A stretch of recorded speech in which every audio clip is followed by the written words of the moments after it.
In this course, we're going to be talking a lot about data, specifically how to collect it and classify it. Both of these are critical skills to have during the measure stage of a project that's using the DMAIC methodology. This course introduces basic types of data, such as qualitative and quantitative data, as well as measurement scales. You will learn the elements of a data collection plan and how to use data collection tools such as surveys and checklists. The role of data in Six Sigma cannot be overstated. Data is specifically the kinds of information we're going to be collecting through measurement throughout the process of our Six Sigma projects. But before we measure, we need to ask some critical questions. For example, what's the purpose of the data? We need to identify data to perhaps reduce variation, or ways to drive out waste of time and effort in the process, or improve customer satisfaction, or to reduce scrap and defects. Or maybe we're using this data to support a design for Six Sigma project, or maybe issues around process failure mode effect and analysis. And then what is it we need to know? What's that population from which the data will come? Which data already exists? What data do we have to create? And just how will we go about getting the data that we're going to need going forward? There's a lot of issues around the classification of data that we need to understand. For example, with the different types of information we're going to provide, what is it we're actually measuring for? Are we measuring to a specification, or to the frequency a certain event happens? Are we looking for preferences from an audience? Are we looking for causal factors that we can track? Are we looking for data like the average effort cost and delay in a value stream mapping project? Or are we looking for data to support calculating the first time through or first pass yield on a process? From there, we need to understand how we're going to classify. What are the measurement tools we're going to bring into play to gather the data? What are the statistical tools that we're going to use with the data itself? And then, what are the types of data we want to go after? We need to remember that the nature of data is that it can be very precise or have imperfections. For example, automated data collection with a computer or machine is much better and more precise, typically, than human effort gathering the same data. And then, what data is easier to collect than others?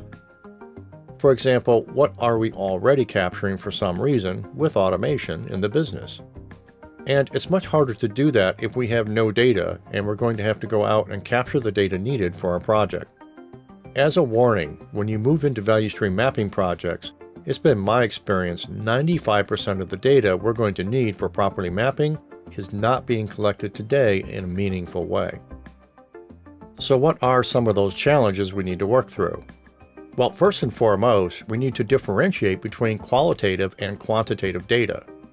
So, if we were to look at a piece of art, say, an oil painting or something like that, the qualitative aspects would be the things like color, the texture, the feeling you get from looking at it.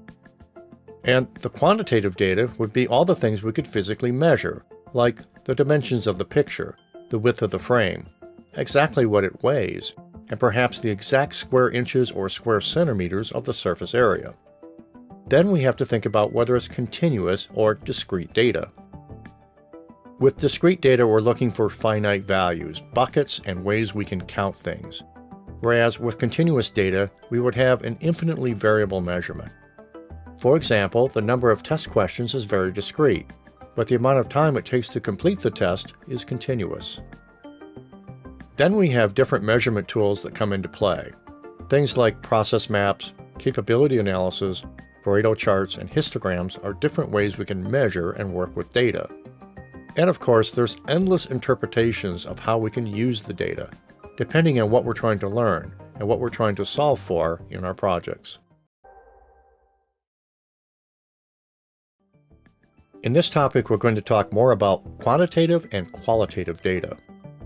Let's use the example of pastries and coffee in a coffee shop. So with quantitative data, what we're looking for are the things that are quantitative, meaning we can specifically measure and capture that over time. So, for example, what's the weight of the toppings that go on a pastry? And what's the temperature of the oven? And the time period to bake them in the oven? once it's baked?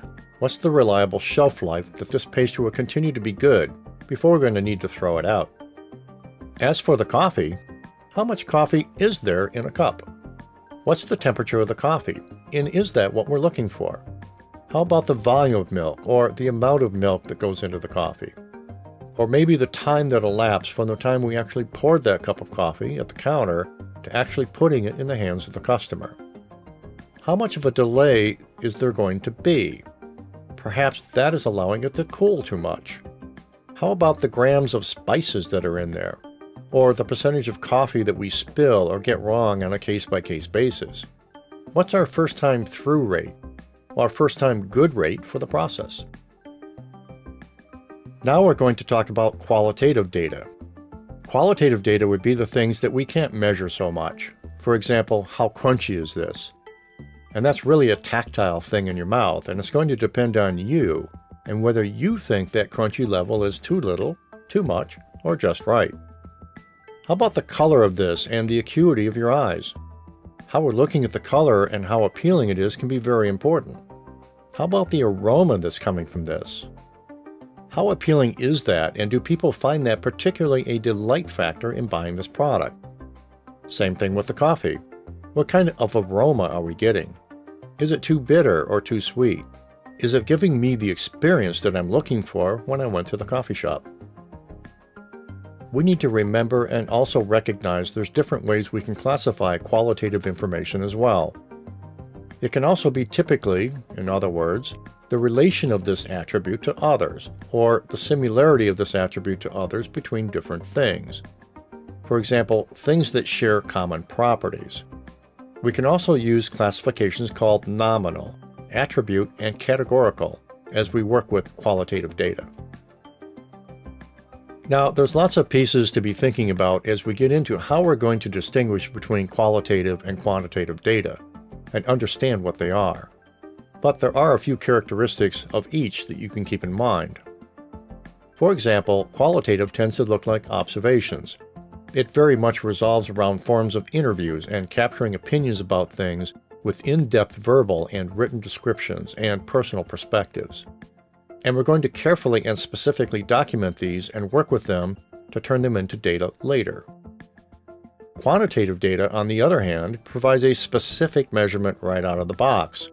We can quickly and easily arrange that in charts, tables, diagrams, histograms, and things like that.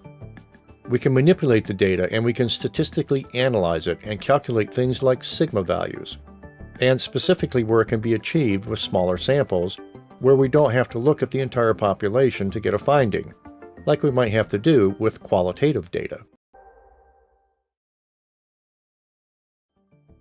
It's important to be able to classify data according to whether it's continuous or discrete. This impacts the kinds of tools we'll use later in analysis that we can perform with the specific data that we're looking at. This can be broken down into different forms, starting with how we can measure it on a specific scale, and being able to break that down into smaller units. Remember, we can have an infinitely variable measurement with the varying degrees of precision for the particular measure. There's subcategories to consider as well. For example, the physical property data associated with what we're measuring, and things like resource time and money. For example, with value stream mapping at the step level, we might be interested in the low, median, and high amount of time it takes to do various tasks, or the amount of variability we're seeing as a result in the step-by-step process that the product or service follows across the value stream. We also have some important elements here that we may be looking for. For example, time values or specific measurements. For example, the height of something. Things like the weight or general density and properties, the temperatures going on within the process, and things like cost that we're concerned about in every one of our Six Sigma projects. There are some important discrete attributes here we need to be aware of. With discrete data, we need to recognize that it can't really be broken down into smaller units, and that every unit of measure is essentially its exclusive category. There are subcategories, for example, characteristic data, count data, and what we call intangible data. Some of the key things we're looking for in discrete data would be things like color and judgments around that, or general buckets here within the sizing of something that categorizes things, or male versus female gender differences, or ethnicity differences with our audience. Discrete data generally has pass-fail criteria, or a simple yes-no is removed through the evaluation of the data. So let's compare the two types of data. There's continuous data versus discrete data. So typically we're going to find continuous data is going to be easier to analyze, typically going to be more precise, as by nature giving us an idea how far from the target we are at the time we're capturing the data. And it requires some kind of measuring instrument. This often can be automated and monitored as part of an actual process. For example, a gauge or reader that's monitoring the temperature continuously as a product is moving through a process would be a form of that, as is capturing the data and recording it in some fashion automatically to a computer. With discrete data, it could be easier to collect and interpret the data because it's very, very human readable and understandable, but it does require large samples to be effective. It can also be very subjective. There's a human factor with what people are supposed to count and how they're supposed to note it when they're capturing the data. And then finally, it does lend itself very much to practicing Lean Six Sigma. For example, pass-fail and go-no-go on a gauge or something like that is very, very helpful in removing subjectivity. There are a number of benefits when we use discrete data, starting with creating an order in the data and how we're going to look at it, being able to make meaningful comparisons of one thing to another, and being able to provide a definitive answer. For example, yes or no, pass versus fail, it's defective or it's non-defective. We'll rely on continuous data to create precision, and on discrete data, which we've talked about here, to create order, to make comparisons as we go forward. Let's now talk about measurement and how we create rulers, if you will, the measurement tools or guidelines for folks to work to. So let's say there's a piece of metal being produced out of a process, a cutoff operation for example. And if it's defective, workers collecting the data would be asked to measure the size of the pieces that were produced, and thereby gathering continuous data. So let's say for example we're looking for a target value of about 50 millimeters. And when we're below the 50 millimeters, we would always measure this part and record its precise size every single time that happens. This would be continuous data on every single defect that we find. Now, in another scenario, let's say the minimum acceptable length of 50 millimeters in this example is set at the threshold so that all pieces shorter than that are considered defects, and that could be captured. The Six Sigma team can use this newly converted discrete data to determine the sigma level and how well we're meeting that minimum length specification.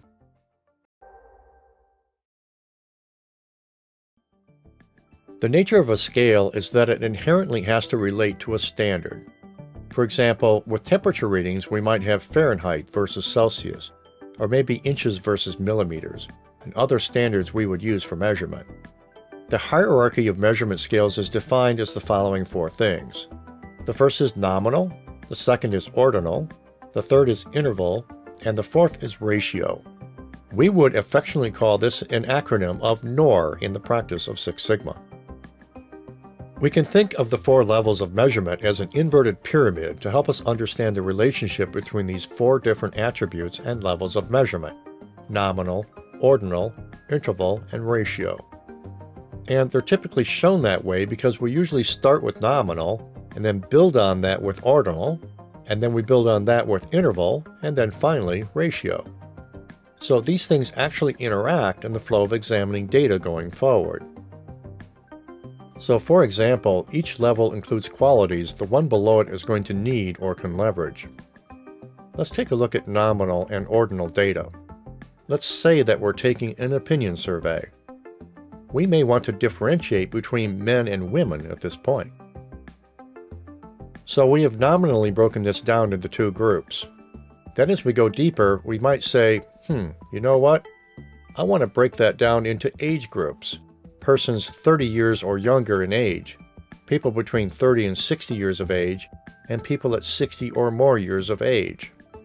and that would be a sample of how ordinal data helps us to organize or order the data we're going to be looking at for a future analysis. So with nominal data, we need to recognize some important pieces to consider. First of all, they're discrete variables, they're mutually exclusive, and they're exhaustive.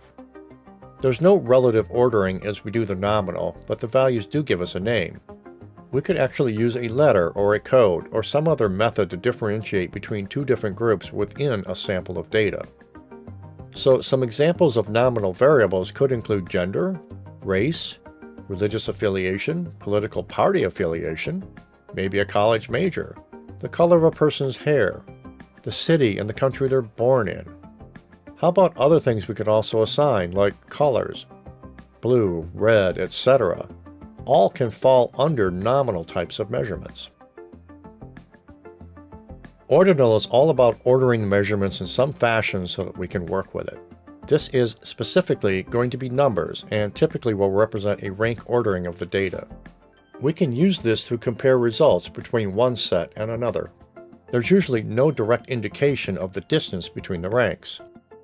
Some examples of this could be what's first, second, third, fourth in our hierarchy of things we found, or what's the lightest, the darker item, and then the darkest. Or in grading, who had the first or the highest grade, who had the second, and so on. Interval data helps us to get at and understand the difference between the values, and the difference between values is going to be equal. For this, we need to have what's called scale variables, and we need to have the same interpretation of the measurement throughout the entire examination of our data. This value assigns a number, but there is a weak point here. There really is no 0 point that we capture at the interval level. Some examples of interval variables could be as follows. For example, the difference between Celsius and Fahrenheit. 0 degrees Fahrenheit is not the absence of temperature or any particular molecular kinetic energy. So just because we say it's 0 Celsius or 0 Fahrenheit doesn't mean there's no activity or there's the absence of temperature. And finally we have ratio. Ratio is arguably the most informative scale of all of them, but it's certainly dependent on the other scales leading up to and supporting it. We can have a fixed 0 point in this case. We can compare percentages or multiples. Like the interval scale, with the added property of the 0 position indicates the absence of quality. So if we think about pocket change, the coins in our pocket, we can measure what we have on an interval scale. Pennies, nickels, dimes, quarters, etc. But if we have absolutely no money in our pocket, this would imply the absence of money, and we wouldn't want that. Here are some other examples of ratio variables: time, mass, length, weight, and energy. Or perhaps another way of thinking about it is the difference between 200 pounds and 100 pounds. Okay, we can say with certainty that 200 pounds is twice as heavy as 100 pounds. Best practices in data collection and the practice of Six Sigma starts with understanding and making sure we have good data. So what's good data? First of all, it's relevant and actionable. It actually matters to us in our business. There's true value in capturing the data and working with it that will give us a significant return on our investment. The data also needs to be consistent. We may find at times it's a good idea to do some basic lean implementation to reduce noise in the process and variables that humans may be introducing, so that thereby we can have more consistent data collection in the future on the process. It certainly needs to be accurate. I think by now you know why that's so important. Some of the important must-haves is that we do need a well-trained data collection team. If we have lots of errors going on, misinterpretations and human error creeping in, it's going to give us that garbage in, garbage out phenomena, with bad data giving us bad results. We also need to be sure we collect the data in an appropriate way, specifically for the kinds of data that we're trying to capture. Manual data collection offers many advantages, with simple tally sheets and tick sheets and things of this nature being good examples of manual methods. They're very simple to do, and they use very simple tools. and they can be very helpful to very quickly get an idea of what issues we ought to pursue inside of a process without an exhaustive round of data collection. However, there are some disadvantages. Certainly they can be subject to human error, interpretation, and other issues. It can be very labor-intensive. It can be time-consuming. It also, and I'll warn you right now, be very difficult to design our manual data collection method, like a tally sheet or a tick sheet. There can be a lot of issues with humans and how they react to us dropping this on their desk and asking them to fill it out. There can be fear and there can be judgments taking place that would distort the data and lead us down the wrong conclusions with our work. There's some important advantages that we want to evaluate here for automated data collection. First of all, we quite often would expect that automated data collection would be much more accurate and tend to be free of bias. And there's always exceptions to every rule. You can have automation data collection bias. For example, if we have two different gauges being used, we may want to make sure that we're using what's called gauge repeatability and reproducibility programs to make sure there's no bias in the gauging. Or, let's say we have two different machining centers. Well, each of those centers give us bias depending on the age and the condition of the equipment. That's probably a good bet. After that, a big advantage of automated data gathering is handling large volumes of data. It does that very fast. It gives us a lot of objectivity, right? Less human interpretation going on there, and it certainly will be much more repeatable. So examples of automated data collection tools can include video recording, self-recording test equipment, computers that have verifications and cross-checking built in, and scanning devices. Others include RFID or radio frequency identification codes to capture movement of things, barcoding and scanning, things like magnetic strips, like the one on your bank card or your debit card that you use every day. The functions of automated data collection that are important to understand include error-proofing and measurement processes. We want these things to have the effect of stopping the defect from continuing downstream into our value stream. Aspects of automation can include sorting the good from the bad with go, no-go decision-making, detecting flaws or surface defects. These could be visual or tactile, performing high-speed inspections. Verifying and inspecting packaging, for example, is automated inspection in a warehouse box handling system that checks automatically that all the labels are readable and they're in the right places.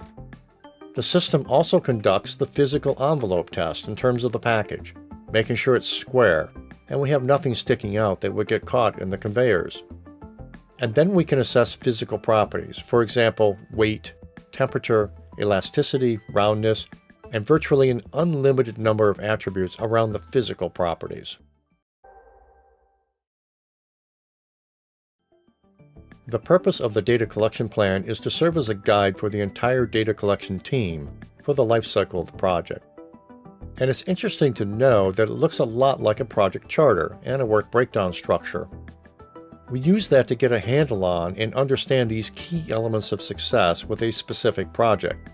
For example, how timely does the data need to be? The reality is, in most cases, data actually has a shelf life. So it gets stale and old or is captured at the wrong time. It may not be as useful as we'd like it to be. It needs to be current, meaning it's valid and actually representing the population and the time frame that's most important to us. It's well defined and it's relevant. Remember, we have to care about it. It has to have real value to the organization to have that data. It also needs to be legible, so it's not actually a cause of variation in our recorded data with respect to how we capture and record the data. And lastly, it needs to be complete. If it's missing important data, it's going to destroy confidence in our project. Let's take a look at some of the key elements and purposes and goals of the various data sources we might get involved with Six Sigma projects. The first is, what are our purposes and goals? It's very important as we develop our data collection plan to treat this much like we would a problem statement or in brainstorming or something like that. What exactly are we trying to accomplish? What will success look like? And specifically, what kinds of data are we going to capture? And what are we going to do with that data once we have it? So that problem statement or reason for the data collection needs to be very clearly defined, just like we would for any other project. The data sources identification process is a good opportunity to leverage techniques like the fishbone or Ishikawa diagram. So you start out thinking about what kind of data we're trying to capture with some rigor around the problem that we're trying to solve. And then you could craft a fishbone diagram. And on this fishbone diagram, we might define, for the sake of this discussion, the 6 M's: the man, the method, Mother Nature, materials, machines, and measurement.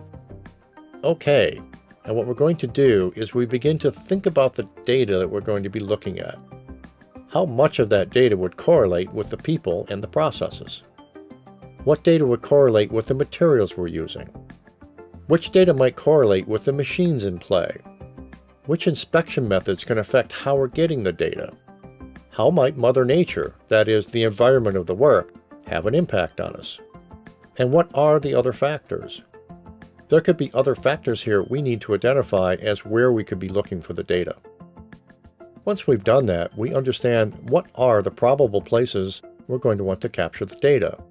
And then once we've done that, we could start asking some questions. What's already being captured here? How might we go about capturing it? What methods would we use? Etc., etc.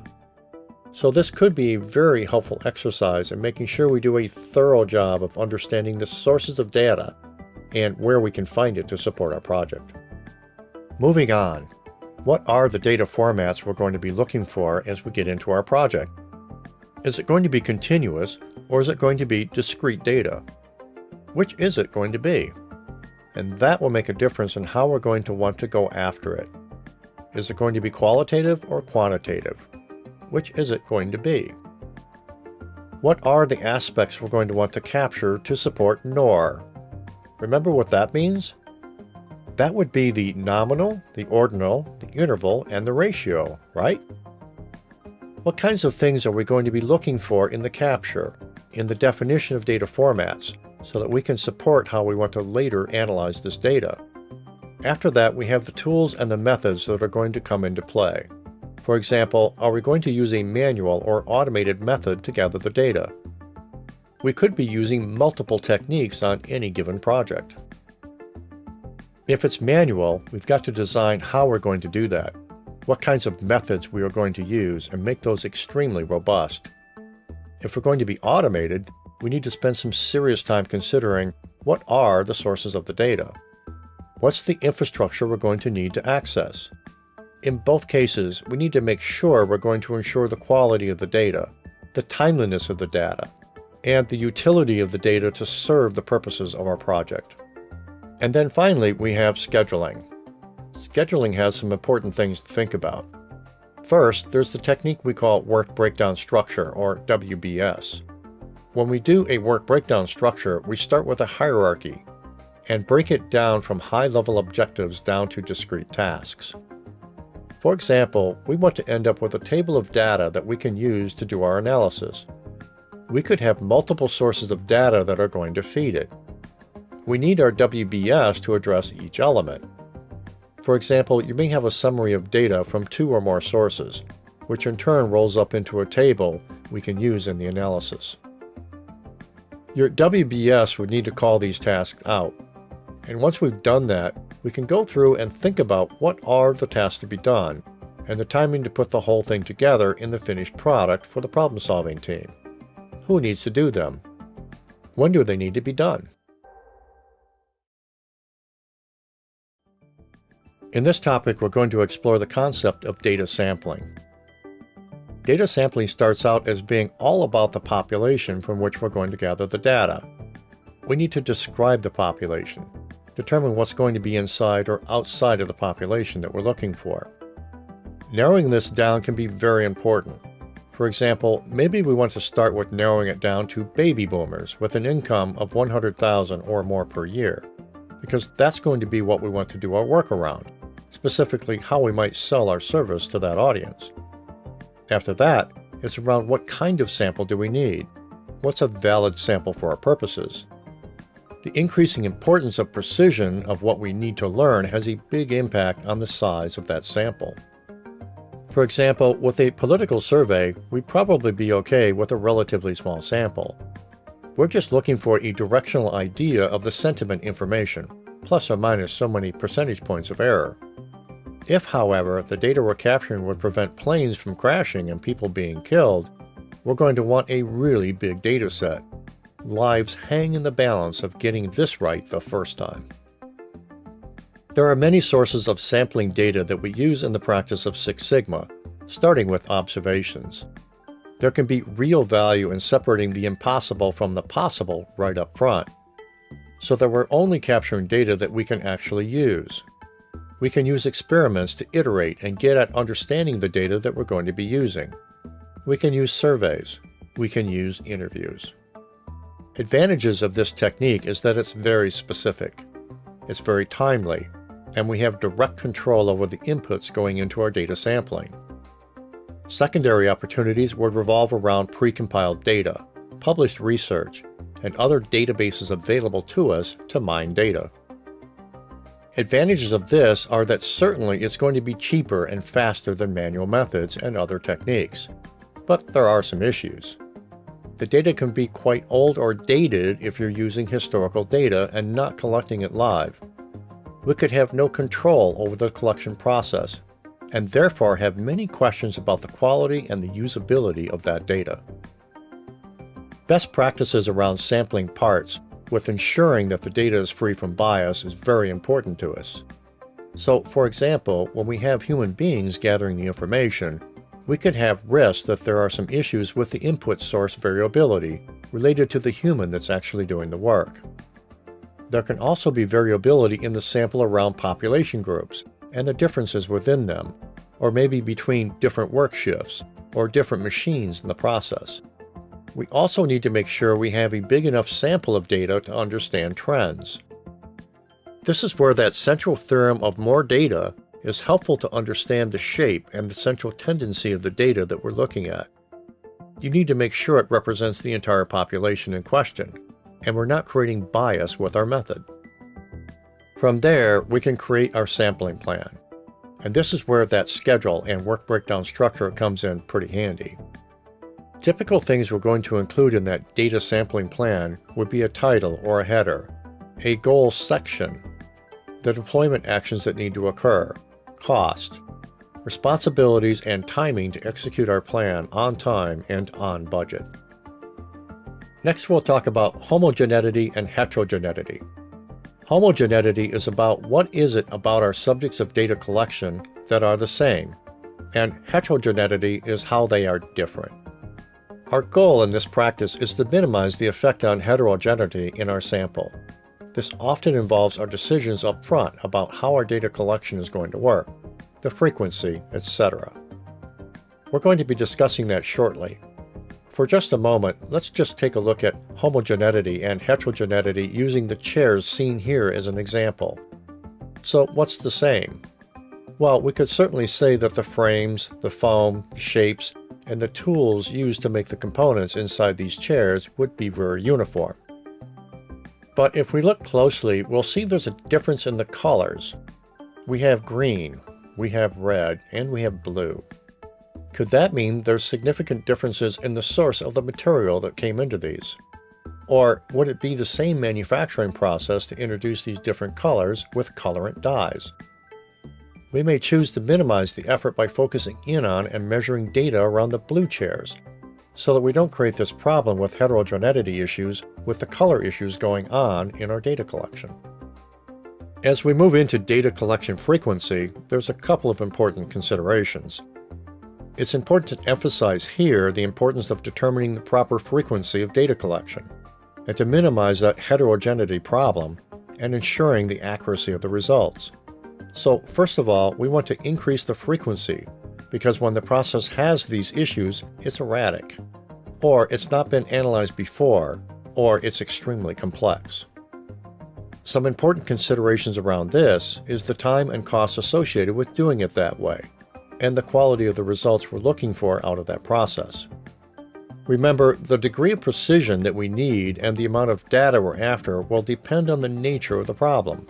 For example, a political survey is much different from a situation where the data is supporting an effort to keep planes from crashing.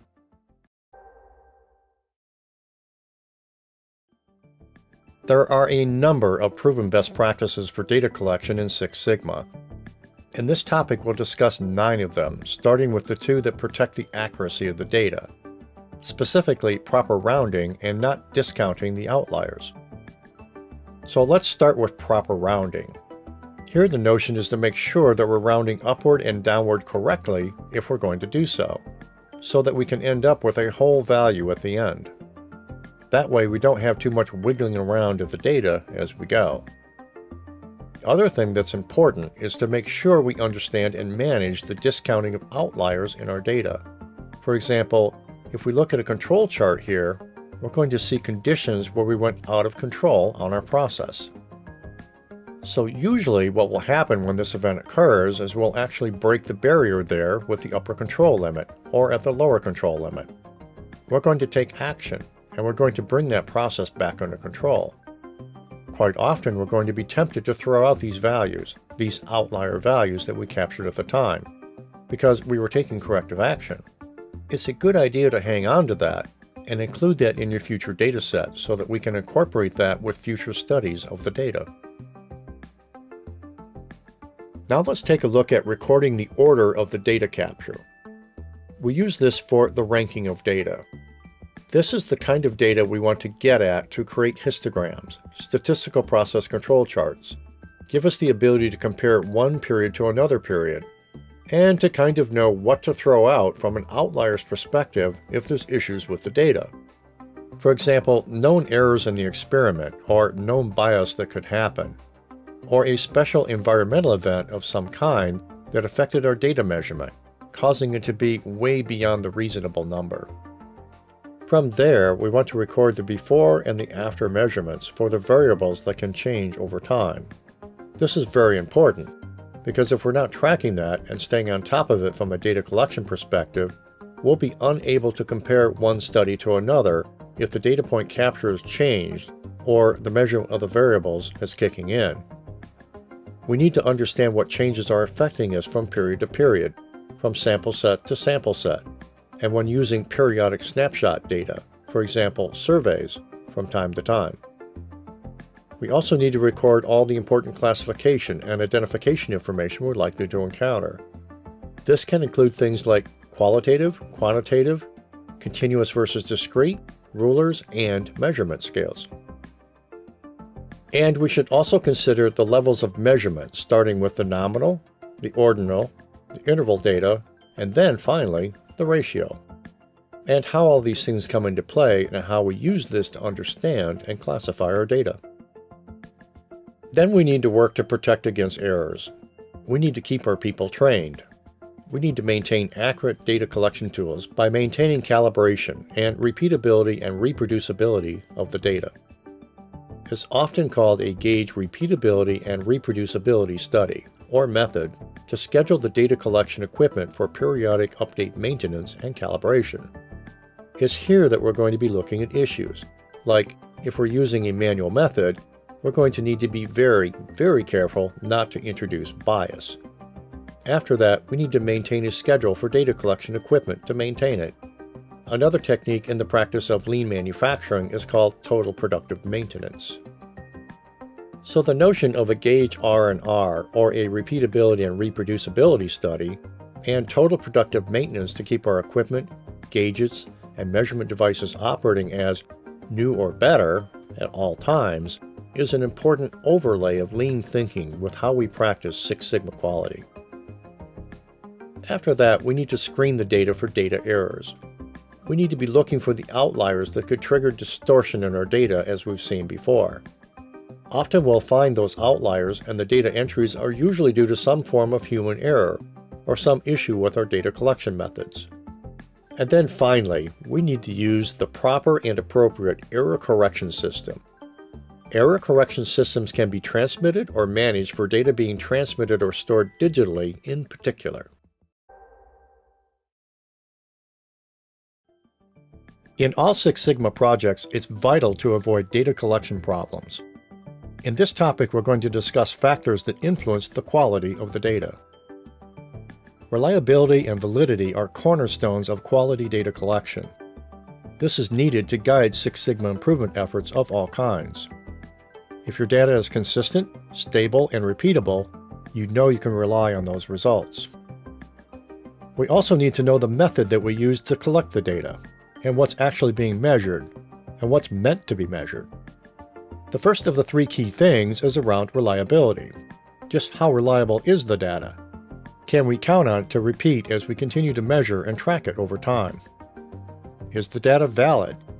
Is it actually timed to what we care about? And then, what kind of margin of error are we going to be tolerant of as we collect data, and later do our analysis for our project purposes? There's many issues associated with vagueness and ambiguity in our data in the practice of Six Sigma. So let's talk about some of the examples of how vagueness and ambiguity can lead to ineffective data collection. This might be, for example, poor instrument design. Or maybe we're using subjective measures. Maybe we're allowing too much human judgment, opinion, bias, misunderstanding, or just not paying attention to the fact that sometimes people are too busy to pay attention to what it is we need them to do to get the data right and to collect it right to support your projects. Maybe we're asking some non-specific questions that make it really hard for people to give us the answer we're looking for. We may remember the famous Einstein quote around the formulation of the problem often being more essential than the solution. So we need to make sure that our problem statements are really clear, and what we're asking for is something that people can grasp quickly and give us the correct answers for. And then finally, are we just plain asking the wrong kinds of questions? Well, there's all kinds of issues. If you ask the wrong question, you're getting the answers to something you don't need, or the answer to something you're not even going to be looking at in your study. There's a number of issues around bias that need to be understood. The first being that there are all kinds of common types of data collection errors that you can run into. We can also run into systemic data collection problems and bias in our systemic data captured. For example, the notion of the different pieces of equipment or different time periods or other conditions that can affect us. It also occurs when data is influenced in some other way. Misleading interpretations due to bias can impact us in different fashions. For example, there's been studies around the impact of media. That would be radio, television, and what have you, and the impact of them on influencing bias in politics. The amount of bias that's exerted by media can vary from country to country, which ties back to the amount of freedom the media has to tell the whole story versus a view slanted with what the government really wants to be said. Another example is clinical studies, where there may be many sources of bias. This can include selection bias, procedure selection bias, post-entry bias, bias due to selective loss of data, and assessment bias, all of which can affect us in the clinical trials industry. Let's take a look at some of the sources of bias in qualitative data. Too many questions in a survey is a problem because we get survey fatigue, and we can begin to lose people as questions drag on. Or too many questions can have the effect of confusing the audience. So, what question am I really answering? Or we can end up with a whole mishmash of responses that don't line up with what we're trying to accomplish from a survey. There are many different ways surveys can be conducted, including person-to-person, online. We can use Delphi groups, questionnaires, customer feedback pages, and even consumer opinion polls. All can be forms of surveys in capturing information. And they're all impacted by too many questions and multiple answers on a single question. Another danger here is leading by phrasing. For example, if you say something like, "You don't want this to happen, do you?" And that's going to lead them to say, "Well, no, I don't, of course."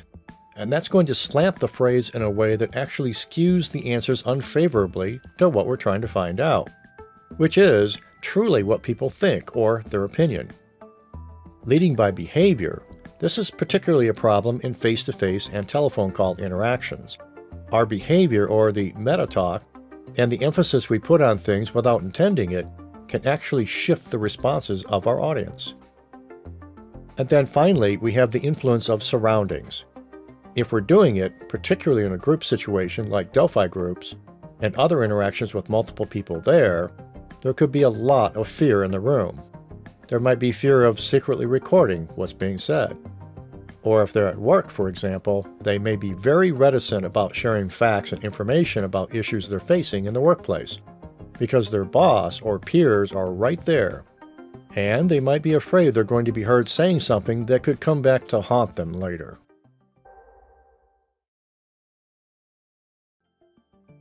In today's modern world, we can't avoid the reality of the importance of information technology and data warehousing techniques in supporting data collection for Lean Six Sigma projects. The ability to mine big data is an example of this. The first important component are the source systems, where the information is likely to come from, which in turn pushes us out to the metadata. And there's actually two parts to metadata. There's the structural part, which would be describing the design and the structure of the data itself, and then is the descriptive part, which is what we're interested in. It's the attributes of the data we're most interested in learning. Then we could have data transport. How's the data moved and what can happen to it throughout the entire process? And then moving into, for example, departmental data warehouses in a large organization, and how that information ultimately moves out to end users, including us, the Six Sigma Yellow Belts, looking for some data and information to use for our project. Online Analytical Processing, also known as OLAP, is an approach for answering multidimensional queries very swiftly. OLAP is part of the broader category of business intelligence, which also encompasses relational databases, report writing, and data mining. Typically, applications of OLAP include business reporting for sales, marketing, management reporting, and most importantly to us, business process management and in Six Sigma. And then, of course, budgeting, forecasting, and financial reporting in other areas is also impacted. OLAP tools allow us to analyze multidimensional data, as we'll look at here in a second, interactively from multiple perspectives. So let's take a look at how that works. So basically we have this multidimensional aspect of what's going on. For example, the equipment, material, the utilities information. But then in another place, we've got sales activities, cost data, and quantity data. And then we have the means of dicing and slicing this data by time periods. So in these relational databases, we can look at the data and then use different kinds of parameters to get to the outputs that we're looking for. Data mining is the next important piece we'll take a closer look at. The first piece is around goal definition. Goal definition is getting at understanding what it is we're actually trying to learn from this data. What are the success factors that would tell us we accomplished what we wanted to? And then we look at the data selection, which elements and conditions meet our specific requirements.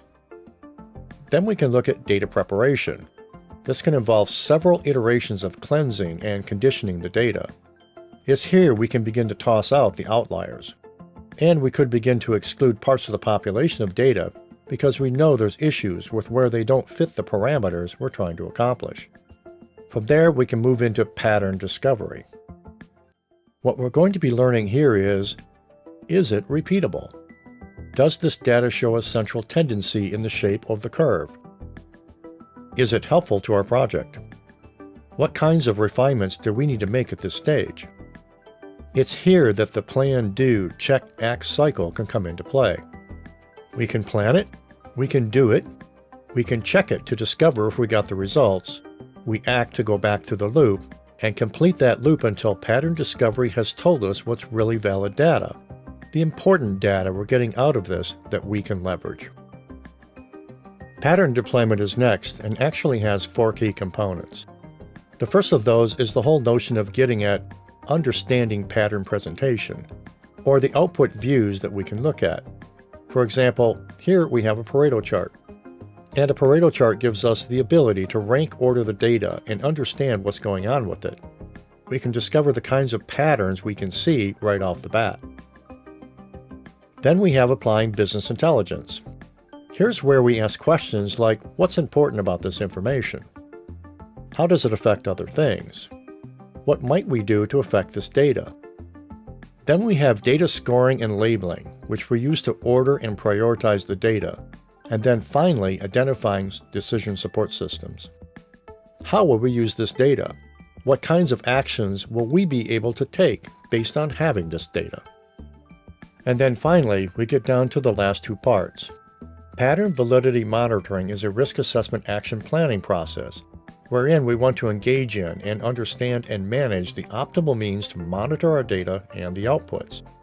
We must account for the likely sources of error, understand and manage consequences of the error, being able to study the validity of the data, and understand resources and availability to support a project. And then finally, alarm monitoring is very powerful when it comes into play.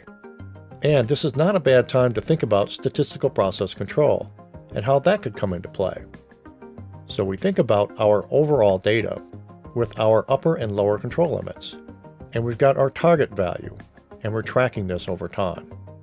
And what happens is, where we hit that upper control limit, we'd want an alarm to go off, which forces us to take action to bring this process back under control.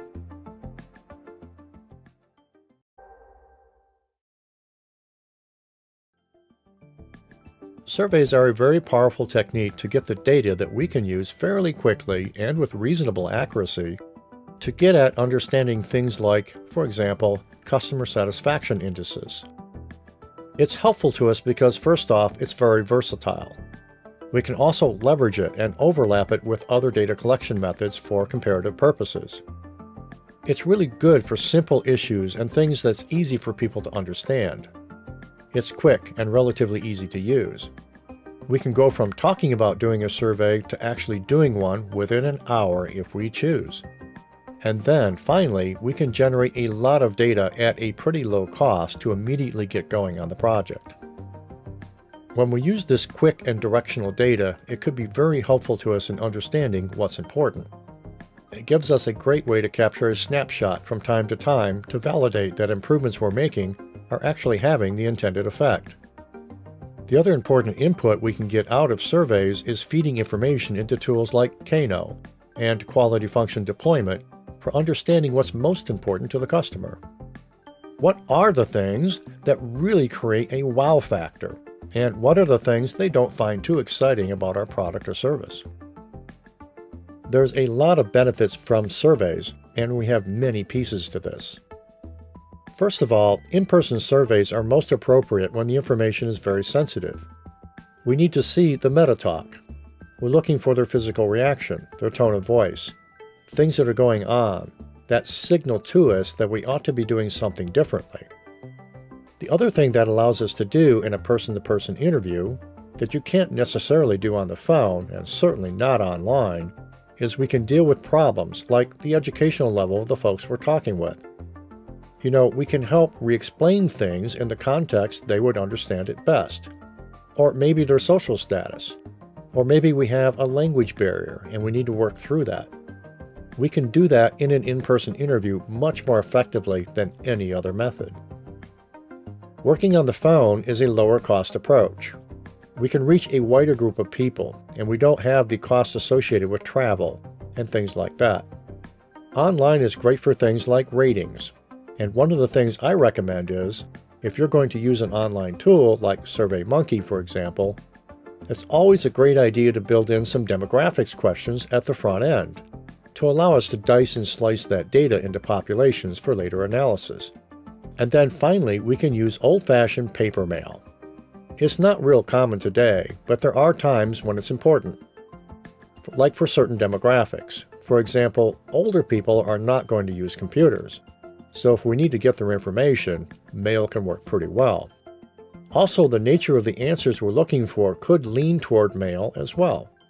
For example, we need them to consider it, or we need them to collaborate with others in their family, as the case may be, before they can answer the question. A piece of paper would facilitate that better than an online form. We need to have consistent questions that are the same for each person participating. We don't want to put some bias in the final data because we're changing up the questions. we need to make sure the results are quantifiable and we can generate statistics coming out the back end. This puts a lot of pressure on us to design our survey instrument to be absolutely critical that the outputs can be easily used for baselining the data, and we can then reuse that data or question for other purposes. For example, a great thing to do is to go back later after changes have been made and ask the same questions again, and see if opinions have shifted to signal perceived improvement in our overall process. So let's talk about an example of a survey and how that actually worked. I had the honor to work with the local government bureau of a state's Treasury Department, and we had this issue of understanding what is it that we could do to actually interface and serve the customers better. Well, it turns out these folks need to deal with the local government units across the state, and there were 9 different processes associated with local taxes and affecting revenue sharing, and some other things that they wanted to get an understanding of.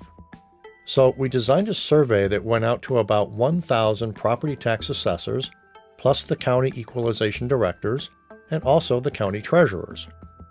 We asked them for feedback on the 9 processes and the specific forms that went with them. We also asked them to rate the customer experience from the perspective of, did they get their questions answered correctly the first time, and what did they feel about the contact? From there, we used that data that we captured to do a Pareto analysis. We were able to isolate which processes needed the most improvement first. We were able to isolate which forms we needed to focus on first, both for the online and paper forms. And we were able to isolate which areas had a weaker perception that we wanted to improve in the future with how we handled inbound requests. The textual data that we got from those surveys was very helpful with the mind map for the top 20% of the processes and forms for what could be done differently. We used the outputs of that to create some Delphi groups with volunteers, where they could begin to work with the top 20% of those processes and forms to improve them over time. Also, we were able to use the outputs of this to improve the web forms and to improve the customer-facing information in terms of frequently asked questions and things of that nature.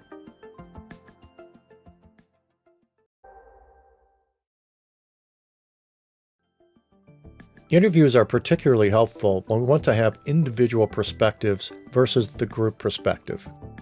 This can be very valuable in getting a sense for personal preferences and the kind of relationship nuances about what we're talking about. These are the kind of things that may not come out in a group setting due to sensitivity, for example. Maybe the content's kind of personal, or maybe we're talking about others in this bigger group. The other thing we want to watch out for is to not allow any bias to slip in here from vocal or influential members of a group. That could perhaps override and overly influence others who are in the room. Other benefits of one-to-one, face-to-face interviews include that we can do it either in person or by phone. This provides some unique perspectives that we may not otherwise get from a group setting. This also gives us an opportunity to gain an in-depth understanding and additional insights from probing questions. We can ask some follow-on open-ended questions. We can ask people to talk more about that, to probe more deeply for underlying reasons for a response. And then we can pursue other lines of thought or questions that may uncover things that we may not have thought of when we were designing our survey or our questionnaire in the first place. That is one of the big advantages of interviews. We can do things a little ad hoc and expand the scope of what we're trying to accomplish on the fly to learn other things. For that reason, I will often initially conduct a few interviews and then use the output to improve the line of questions before working with a larger population. Face-to-face interviews create many opportunities. Having done thousands of these over the years, both in person and on the phone, I can say with certainty it's a great opportunity to create rapport. The other thing we want to watch for is what's called meta talk. What's meta talk? Well, meta is Greek for above and beyond, and talk are the things that are not being said with the words. So things we look for would be like rolling of the eyes, maybe the folding of the arms to show a closed posture. Maybe they're sitting forward to the table and then suddenly sit back, indicating disengagement. We also listen to the tone of the voice. we look at the facial expression and see if that's congruent with the words being spoken. And if we can see an issue like frowning or a look of confusion, we can pause and we can probe a little deeper there or explain things further. We can also watch for or distinguish what the level of interest or apathy is in what we're actually talking about. We also, I'd like to point out here just as a little bit of a tip, if you're going to be doing interviews in the future, if you want people to really open up, one of the things I've found is helpful is if you try to actually emulate their body position. For example, if they're sitting really straight and rigid, try to do that too. Or if they lean back and cross their legs, lean back and cross your legs too. If they lean forward and put their arms on the table, try to do the same thing. So when you emulate their body behavior, it sends a subliminal message that you're actually listening to them, that you get them, and they're much more likely to connect with you if they feel comfortable. The other thing that's important is eye contact. When we have eye contact, they're more likely to open up. However, there are some disadvantages to in-person interviews. For example, they tend to be very time-consuming. We have to schedule time to be there. They have to come to us, which means there could be a cost of travel, or maybe we need to compensate the participants. Then it can be very labor-intensive to convert those interview outputs into data, unless we're using checklists or filling out a survey electronically as we're doing the interviews.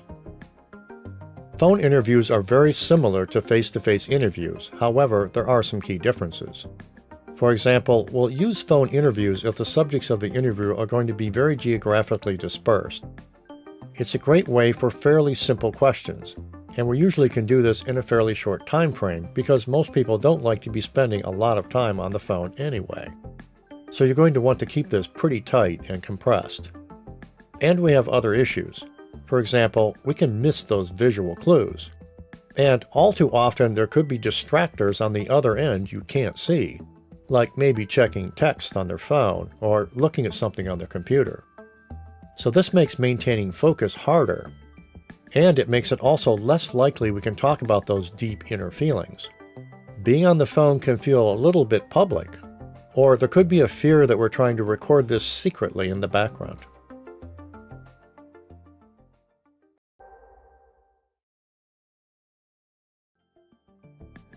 Collecting data with checklists is a time-proven and honored method that we shouldn't overlook. So let's take a look at what we've got going on here. We certainly have a number of things we're going to be looking at, what we're inspecting for, and then our criteria, and the observations we'd like to capture. The observations are very helpful to us to be able to get at some qualitative data to go along with what we're seeing here. And this particular example happens to be a 5S, or the Workplace Orderliness Cleanliness Methodology practiced in Lean.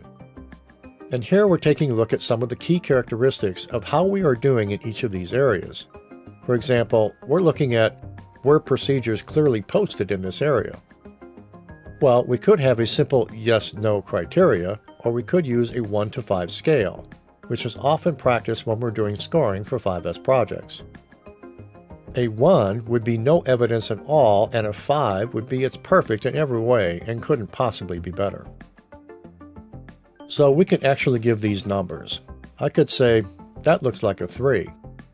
Are they clear and are they legible? Yes, they are. Tools are clean and properly maintained? Well, we could do a lot better here. Inspection logs are up to date? They're not up to date. Are the raw materials clearly marked? Does the workstation seem to be operating well and functions like it's supposed to? Is the workstation clean and free of clutter? You can say, sure, it's pretty good. We'll give that a high number here. And are we properly positioned to carry out our tasks? Let's say that looks good. What we could do is to add up these number rankings and come up with an aggregated score across the bottom to give feedback. And then we could add very specific and prescriptive recommendations in the observations for future improvement. Let's take a look at other checklist information we'd like to capture. And generally, as we move into an area, we want to make sure that we understand exactly what process we're looking at end to end, so that this data is of the proper quality for later use. And then we want to capture some header information, for example, the date or the time frame this was done.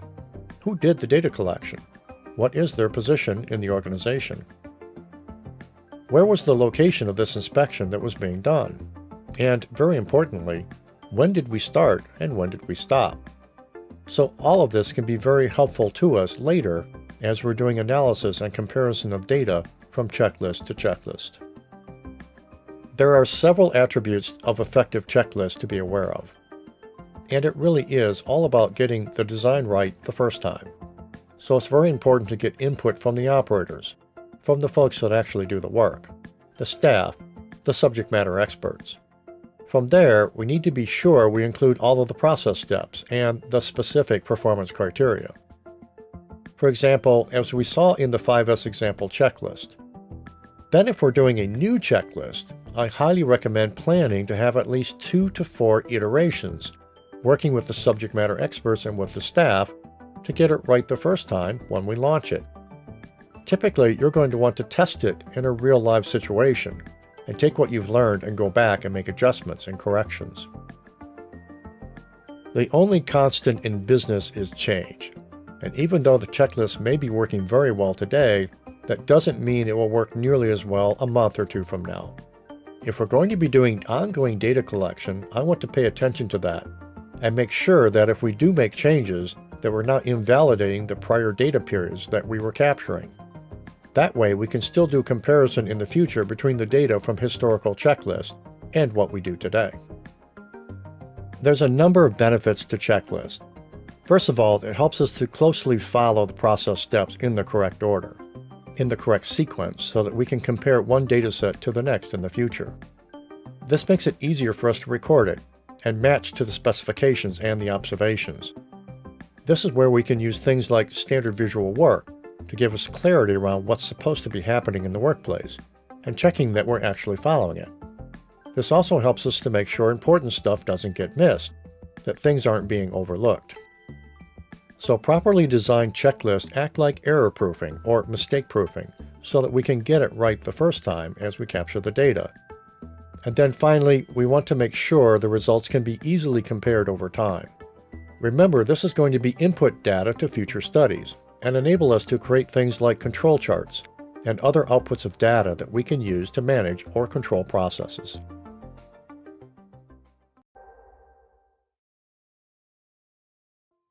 An old saying is, be careful what you ask for, you just might get it.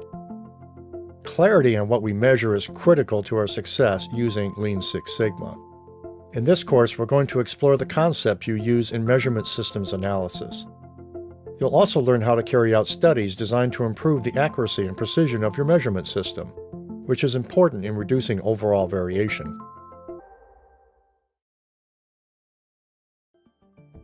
In this topic, we're going to examine measurement and measurement systems, which really is all about collecting data. And the data we need to collect could be many, many different kinds, from value stream mapping to time and motion studies, the use of check sheets or tally sheets, and just plain observation and capturing part measurements manually or with automation, or maybe capturing things like temperature, weight, hardness, and things like that. Measurement systems need to be built to be adequate, reliable, and correct in their formation. And one of the key things we need to do is to determine the amount of variability caused by measurement errors. So this would be a key thing we need to think about when defining a measurement system, because it's the convergence of people with the techniques used and the variation of how our devices are going to work in the measurement process. There's a number of important elements in the measurement system. People, standards, the devices we use, the environments we operate in, the instruments that are used, and of course, the methods that come into play. A useful way of thinking about the challenges in a measurement system is to think about a fishbone diagram, with a specific kind of problem we're trying to solve. And then we can create the legs or the bones on our diagram, and we think about the various things like the man, the method, the machine, the gauging, the techniques. Perhaps it's the environment, Mother Nature, coming into play. And when we think about the kinds of data that we need to capture under each of these areas, this gives us an idea of the data we need to get to the big Y output of our process. This brings us back to the who. Who are the people that are involved? Which standards will come into play depending on which part of the 5 or 6 M's that we're looking at? And then what are the devices? What are the environments? What are the instruments? And then specifically the methods we would use to capture the data throughout this entire process. Variation is another important aspect of measurement systems and the goals that we're looking for. If we think about the amount of variation that we're going to be getting in our measurement systems, we would hope that the measurement system's variation would represent a very tiny percentage of the total variation, the variation that we're going to see in our population of data that we're looking at. So that's a goal, that's a target, but it may not always be possible. There are many different causes for measurement errors that can come into play in the context of our Lean Six Sigma projects. For example, the devices that we're actually using, like gauges, and issues to deal with like calibration and dealing with challenges around wear and tear and damage to our measuring devices.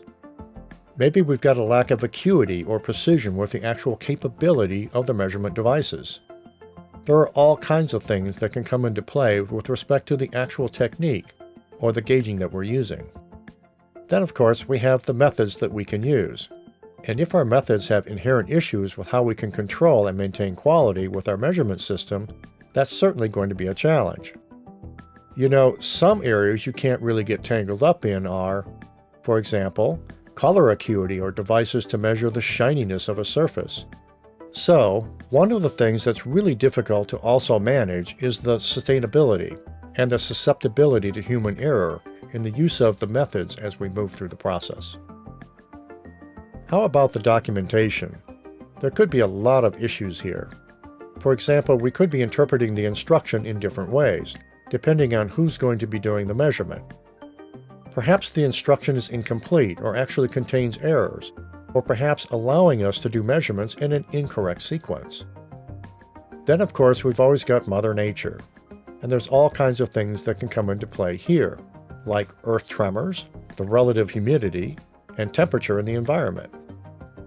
Maybe we have electrical surges or drops in the power, or the wind's blowing if we're outside, or there are fluctuations in barometric pressure.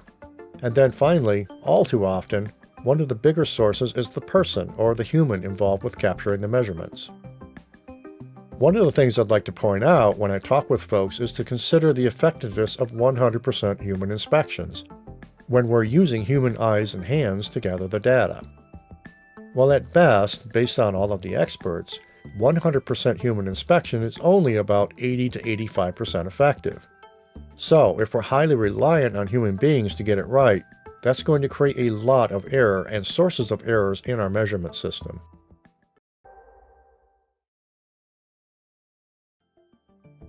There are two very important aspects or attributes of a measurement system we need to thoroughly understand that we'll be getting into in this topic. The first being the accuracy and the second being precision of our measurement system. So right off the bat, do we have the correct data that we are specifically seeking? Or how about the attributes of the actual measurement tools we're using? The gauging, if you will. Does it have the correct granularity? Is it robust for the environment we're going to use it in? Can we get repeatable, accurate results from it? If yes, then we probably have the ability to measure the true value of the variable in the parts or the processes that we're observing. Can we get that at the appropriate increments? And then finally, can we get a very good average of all of the values? A valid value would not be unduly impacted by outliers and other kinds of problems. Then, of course, we have precision. Are we getting consistent data with minimal variation that we can attribute to the measurement system itself? Are we hitting the middle of the target? Then we have the attribute of the measurement system itself. What's the degree of precision we're achieving? Can we match that to the customer specification criteria? For example, if the customer specification is plus or minus 1/10,000th of an inch, maybe our minimum scale should be plus or minus 1/100,000th of an inch to give us the right kind of accuracy and precision in a way that we could measure against our customer specification. We need to ensure that we're looking at the same variables and that we're measuring with the correct attribute reliability. And then finally, with the same device, are we getting repeatable and reliable outputs with precision measurement after measurement, no matter who it is that's using the device. Let's understand precision and accuracy a little better. We're going to use the analogy of an accurate archery activity where we're shooting at targets. And for the sake of discussion, we really only get points for hitting inside the yellow circles. That's our customer criteria. And bonus points for hitting the actual bullseye. So with these arrow strike points here, we can see that we actually missed the target altogether here. And just a couple of these 6 impact points actually hit inside what the customer cares about. So we can say this is definitely not accurate, nor is it particularly precise.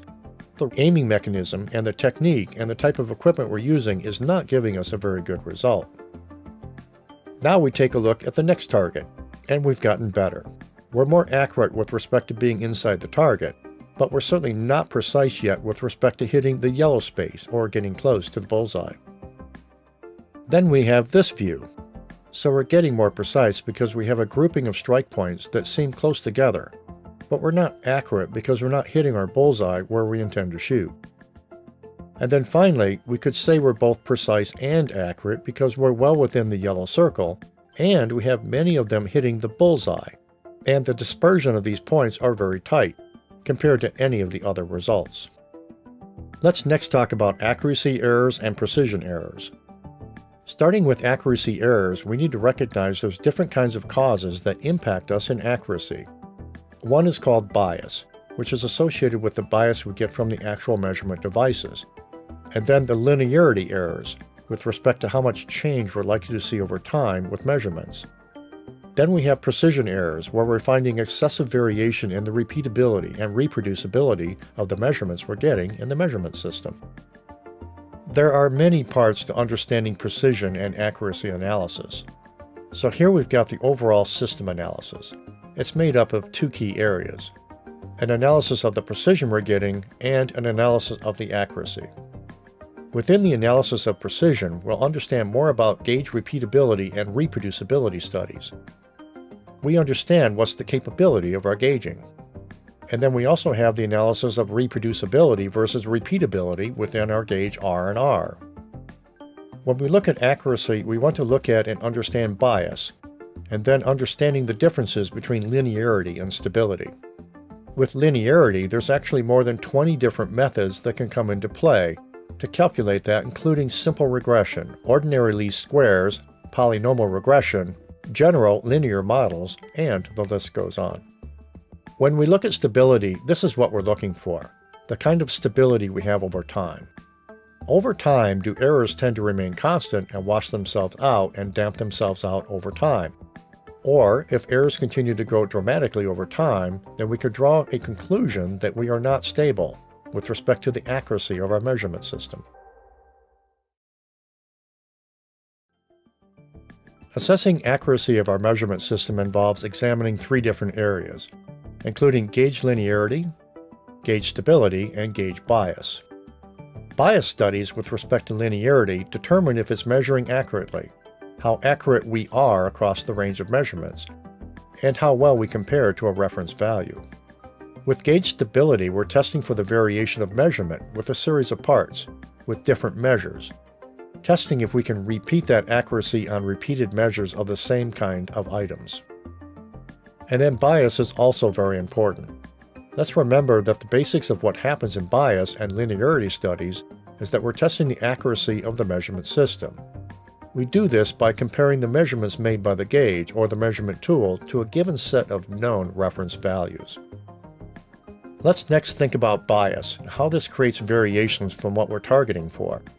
For example, if our average true measurement is in the middle of this curve, but we're actually finding a reference value over to the left, then that reference value is the value known, or the variation known in measurement with precision for a particular method. For example, the precision of micrograms in weighing something. So in manufacturing, if we're doing gold plating, we don't want to use too much gold. So we want to measure very precisely in that case to control our cost and to avoid using more gold than specified.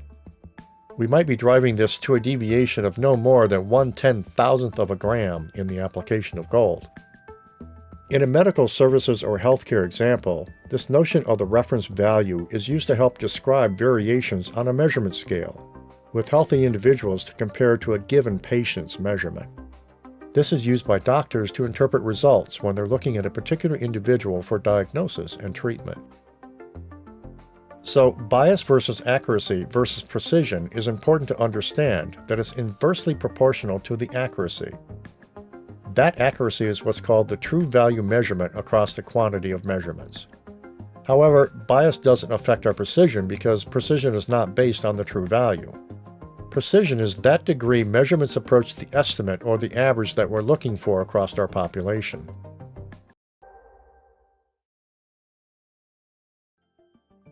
In this topic, we're going to discuss assessing bias.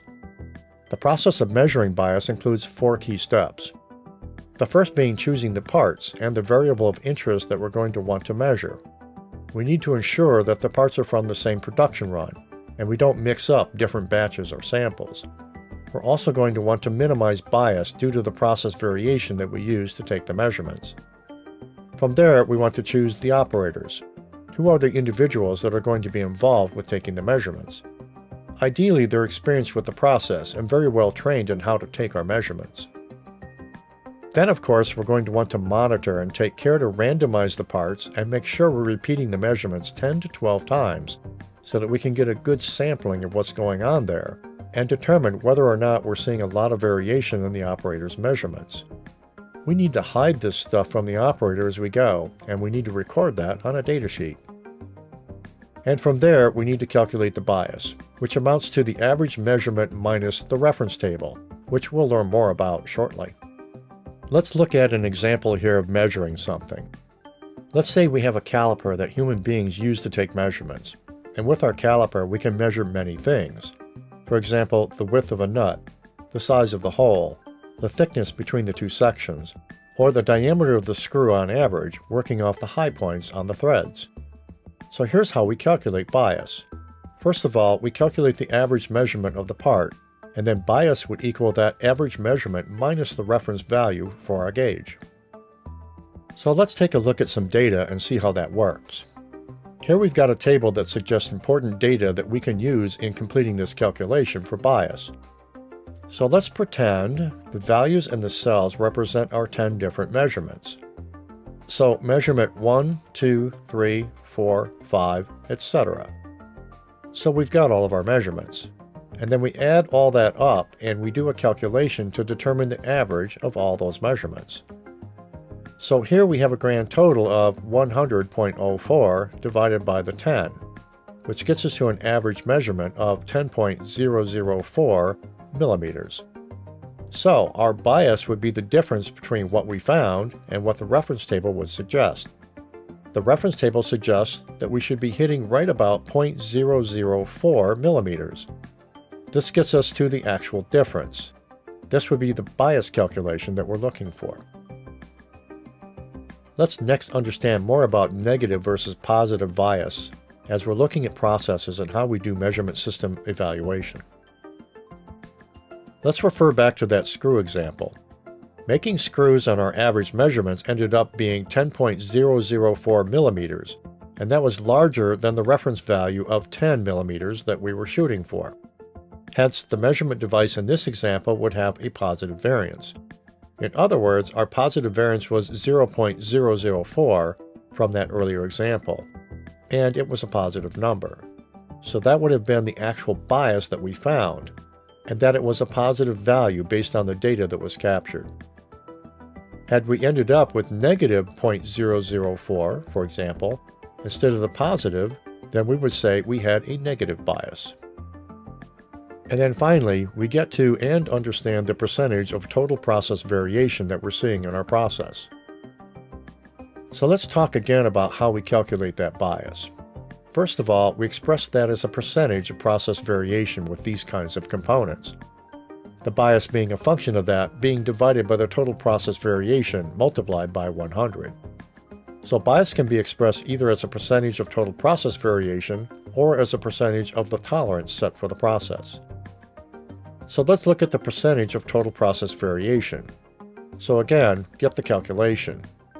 In this example, we had a bias of 0.004 millimeters divided by our reference table value of, say, 0.50, and then the product of that is multiplied by 100. So if we do the math, 0.008 times 100 gives us a 0.8% value, which is very significant. It's significant because the more important precision is to us in our process, the more we care about this value. For example, if this screw is going into aircraft and will keep the wings from falling off, we want this to be a really low value. If we're talking about a screw that holds a garden tool on the end of our wooden handle, maybe not so much.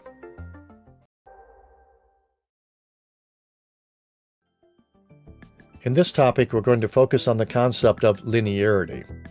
Understanding linearity involves different components.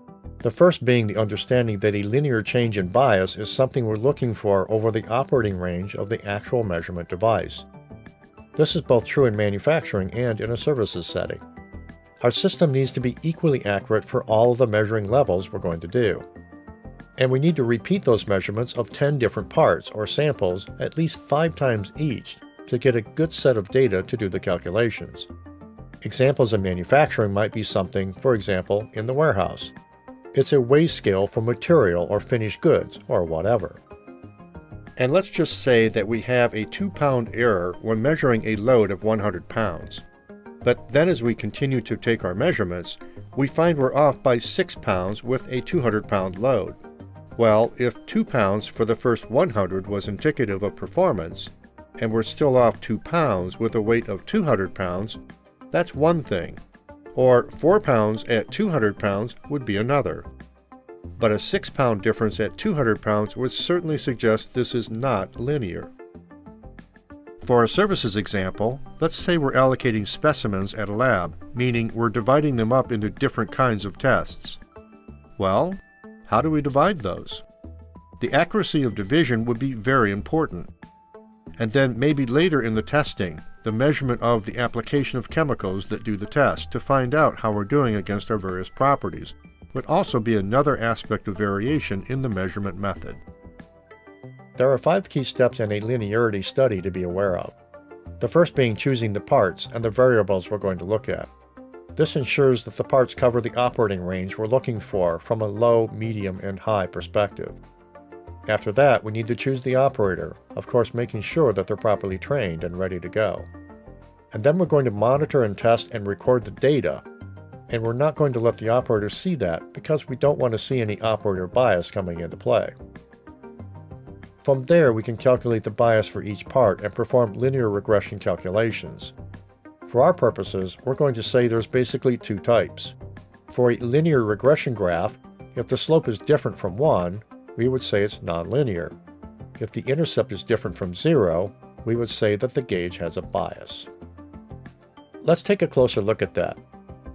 Here we have a graphic that gives us a view of a slope. This would suggest bias. So the bias for each part will be plotted on the y-axis against the reference values. And to interpret our linearity, we'll need to assess the slope of the resulting regression line. There's 2 common patterns for a regression line. There's the slope line that we can see here, and then there would be the flat line that we see here. The slope line, going back to that, suggests an issue with linearity, whereas the straight line suggests that we have a non-linear problem with our bias. In this topic, we're going to talk about how to calculate linearity and interpret the results. The formula for linearity is pretty straightforward. It's a product of the b, which would be our slope, multiplied by the amount of process variation that's measured in the process. Let's take a look at assessing linearity with the aid of this table and a little case study. Let's suppose we're working for a machine tools manufacturer, and as part of a Six Sigma project, you want to know the measurement system responsible for weighing the various parts and whether or not it's linear in its behavior. Electronic weighing machines are used to measure the weights of parts in grams. So we take 5 readings of 7 components spanning the entire operating range of the weighing machine. The exact weight of the parts is known, and we create reference values. It's important to examine your measurement systems for linearity. Linearity means that there's a change in the bias over the operating range of your measurement device. Your system should be equally accurate for all measuring levels. For example, It wouldn't be appropriate if you have a measuring device that might be accurate measuring smaller parts of toys out of an assembly line, but not the larger ones, or a thermometer that measures high values of the oven temperature without any bias, but fails to do so at the lower temperatures. You're checking linearity to make sure that you're getting those accurate readings for all levels of your measurement devices. One way to do this is to measure 10 parts 5 times each to see the difference. A gauge this nonlinear might require calibration or replacement. Linearity is denoted by the symbol L, and it's equal to the slope times the process variation, which uses the symbol V sub p.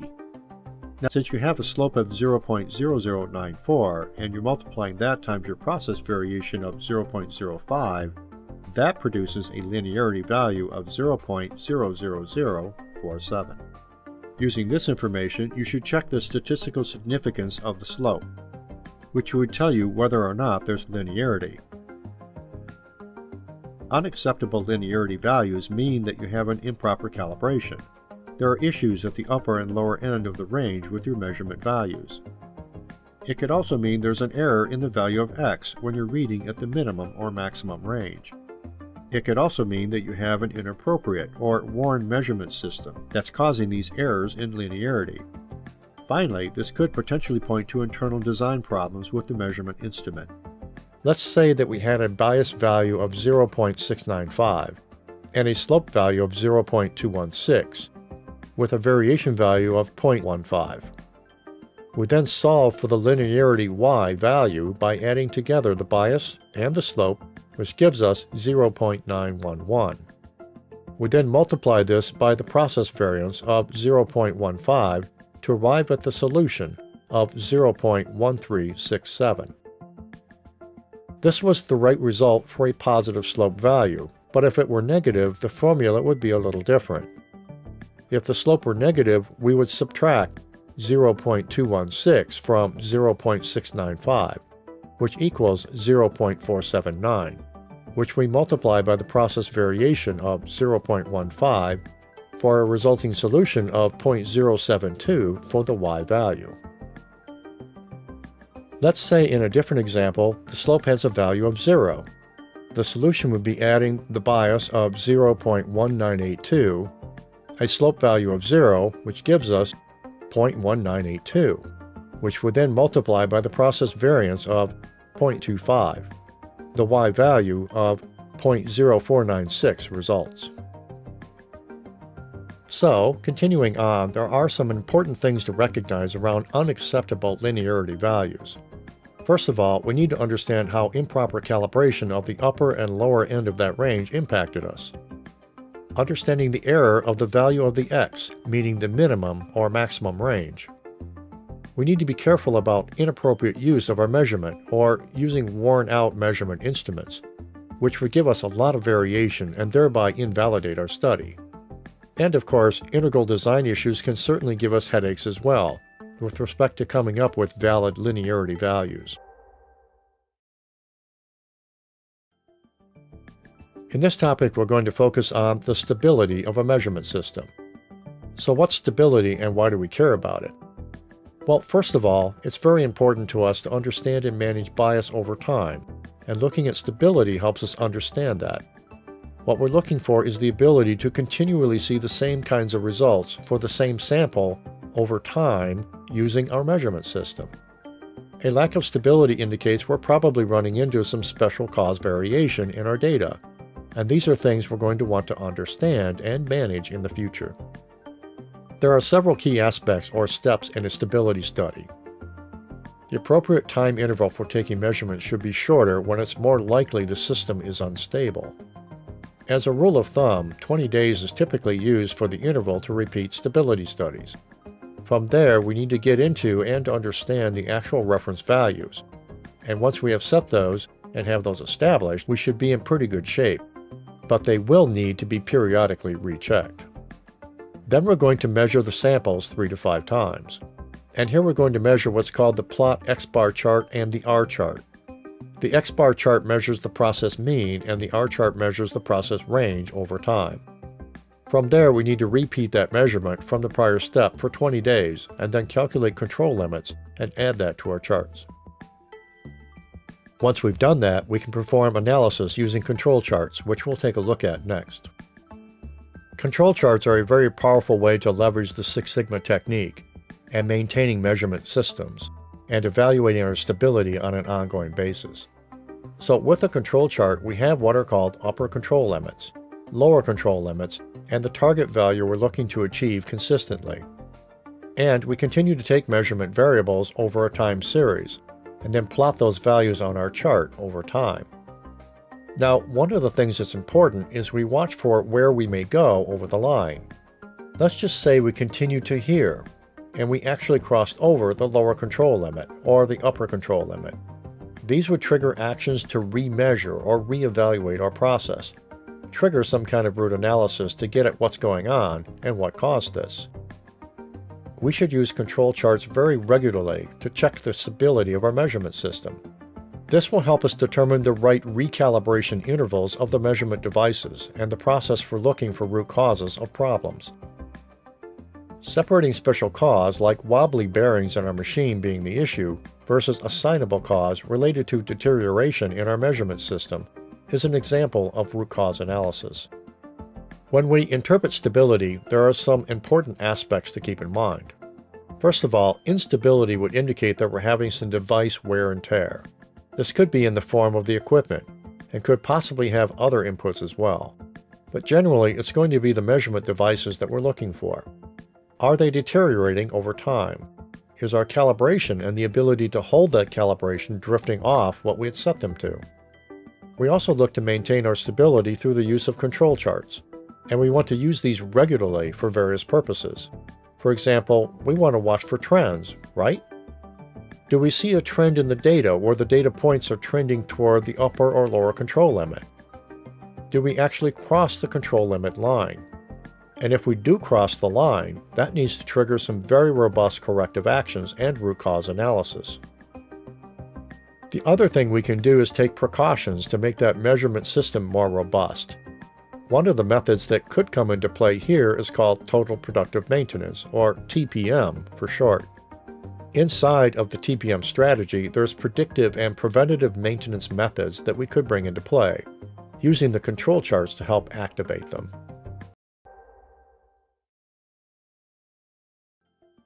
In this topic, we're going to talk about measuring precision itself. This is really about minimizing variation. First, let's get a better understanding about precision and how that plays into measurement system variation. First of all, we have what we would consider to be the total measured variation that we're looking for, which is broken down to process variation, which, oh by the way, is where we would hope to find most of the variation in our measurement system. In other words, if we're finding lots of variation in the parts, we hope it's mainly due to the actual parts, that it's due to the part-to-part variation and not due to the measurement system itself. And then within the measurement system, we have the repeatability and reproducibility variation that we're looking for. So let's remember that measurement error is really the lack of accuracy plus the lack of precision. And there's two major things that contribute to total variation. It's the process and it's the measurement system. And what we're going to be talking about is repeatability and reproducibility variation. Let's take a look at the formulas that come into play. Now here we have the total variation that we're seeing in a process. How much variation are we seeing due to the process itself? And how much of that's due to the measurement system? Total variance is a product of these two things coming together. The goal here is to remove or reduce measurement system variability so that we can focus on reducing the process variability, which is the key output of most Six Sigma projects. Variation, as we dive into it a little deeper, and we talk about measurement variance, is understanding that it has to do with adding together repeatability and reproducibility to get at the measurement variance. Let's remember going forward that these three terms can be used alternatively in different sources. The words variation, variability, and variance often could be interchanged with one another in this kind of discussion. Let's take a look at some of those measurement system variation types and how they come into play. The first being equipment variation, or EV for short. And here we would be looking for using the same operators, using the same parts, so that we can reduce the variable of measurement we're using as our baseline. we need to make sure we're using the same device, and that we're repeating this multiple times to validate repeatability. When we see issues with repeatability, very often we're going to get into some root cause analysis, and we could find these kinds of problems.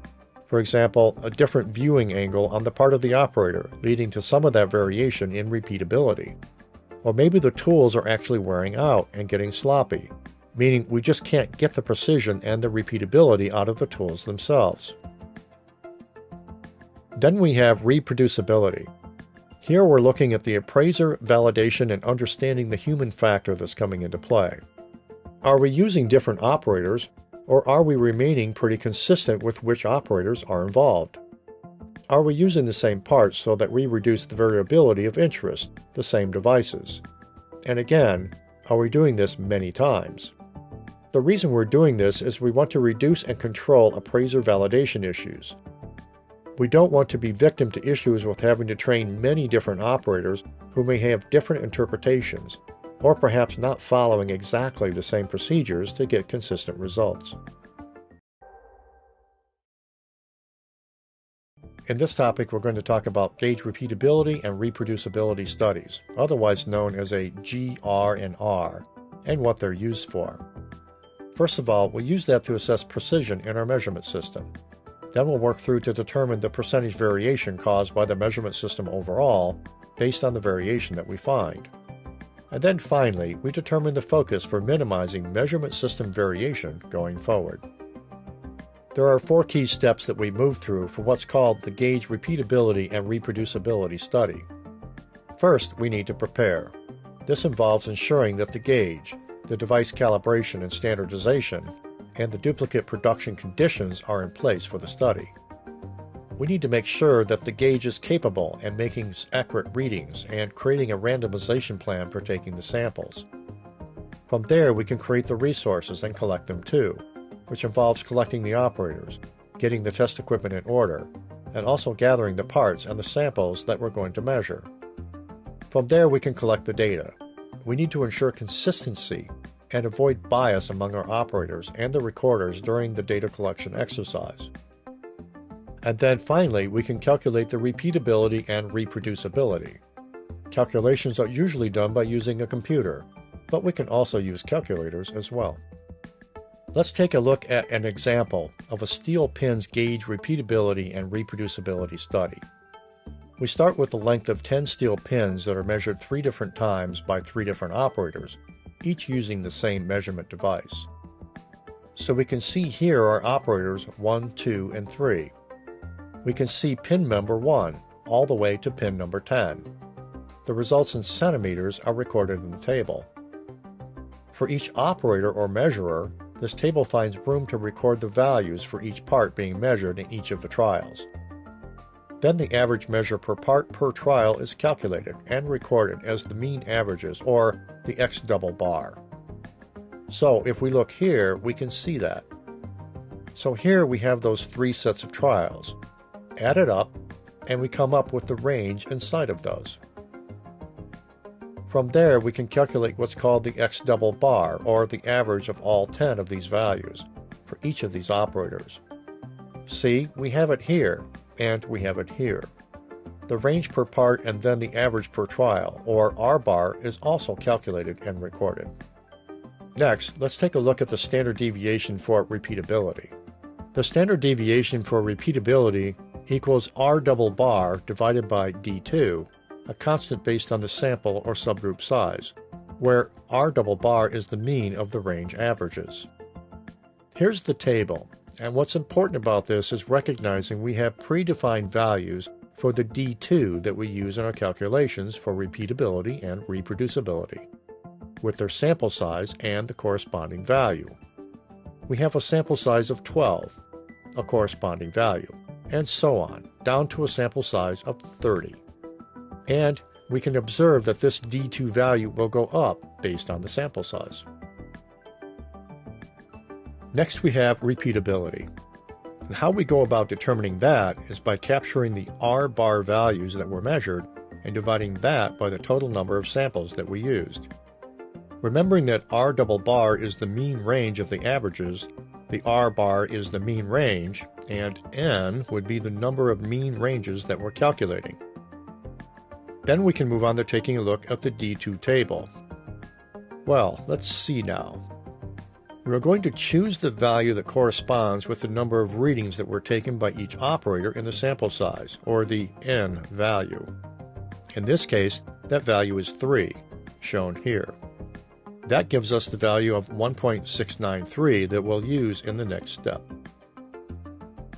From there, we can work forward to get to the repeatability sigma. This is equal to the mean of the ranges, that 1.38 shown right here, divided by the D2 value on the table, which is the 1.693. With that, we get to the standard deviation of 0.82, determining our repeatability for this particular study. We can then move on to looking for the deviation for reproducibility. We can see that's calculated in this fashion. The Rx bar over the number, the D2 table value. So to find reproducibility, we first want to calculate that Rx bar, which is the difference between the largest and smallest operator averages. The largest operator average in our example is 6.07, and the smallest is 5.94. When we complete the calculation, we'll get a value of 0.13, which is the difference between the min and the max. From there, we move on, using the Rx bar value and the D subscript 2 value that we use to calculate reproducibility. The Rx bar value of 0.13 is divided by the D2 value. What that returns is a reproducibility value of 0.077. Let's next look at getting to that gauge R and R value. There's significance in knowing the R and R values. By comparing the two values, it allows us to determine which is larger, and consequently, which is the larger source of variance. This will help us focus on our proof of that first in the future. In the steel pin gauge R and R study example, repeatability with a value of 0.82 is larger than reproducibility with a value of 0.077. Since repeatability contributes to more variation, it should receive a higher priority. Here we have the final step in calculating the gauge R and R value. It is to determine the overall impact of the measurement system variation. We do this by combining the values for repeatability and reproducibility. We have to convert those values found into standard deviations for the variances. This is done by squaring the standard deviations and then adding them together. Once again, we're referring to that steel pin example. So 0.82 squared plus 0.077 squared, which is 0.6724 plus 0.0059, gets us to a result of 0.6783. In this topic, we're going to discuss gauge repeatability and reproducibility and total variation. Let's now take a look at the variation formula overall, which is made up of the total observation variation with two major components, the part-to-part variation and then measurement system variation itself broken down. Let's recognize part-to-part variation can be pretty easy to get at for manufactured parts or physical things, because it's pretty easy to handle them and measure them. Doing this is a little more challenging in the service sector. For example, let's say that we could be testing diabetic tools for checking blood sugar levels, and these kinds of gauges and these things we use to test blood. The same methodology would come into play. Let's recognize that all of this rolls up into a formulaic expression, the total of observed variation being a formula of combining these other factors. Note here that a more generalized term for part-to-part variation could be any variable of interest that's part of the process, product, or service. Let's explore some of the key components. This is a Minitab output, and we can take a good look at the contributions to our errors. Then we can see a very big part right here where we want to pay attention and to understand. We need to recognize here what's really making that up. We have the gauge part and we have the reproducibility and the repeatability components and the calculations thereof. What's important to understand here is that we've got a very big contribution here from the repeatability and reproducibility part. or the measurement and a very small amount of it due to the actual parts being measured. So this is something we want to pay attention to going forward, as we understand and develop our study for gauge repeatability and reproducibility. Next, we take a look at the summary table, which sums everything up. We can see how it all breaks down for the operators and the reproducibility and the repeatability. This shows us contribution components of the overall picture. Now we can take a look at this formula again, with the numbers. 100% of this is accounted for with the part-to-part variation, repeatability, and then the operator reproducibility component, which tells us a lot about what kind of trouble we may have. It's important to minimize our measurement variation and be able to focus on the actual part-to-part or process variation that we set out to deal with in the first place. Let's review these outputs from Minitab in the form of different kinds of graphs and charts. We have 6 charts: the components of variation, the R chart by operator, the X bar chart by operator 1, 2, 3. We have the weight by part, the weight by operator, and finally the part-operator interaction charts. There's a lot to be learned by paying attention to these.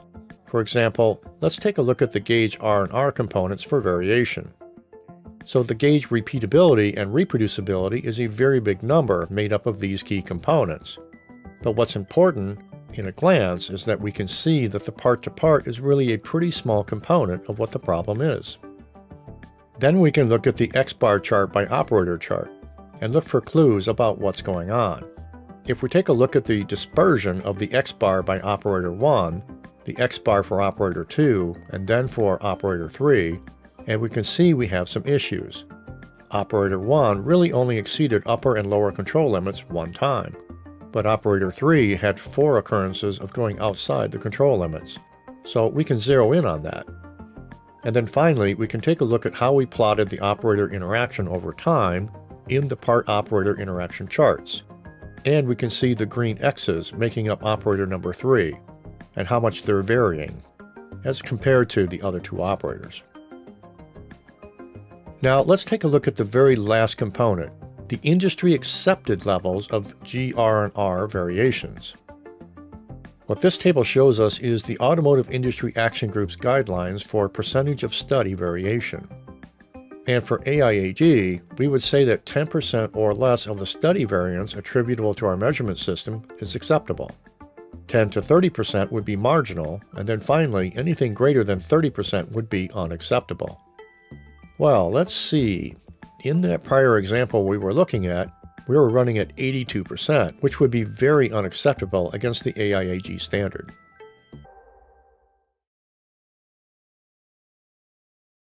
This course is about some of the tools that Six Sigma project teams use to carry out process analysis. First, we'll look at some of the common tools that Six Sigma has adapted from Lean, such as 5S and value stream mapping. Then we'll explore FMEA, or Failure Modes and Effects Analysis, which is a useful technique for identifying and controlling risks.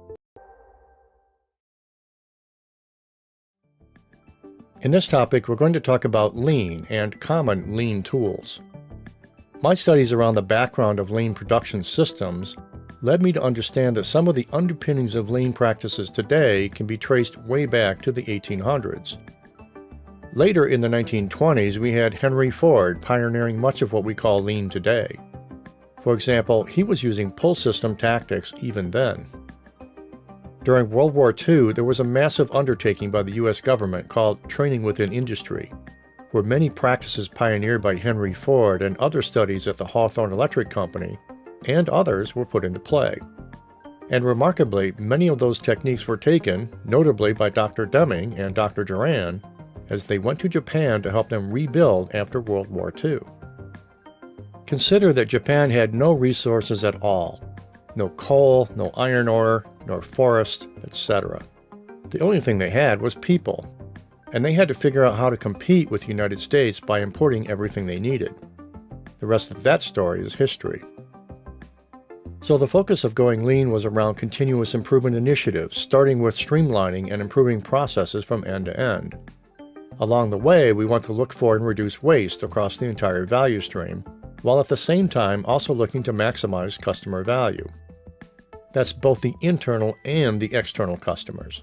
Their voice, that's what we want to listen to. We're looking to improve overall efficiency, quality, and customer satisfaction at the same time.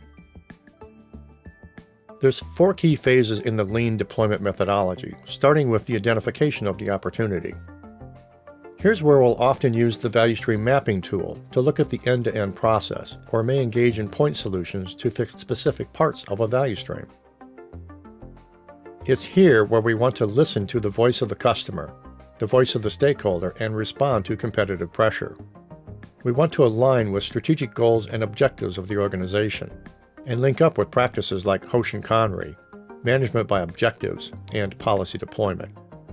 Here we're looking to solve major problems and can also perhaps tackle things related to overall supply chain execution. Stage 2 aligns nicely with the analyze phase of DMAIC, and we're looking at where to improve processes and flow to produce each product or service. We conduct activities to look at non-value added activities that are pinpointed, examined, and then slated for elimination if at all possible. From there, we move on into Stage 3, the all-important implementation phase. And it's here we'll often see the practice of Kaizen, both the Blitz type, where we're looking at, say, a week-long intense effort to improve processes, or maybe putting in Kaizen circles, standing work groups responsible for day-to-day execution and continuous improvement of the processes, being guided by the identification and design of our solution. And then finally, there's continuous improvement. And we could liken that to the plan, do, check, act cycle, where we're never done, continually cycling through a repeating cycle of improvement. In Six Sigma, we have to always look into endlessly eliminating variation in our process. We're looking for perfect quality. In Lean, we're looking very much for perfection from a waste perspective. Driving to zero in measured waste would be the objective, even though we may never quite get there. Important concepts in Lean that we need to recognize would be the elimination of waste, the practice of identifying value add, non-value add, necessary but non-value add, and also looking at how to take time out of the processes. We'll leverage what's called theory of constraints, which was developed by Ellie Goldratt and popularized with the famous book called The Goal, where the goal of any business is to make money, now and in the future, and that a relative few number of things actually would dictate the output of value for a system. The concept of a value chain means we want an understanding of end-to-end processes that develop and produce results for internal and external customers. Promoting flow or one-piece flow with minimum dead time or wait time from the perspective of the thing or the information that we're processing is an important concept. And finally, the endless pursuit of perfection in our execution. It's all about getting it right the first time as waste-free as possible. Let's take a minute to identify some of the most common Lean tools. The first being to get a great understanding of the 8 classic wastes we'll find in the practice of Lean. Then there's the technique called value stream mapping, Kanban or pull systems, 5S or workplace cleanliness and organization techniques, standard or standard visual work, error proofing, mistake proofing and Poka-yoke, and the practice of Kaizen.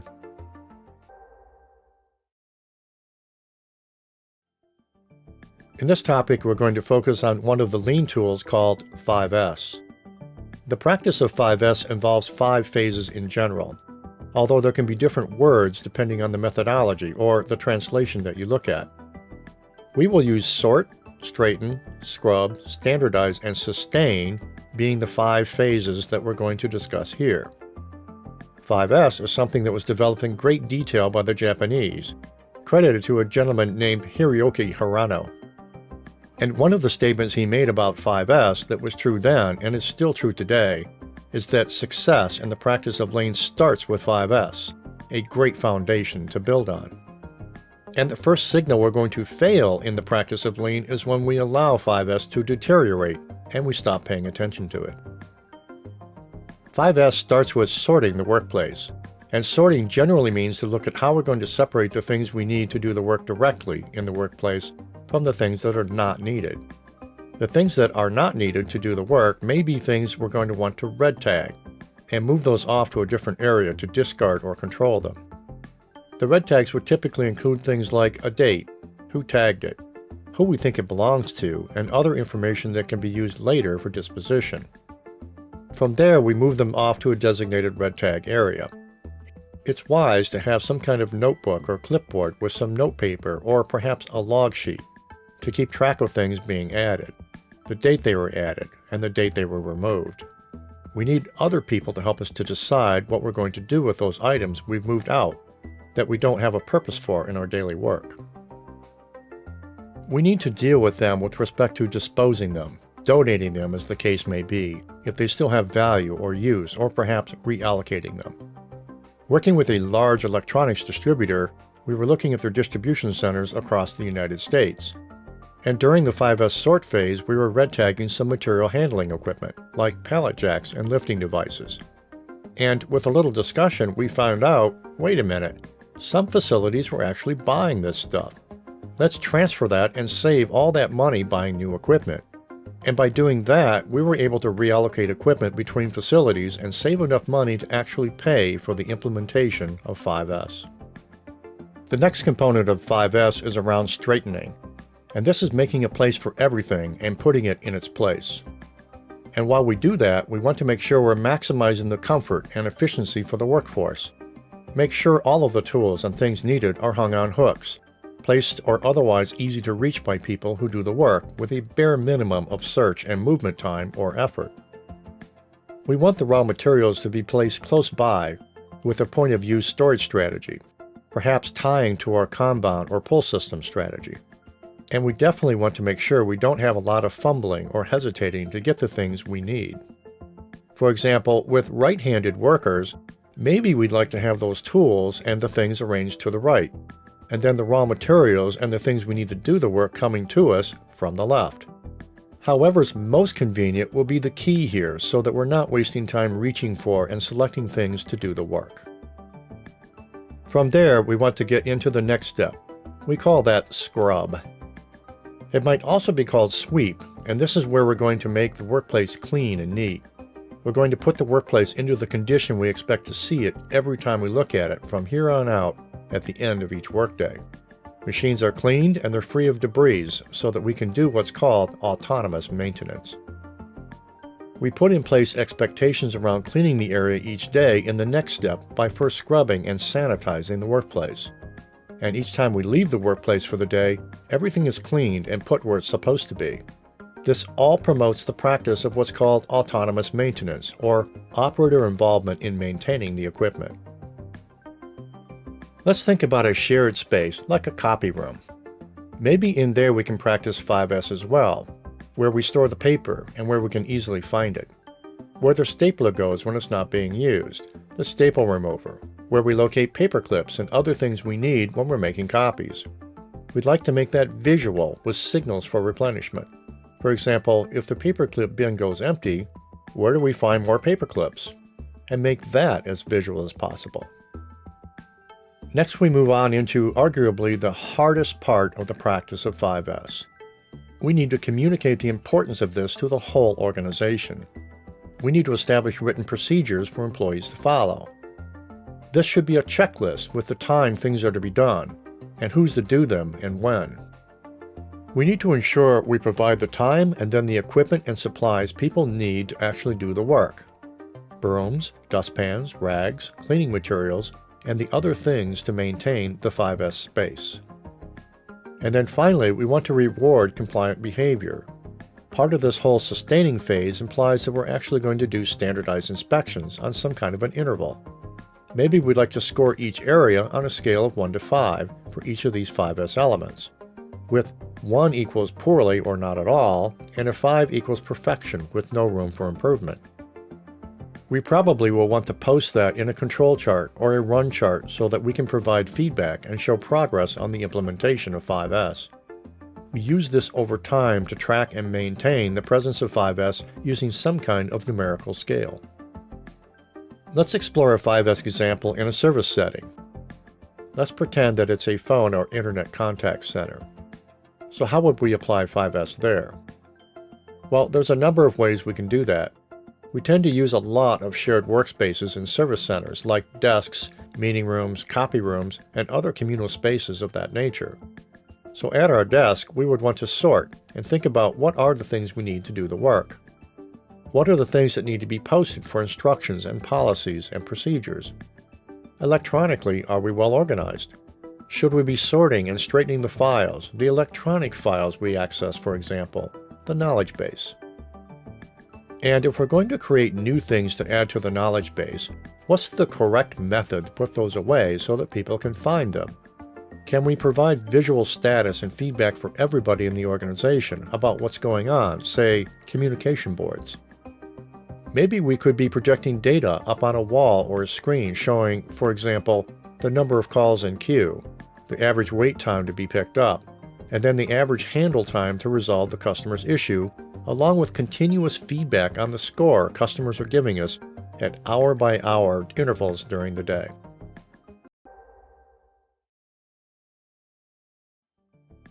In this topic, we're going to spend time talking about value analysis.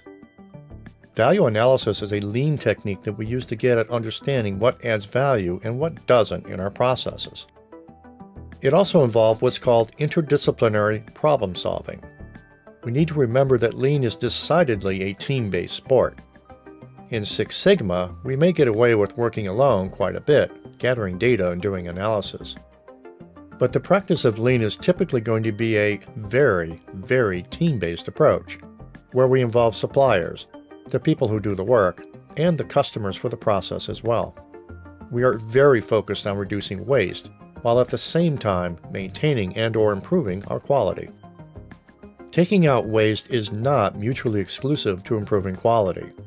For example, many steps in service processes in particular are some form of quality check, inspection, or verification. We can't take that time out of the process without eliminating the need for those steps.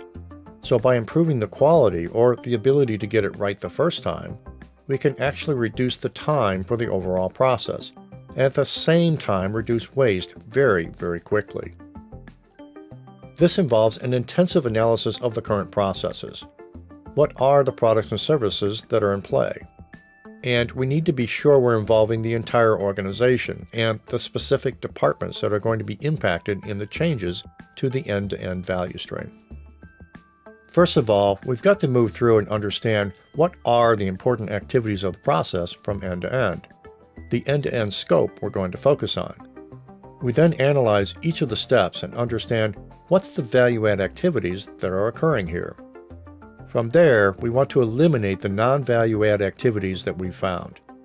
Typically, we want to go after the activities we would call low-hanging fruit, actions that have relatively high impact but also very low cost to implement, things that we can do quite quickly. The key thing here is we want to maximize value to our internal and external customers by minimizing wasted time, be that in the form of human effort or just time waiting while the thing just sits. We want to understand what the wasted materials or information are that could be scrapped or reworked.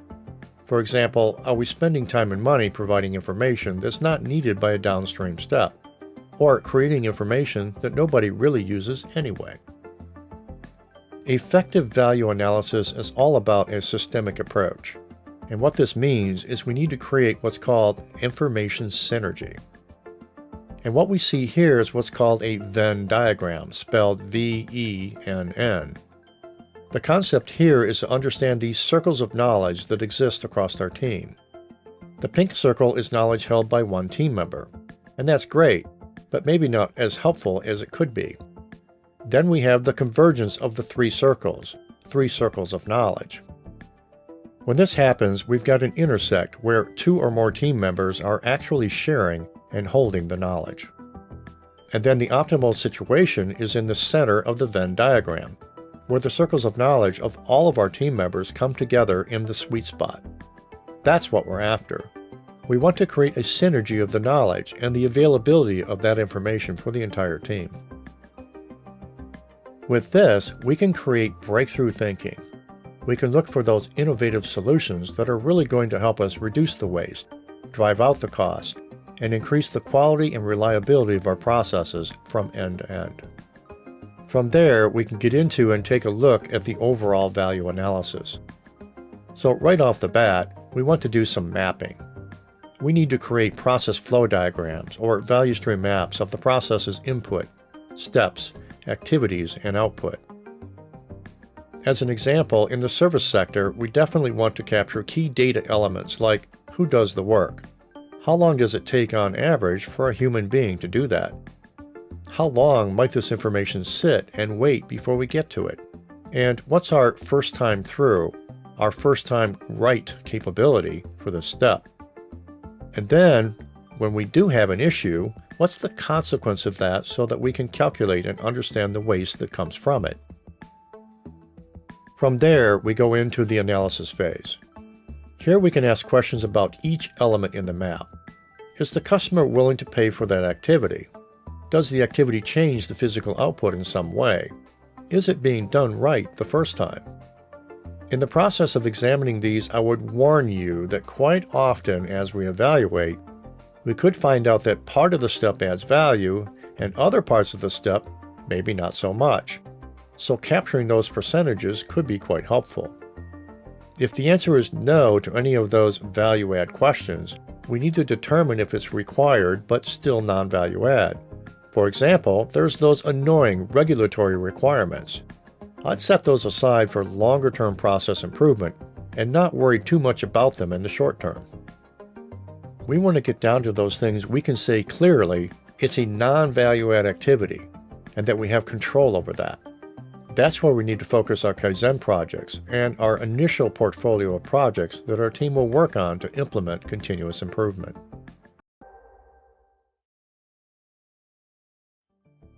In this topic, we're going to focus on the 8 classic types of waste. We need to be able to understand what is waste in our processes, what are the activities that really don't add value, and what are the activities that add cost without adding value. So you've got transport, and this kind of waste is related to wasted movement. And inventory would be excessive inventory beyond just what we need to decouple operations for pull system support and continuous flow. Then there's wasted motion of people and things, waiting time, over-processing, putting in more value or having extra resources just in case, producing more than what's really needed by the customer right now. Any form of scrap and rework and correction will fall under defects.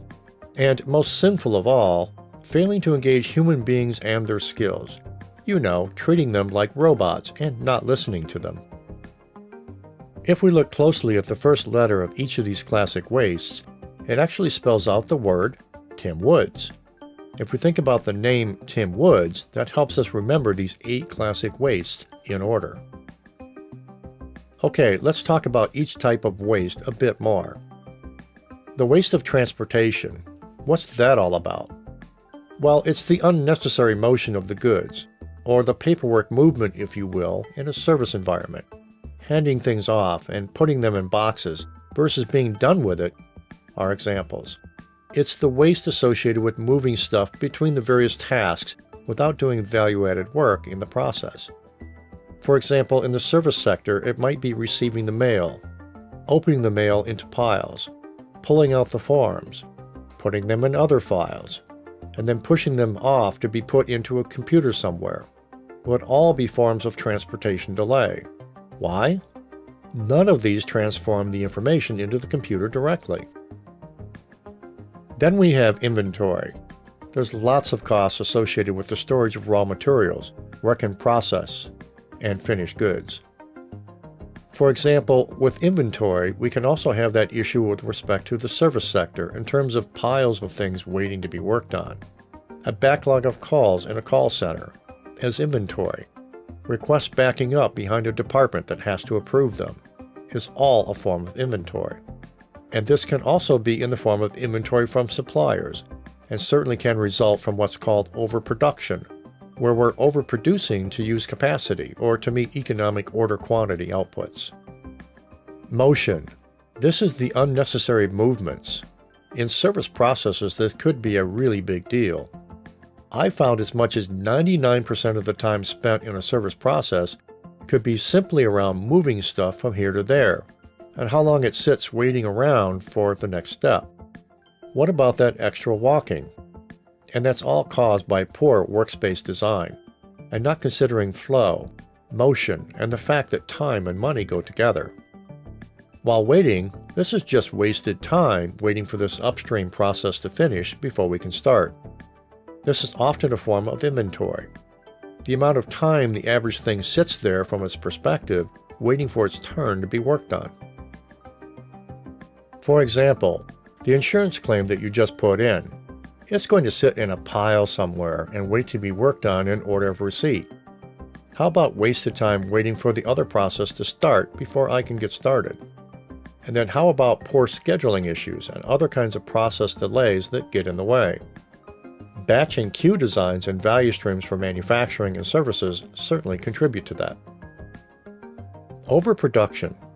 This is those just-in-case resources, or the batch and queue or economic order quantities and least total cost mentality driving that.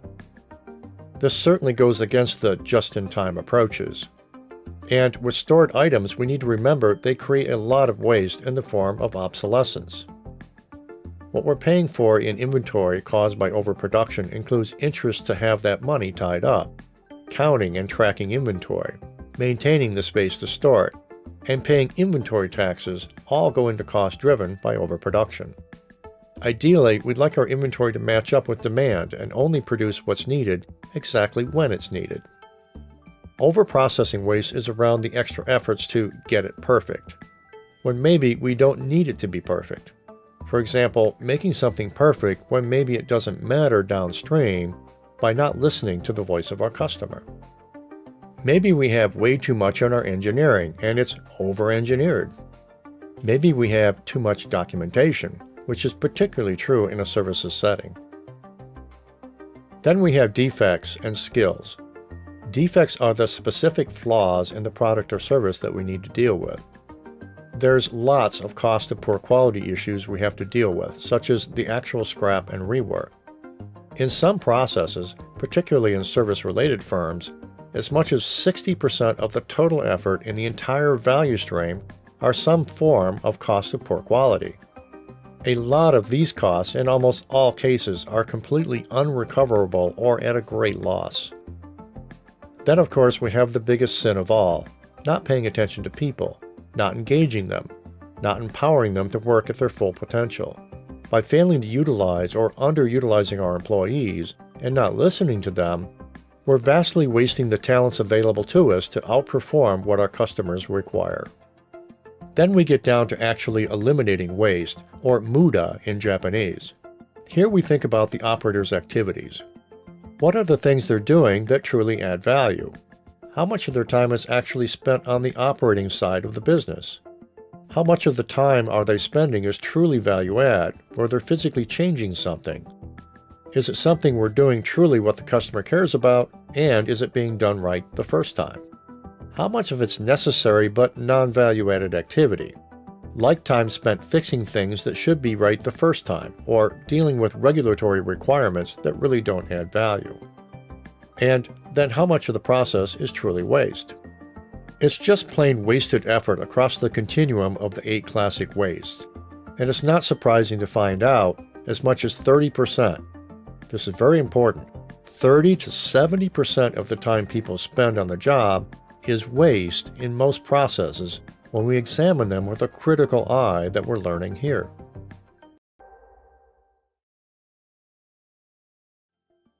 Let's take a closer look at the value stream and what's called value stream mapping.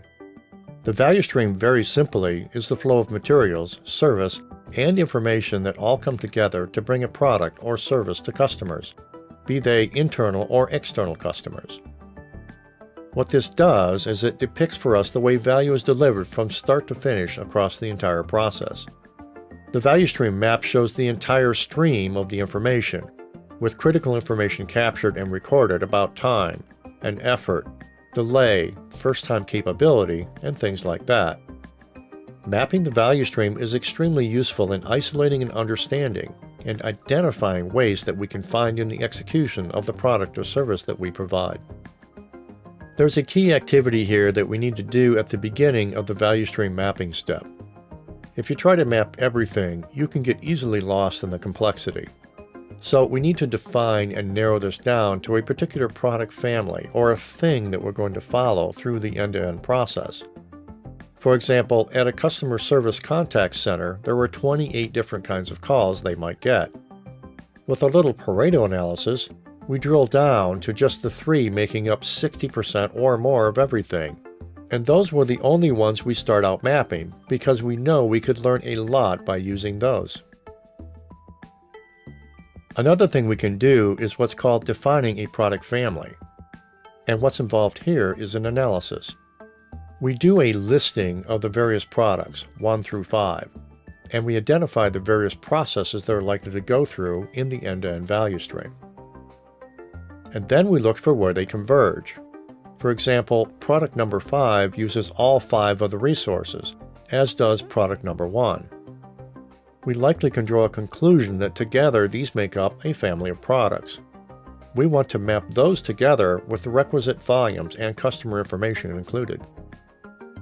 Let's take a closer look now at an actual value stream map in a manufacturing setting.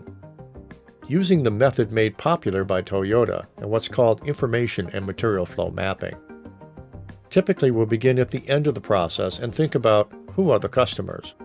What kind of buffer inventory are we likely to have sitting out there waiting to go to our customers? And then, of course, we have the transport being represented. Then we have all of the steps in the process. So we're capturing inspection, the average delay time between inspection and it actually going into inventory. How many people are assigned to do the work? 2 full-time people in this particular case. And each time we do an inspection, how much time do we spend doing that? And if there's a changeover, C/O means changeover, what's the average amount of time to change over from one type of inspection to a different kind of inspection? In this example, we've recorded delay time, and after the task, the average amount of actual human effort to do the main cycle time activity, and then the amount of inventory.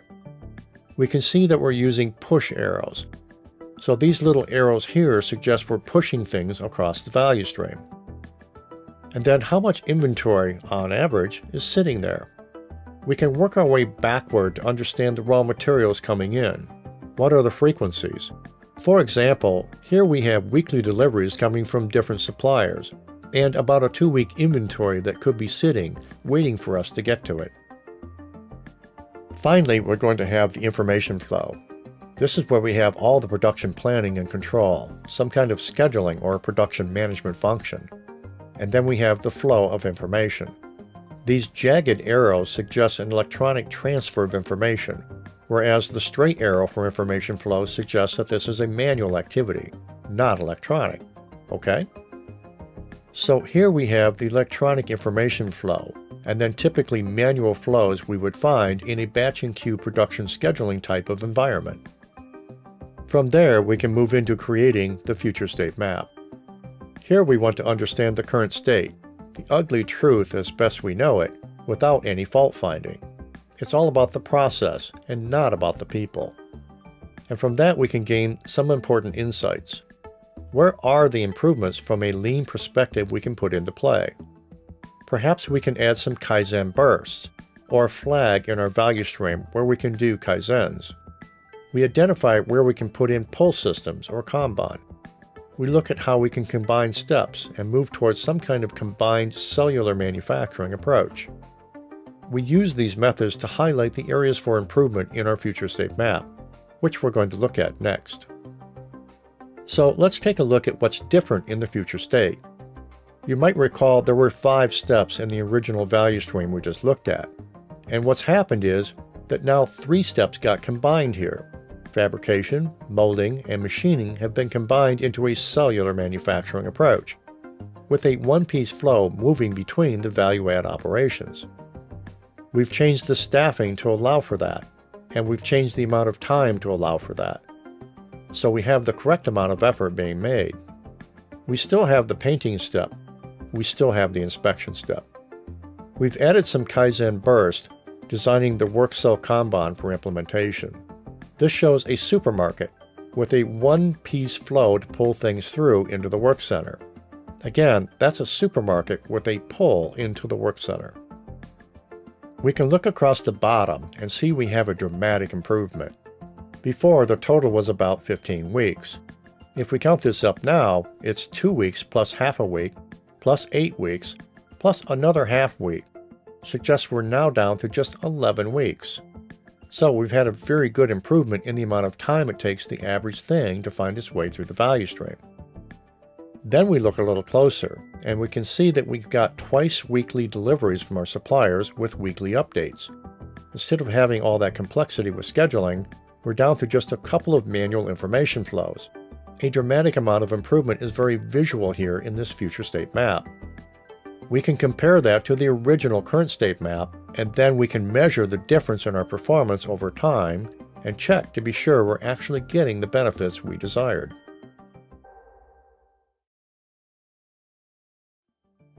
Failure Mode and Effects Analysis, or FMEA, or FEMA is another way to pronounce it, is a very powerful technique we use universally, both in manufacturing and in services, to get at an understanding of potential problems or failure modes in a process, product, or service.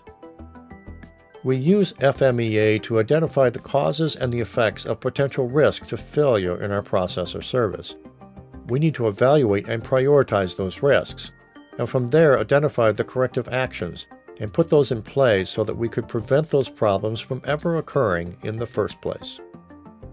As we explore the DMAIC cycle, there's two key intersects with FMEAs in place. First of all, it's all around analyzing potential defects and also preventing issues from happening, aligning with the analyze and improve phases of DMAIC. So, for example, if we talk about a paint defect, we need to analyze that. Let's say it is a paint defect on automobiles. What's the likelihood a paint defect can occur? What's the impact on our enterprise in the form of returns, rework, field failures, warranty, recalls, and all those kinds of things? Now, how about preventing issues from occurring?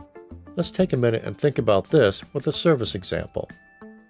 Let's say we're approving mortgages, and what about having the issue with approving the incorrect mortgage amount as being too much or too small, both of which are a problem? What can we do to prevent that from happening? What are the error-proofing, mistake-proofing measures we can put in? Do we require some audits? Do we need to do some control charts on the key inputs that affect the output of that process? Do we need to take other measures to make sure that we can just plain get it right the first time as we're processing mortgages? Some of the benefits of the FMEA or FEMA include ranking the possible failures, and we want to do this to understand their effect on the customer. FMEAs rank the effects of failures to identify the most important failures, as well as the actions required for that product or process improvement. They help us to identify and rank customer requirements and use that to reduce errors. The requirements can then be negotiated to find the most appropriate trade-off. Documents and information about the risk of failure and risk reduction are very important to us as well. FMEAs document what these issues are and the knowledge gained through their implementation. This documentation includes potential risk for future products and processes, as well as methods for testing to make sure the failures are eliminated. The emphasis of our FMEAs is around preventing problems rather than waiting for those problems to occur. The ultimate aim is to engage our Six Sigma teams to take action before problems have a chance to occur. This leads to a lower development cost. FMEAs help us to do this by identifying potential failures before they occur. Failures can result in costs such as scrap, rework, late charges from our customers, and repairs to products while under warranty. FMEAs also reduce hidden costs of low brand loyalty and losing customers due to our poor performance. We certainly can also improve our reliability and our quality, and thereby our customer satisfaction. Improving the quality and reliability by removing the sources of defects with respect to what the customer sees as value is very, very powerful. We also need to assure customers' safety by preventing safety defects and failures as well. And then finally, it's best a team sport. Remember, we'd like to have suppliers, the people who do the work, and customers where possible involved in this process. We'll implement FMEAs with a cross-functional team. Teamwork facilitates communication between different departments and at all levels within an organization. You typically perform FMEA using a worksheet. Let's take a minute to examine some of the key sections of an FMEA worksheet. The first would be, what's the feature or the activity that's going on? In this case, we're looking at the receiver associated with an electronic device, say a cell phone tower. And what are the kinds of issues or failure modes that we could run into? So we can have a drop signal or weak signal reception. And then we work through what's the effect of that. So when this happens, how does that impact our customer? The answer is a loss of service or diminished quality of service.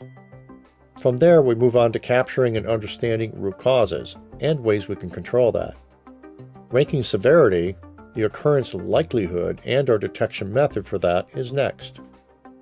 Getting to a risk priority number, determining what's the correct response, and in particular, for a design FMEA, the result, leading to questions about what we can do to revise that RPN to a more acceptable level.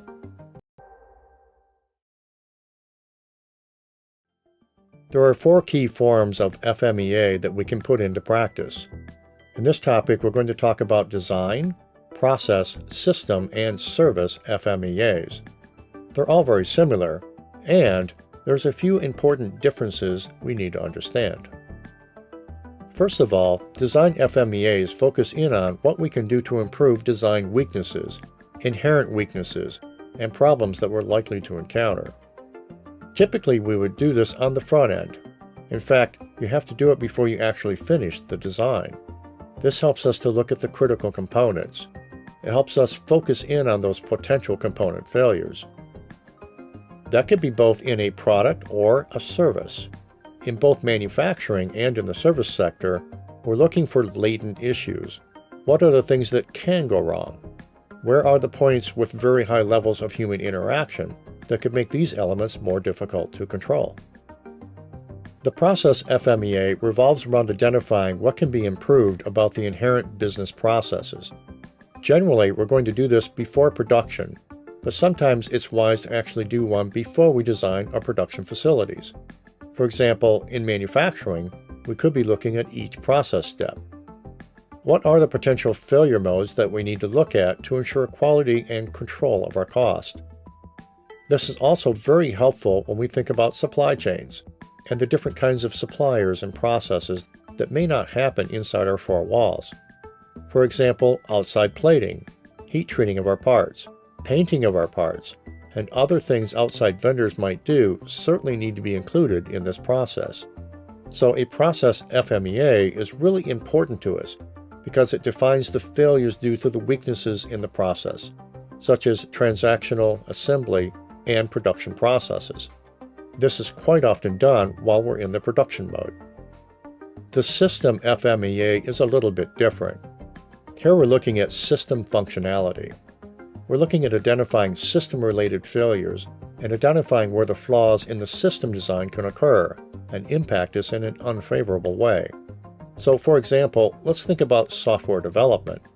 In the practice of agile software development, we usually like to start with user stories. Well, were the user stories complete? Did we have all the pieces, or could there be problems right there? Then we move through developing the functional specifications. What can go wrong in that process? Then we move into acceptance criteria. And then we have to assess the likelihood of failure even with the normal measures that were put in place to prevent those kinds of issues. One of the big common things I've seen quite often in this area is a failure to get the business fully engaged with the IT folks with that process. Maybe in the rush of running the day-to-day business, we're just not paying enough attention to these various phases, or perhaps rushing through the testing and approving the software before we should, could all be issues in a system FMEA to address. Then we have a service FMEA, and here we're assessing the services for a system of process problems that we're going to look for. Examples of this could be financial or legal services, delivering education, providing healthcare, or in the hospitality industry, which are all places where we can have an issue. So if we use the healthcare industry as an example, let's talk about patient falls while in the hospital. Patients falling down or falling out of bed is a really big deal. And let's just say we've started a new service to transport elderly people from their homes to the doctor. Well, we need to break this down. We need to evaluate each point of the potential failure. For example, getting them out of their house and out to the vehicle. We also can have issues that happen with a patient fall or injury while the vehicle is in transit. Getting them out of the vehicle and then moving them into the doctor's facility. And of course, we have to reverse the whole process, right? Get them out of the doctor's office and all the way back to their home safely.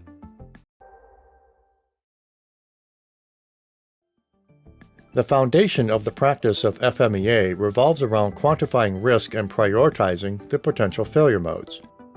You need to know which things need our attention for applying Lean Six Sigma methods to improve them. The three key components we're going to be learning about in this topic are the severity, the occurrence, and detection, or the ability to detect the problems in an FMEA analysis. Before we can calculate the risk priority number value for a failure mode, we need to rate its component values, the severity, the occurrence, and the criteria for detection. For each component, the RPN, or risk priority number, uses a rating scale to aid in our prioritization for failure modes. The rating scales typically contain three things: the range of the ratings, a description of what we're running into, and finally, what's the specific criteria around them. There are generally accepted scales. However, the Six Sigma team needs to use their past experience and their judgment to give each problem a rating based on these three scales, which usually will range from a scale of 1 to 10. The team can also alternatively use a scale of 1 to 5. The 10-point scale is generally sufficient for most purposes, and we can adapt that to our needs. We do need to make sure ratings are clearly defined, understood, and allow for objective prioritization using numeric rating scales. Let's take a look at an example. We have a description of the issues, right? Scaled 1 to 2, very low or none. The failure would probably not be noticeable to the customer or significantly impact us or the customer. Low to minor, it's a nuisance. There could be some issues in performance. A 5 or 6 would be moderate or significant. This could result in a significant or partial malfunction of the product. If it's high, it creates a high degree of customer dissatisfaction, and the product is probably inoperable because of it. Or it's catastrophic, which could result in a major safety issue or even result in injury or death. Well, let's see here. Not all problems are equal. How about a paint defect on, say, the underside of the frame on that bicycle you bought? We may not notice it, or it wouldn't cause a whole lot of dissatisfaction.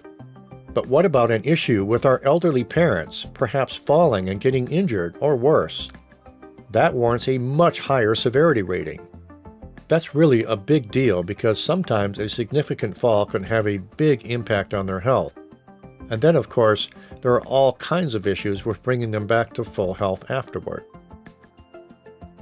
Let's take a look at occurrence ratings. What's the frequency or the likelihood this is going to happen? So if it's remote, it might be a 1 or 2.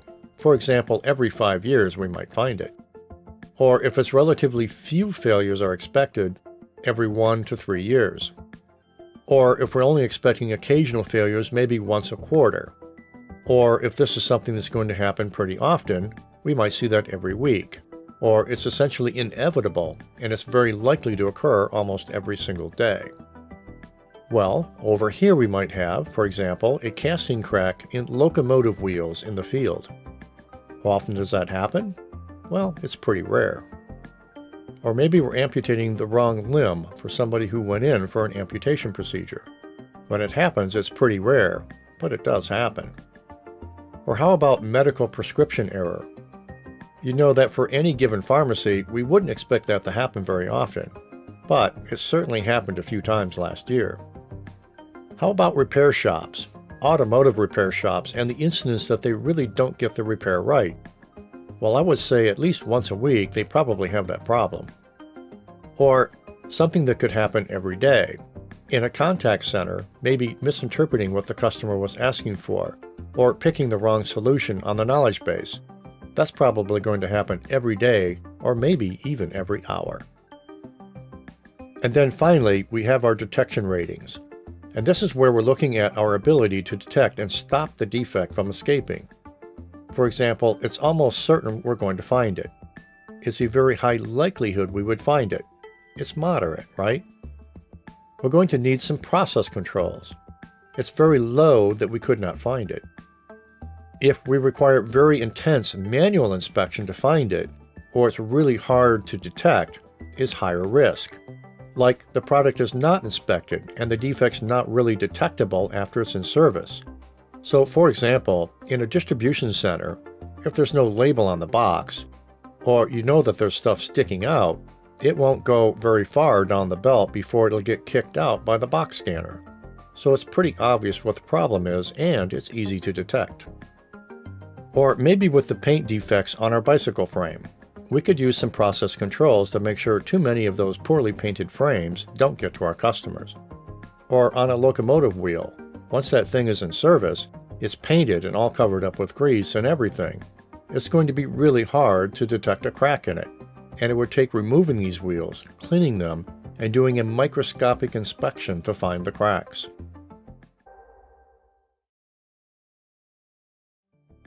In this topic, we're going to focus on the risk priority number, or RPN. Let's take a look now at the risk priority number formula. How this works is basically taking a look at understanding the severity. So for example, let's say we have a severity rating of 3, a likelihood of occurrence rating of 5, and a detection issue with a 9. So from there, we can essentially just calculate this, right? So this example data for the ratings, we can use the RPN formula, which is multiplying the severity by the occurrence by the detection. In other words, just multiply the three numbers and get to the value of what the risk priority number is for this particular attribute. In this case, our RPN is 135.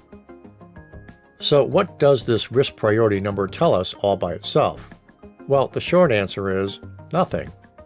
RPN values are relative, and they gain meaning only when they're compared to and weighed against other RPN values for the other failure modes, those before and after modes in our improvement and corrective steps. Higher RPN numbers are the ones we should always address first. There are some caveats and some issues to think about as we look at RPN numbers. First of all, we need to be careful we're only comparing ratings from the same analysis. If two or more problems have a similar RPN, the default is we want to pick the one with the highest severity numbers when there's a tie. Let's say you have two scenarios. In scenario 1, you've got a severity rating of 10, an occurrence rating of 3, and a detection rating of 3. In scenario 2, you've got a severity rating of 6, an occurrence rating of 5, and a detection rating of 3. When you work out the RPN for each of these scenarios, they both result in an RPN of 90. However, the first scenario has a severity rating of 10, so that's the tiebreaker, the one you should prioritize first. We're also going to want to organize our priorities to help us determine the sequence for action as well. We also need to remember that other organizational priorities may take precedence over the failure modes with the highest RPN, or those with the highest severity rating. The scope of the improvement project, available resources, and the relative ease of addressing problems are examples of organizational priorities that may affect which failure modes are addressed first. Let's take a look at calculating an RPN improvement and how that works. First of all, we want to arrive at a percentage reduction in the RPN. The reason we want to express that as a percentage is it allows us to set a target, and typically if we had a percentage of the RPN number, we can then document.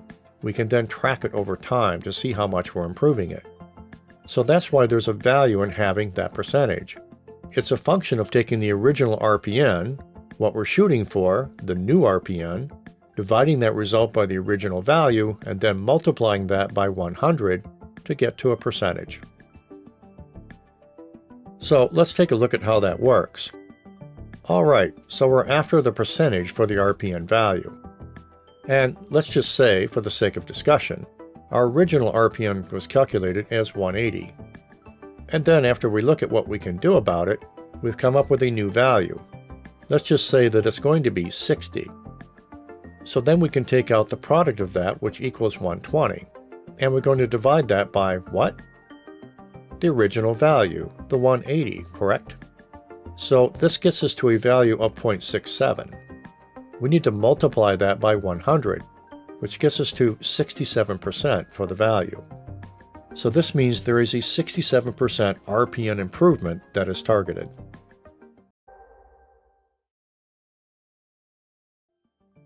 In this topic, we're going to dive into the components of an FMEA worksheet as we work through it. We will talk here about the design and process FMEAs. It's important to note that there may be slight differences in your worksheet, depending on if you're conducting a design FMEA or a process FMEA. First of all, we have the feature or the step. When conducting a design FMEA, the features or functions of the product or service are listed here under the normal operating conditions. And here we're listing under feature and step in this column what we're looking for. The failure mode is how that product or service might fail under specified operating conditions. The effect column identifies what is the actual result and what's the customer impact when we have that particular issue. And then we move into the actual cause. And the cause would be the potential cause for that failure. In all types of FMEA, the cause is what the eventual solution would focus on in the future. I need to caution you here not to confuse failure modes with causes. Note that the separate columns are used to record them carefully. A failure mode is any way in which the design or the process being analyzed could fail to meet its intended function or requirements. A cause is the specific weakness in the design or process that could cause the failure mode to occur. Moving on now, let's examine the next part of this chart. The next is controls. This column identifies existing features for defective failure modes. In a design FMEA, these would reflect the design activities and tasks that are in place to prevent the defect failure modes. Processes are more likely to be used to control methods such as statistical process control to prevent defect failure modes. Under ratings, the ratings column is used to record the team's overall scaled assessment of the severity, the occurrence, and the detection that would be used for this particular failure mode study. From there, we can get into the RPNs. For both design and process FMEAs, the RPM column holds the product of the severity, the occurrence, and the detection ratings for each failure mode. And then finally, we have responses. This column is used to record the actions that will be taken to improve the design or process. In a design FMEA, they would be the actions to improve the design and therefore detect, reduce, or lower the severity of the failure modes we might expect. In a process FMEA, these actions would focus on preventing the failure mode from occurring in the first place. However, reducing the severity of process failure modes may require design improvements, revisions to our processes, or both. Let's take a good look at an example here with this one. So we're going to be looking at a satellite receiver, and we've started filling this in a little bit with what is the feature or the step that we're evaluating, the kind of issue we can run into, and the nature of the effect on our customers. From there, we're going to move on to looking at cause, control, ratings, and what we're going to do, right? So the responses are the actions we're going to take to detect, reduce, or lower the severity of this thing actually happening in the future. Let's see what we've added now. So we go in here and take a good look at the causes. We have transmitter failure, and then we have atmospheric issues. That's interesting. Well, the atmosphere would be environmental, so how can we control that? Well, with transmitter failure, maybe we should be doing something around inspections to make sure those transmitters are operating like they should. But you notice we had a none here. Well, why is that? Well, it's because we can't control Mother Nature. We're going to be stuck with what Mother Nature gives us. From there, we have our severity, the occurrence, the detection or ability to detect. Each of these gets us to the RPN numbers shown. Finally, we get out here at the end of the form, and we take a look at how we're going to respond.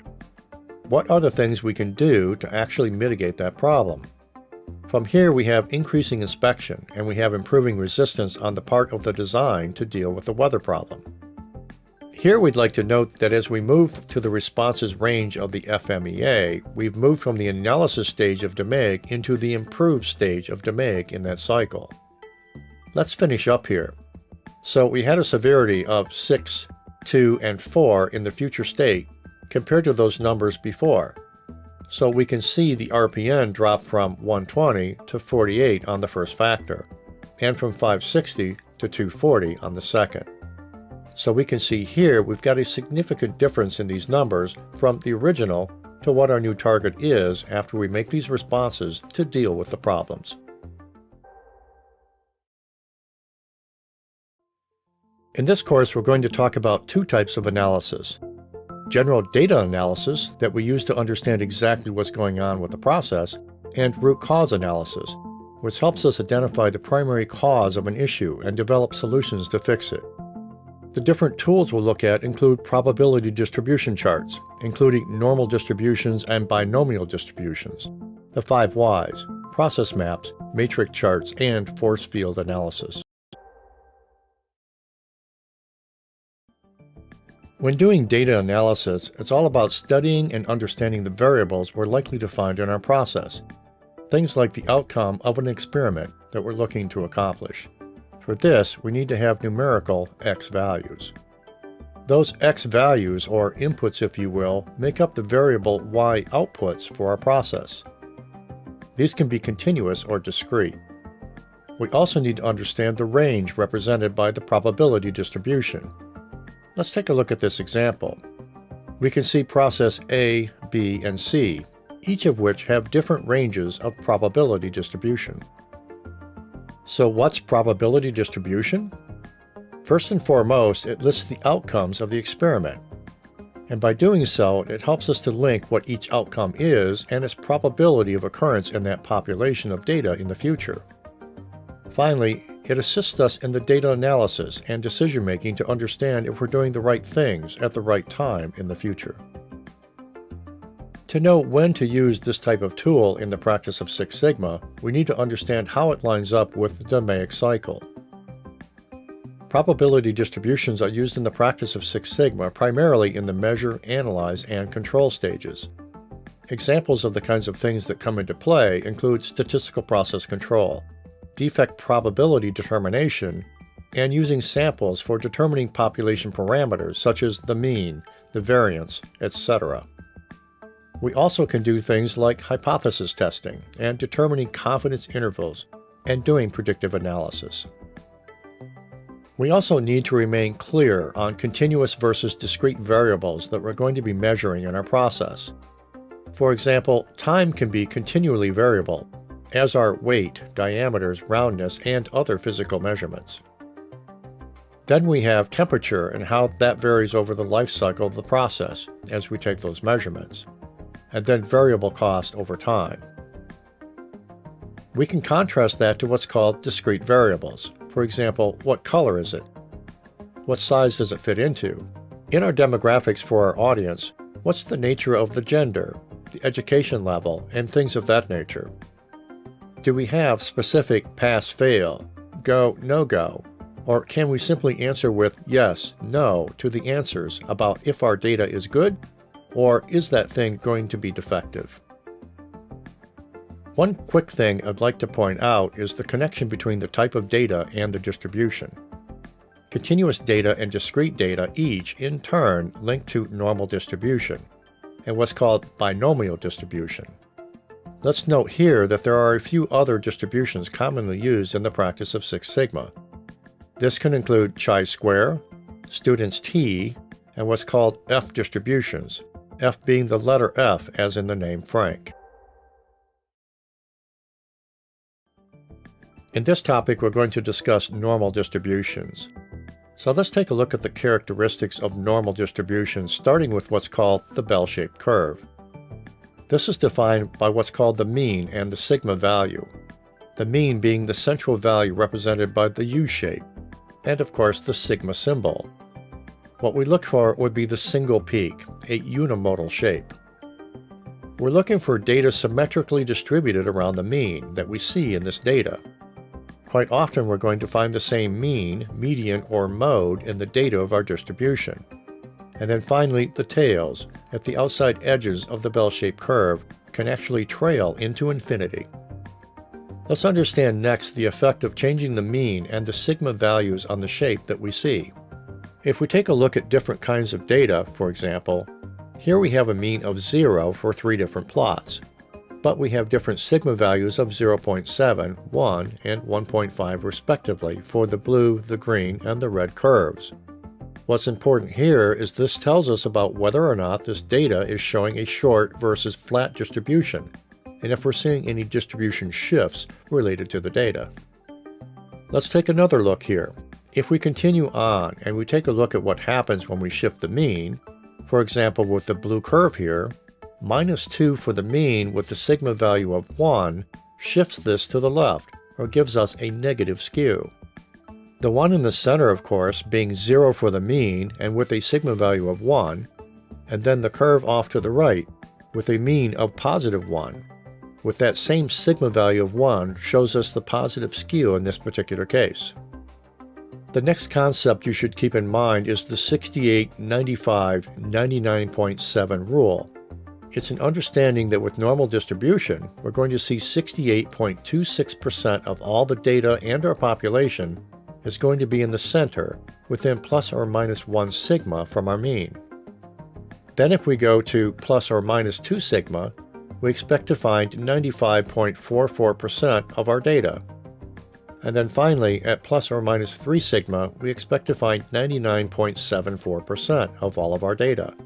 Or this notion that only about 3 per million values would fall to the left or to the right of ±3 sigma, if this data is distributed normally with the central tendency as we expected. In this topic, we're going to focus on binomial distributions. First and foremost, we need to recognize that there really is only 2 possible outcomes when we look at these distributions. This helps us determine the probability of the number of successes that we're likely to see over a given number of trials. We can use this data for different purposes. For example, it could tell us a lot about the occurrence of the event, but not necessarily the magnitude. We also need to understand that events are independent of one another. A key point is that binomial distributions help us determine the probabilities of the number of successes over a given number of trials. So how can you apply binomial distributions? Well, you can move into an investigative cycle and understand what the process yield is, and capture that data to use for our future analysis. Then we're going to need to work out and determine the sampling for attributes. For example, the acceptance sampling methodology that's going to be used. From there, we can determine the number of units that are likely to fail or fall under a warranty issue later on, after that product or service has been fully implemented. With this information, we can then estimate the number of people that might respond to a survey. So these are all different kinds of examples of how we can apply binomial distributions in the practice of Six Sigma quality. Let's examine in more detail the actual binomial distribution formula, where X is the number of events in the population, P is the rate of event in the population, and N is the sample size. And we can see how that calculation is determined to get to the actual value. From there, we can get into understanding the binomial distribution mean, which is a function of the number or sample size multiplied by the rate of the event in the population. This tells us how many of our samples are likely to exhibit the issue or that defect in our population. Then we have the calculation for the standard deviation. This is very useful to us in understanding the range of the sigma value in this population of data. Now, to save a lot of work in developing this binomial distribution formula and working through all that, we could use a really handy binomial distribution table. This is a much more efficient method than just using the formulas. So let's take a look at what's in here. First of all, we have those X factors listed down the vertical axis, 1 through 5. And then we have the rate at which that occurs in the population, or the p-value shown along the horizontal axis. Then with a relatively simple lookup, we can get to that calculation of the binomial distribution. For example, if our x factor is 4, and then, let's say for the sake of discussion, we have 0.7 with the occurrence within the population, we're able to very quickly come down and get the answer of 0.360. In this topic, we're going to get a better understanding now about the importance of the distribution of different kinds of curve shapes we're going to see in our analysis in the practice of Six Sigma. More specifically, we're going to examine skewed curves and bimodal curves. Skewed curves will all exhibit specific tendencies. They will be a single peak, one mode, and then a mean, a median, and a mode that are all different within a single distribution. Bimodal curves, on the other hand, exhibit two different peaks and two different modes, and the modes will always be different. Other thing that's important to recognize here is that in bimodal curves, the median and the mode could be equal or they could be different. The other thing we could discover as we begin to look deeper into the data is that we could possibly have two different distributions or populations of data being mixed together, which gives us this phenomena of seeing the bimodal curve. Let's now take a look at some different examples of different kinds of skewed curves, what kind of skewing effect we might see. The one that we see in the middle here shows a central tendency. There is no obvious presence of a skew in the data. The mean, the median, and the mode are all essentially the same value. However, when we begin to look at the other data sets, we see something that looks more like this one on the left. We have a mode where we expect to find it at the top of the curve, but we find our median and the mean values to be off to the left. This is clearly showing that the data is negatively skewed. Finally, on the right-hand side, we have an example here of a positively skewed set of data, where the mode is where it's expected at the high point of the data, but the median and the mean are out to the right side of this. And this is another key place where we want to understand what would cause it to be skewed in that direction. Is that valid? What's important about that later when we attempt to do our Six Sigma projects? The key point to all of this is that the shape of these skewed curves tells us a lot about how the data is behaving, and how we go about interpreting that data for improvement and understanding what to do with what we're learning in the future. And then we have bimodal curves. In this example, we actually have two different modes, one median and one mean. Now, what's important to know about this is that this is what's called an asymmetric or unbalanced shape. A couple of examples of how we might see this in play is as follows. Let's say we're in the restaurant business, and we're open for lunch, and we're open for dinner. And let's pretend that we're in a business district, and we get a really heavy lunch crowd. What we could see is that the mode for our lunch crowd performance with respect to the average serve time could go up quite a bit, and then it could get better as you move into the afternoon. And then another big surge in the early afternoon or early evening, when people are leaving work, stop by to get dinner. We could see that average serve time mode shift depending on the time of day. We almost have two populations of data going on here, the serve time values in the lunch hour versus the serve time values in the dinner hour. Another common example we might see in this behavior is in the field of education. If we're paying attention to student scores, and if we're getting this kind of phenomena on average student scores, this might suggest we have two different populations of students being included in our population. It's not a big surprise to see this in the practice of education when we study what's going on with test scores with students with differences in their demographics, the institution, and other factors in educational situations. In this topic, we're going to focus on types of variations we're likely to find in a control chart, and common causes of variation. Let's note here that variation can be divided into two categories. Common cause variation, which is the expected variation we normally would expect to see, and then what's called special cause or assignable variation, which usually are event-driven like a power outage or a new employee taking over on the task, where we could isolate the specific cause with accuracy. To clarify known special causes, quite often we would use these red circles, where the process measurement goes out of control for some reason. We know special cause is the source. Common cause variation is expected over time.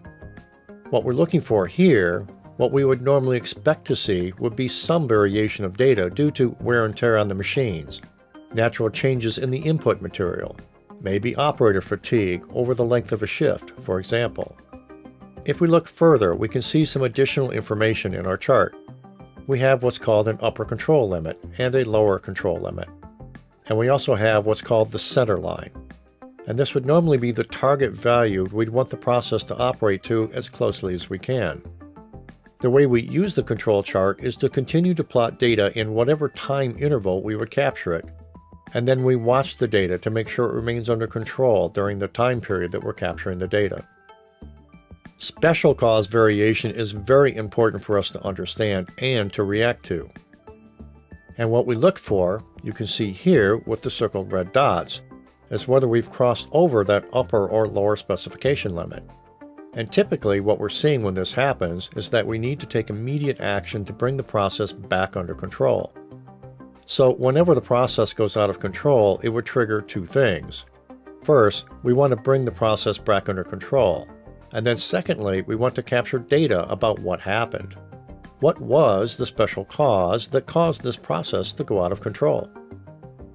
So let's think about a couple of examples. How do we go out of control? Well, for example, a conflict between existing software and a new process might have slowed the computers down, which resulted in a process drift. Maybe for that time we had a lack of training or skill gaps among the few of the agents. That can result in special causes for variation in the data that we're inputting into this control chart. Now let's take a look at the normally shaped bell curve, along with some additional data to get an understanding of some of the additional elements with respect to how we analyze data. So we've got a lower specification limit, or LSL, and an upper specification limit, or USL. And what this curve suggests is that the data captured is assuming a normal shape. But when we look closely, we can see we've got a problem. We're going to have defective results that are to the left of the lower specification limit, or to the right of the upper specification limit. Let's note here that a special cause variation in and of itself does not make a product or service defective. It just tells us that the process is unstable or out of control. To determine if a product or service is defective, we need to bring those specification limits into play and compare the data against these limits. Again, that being the lower specification and the upper specification limits.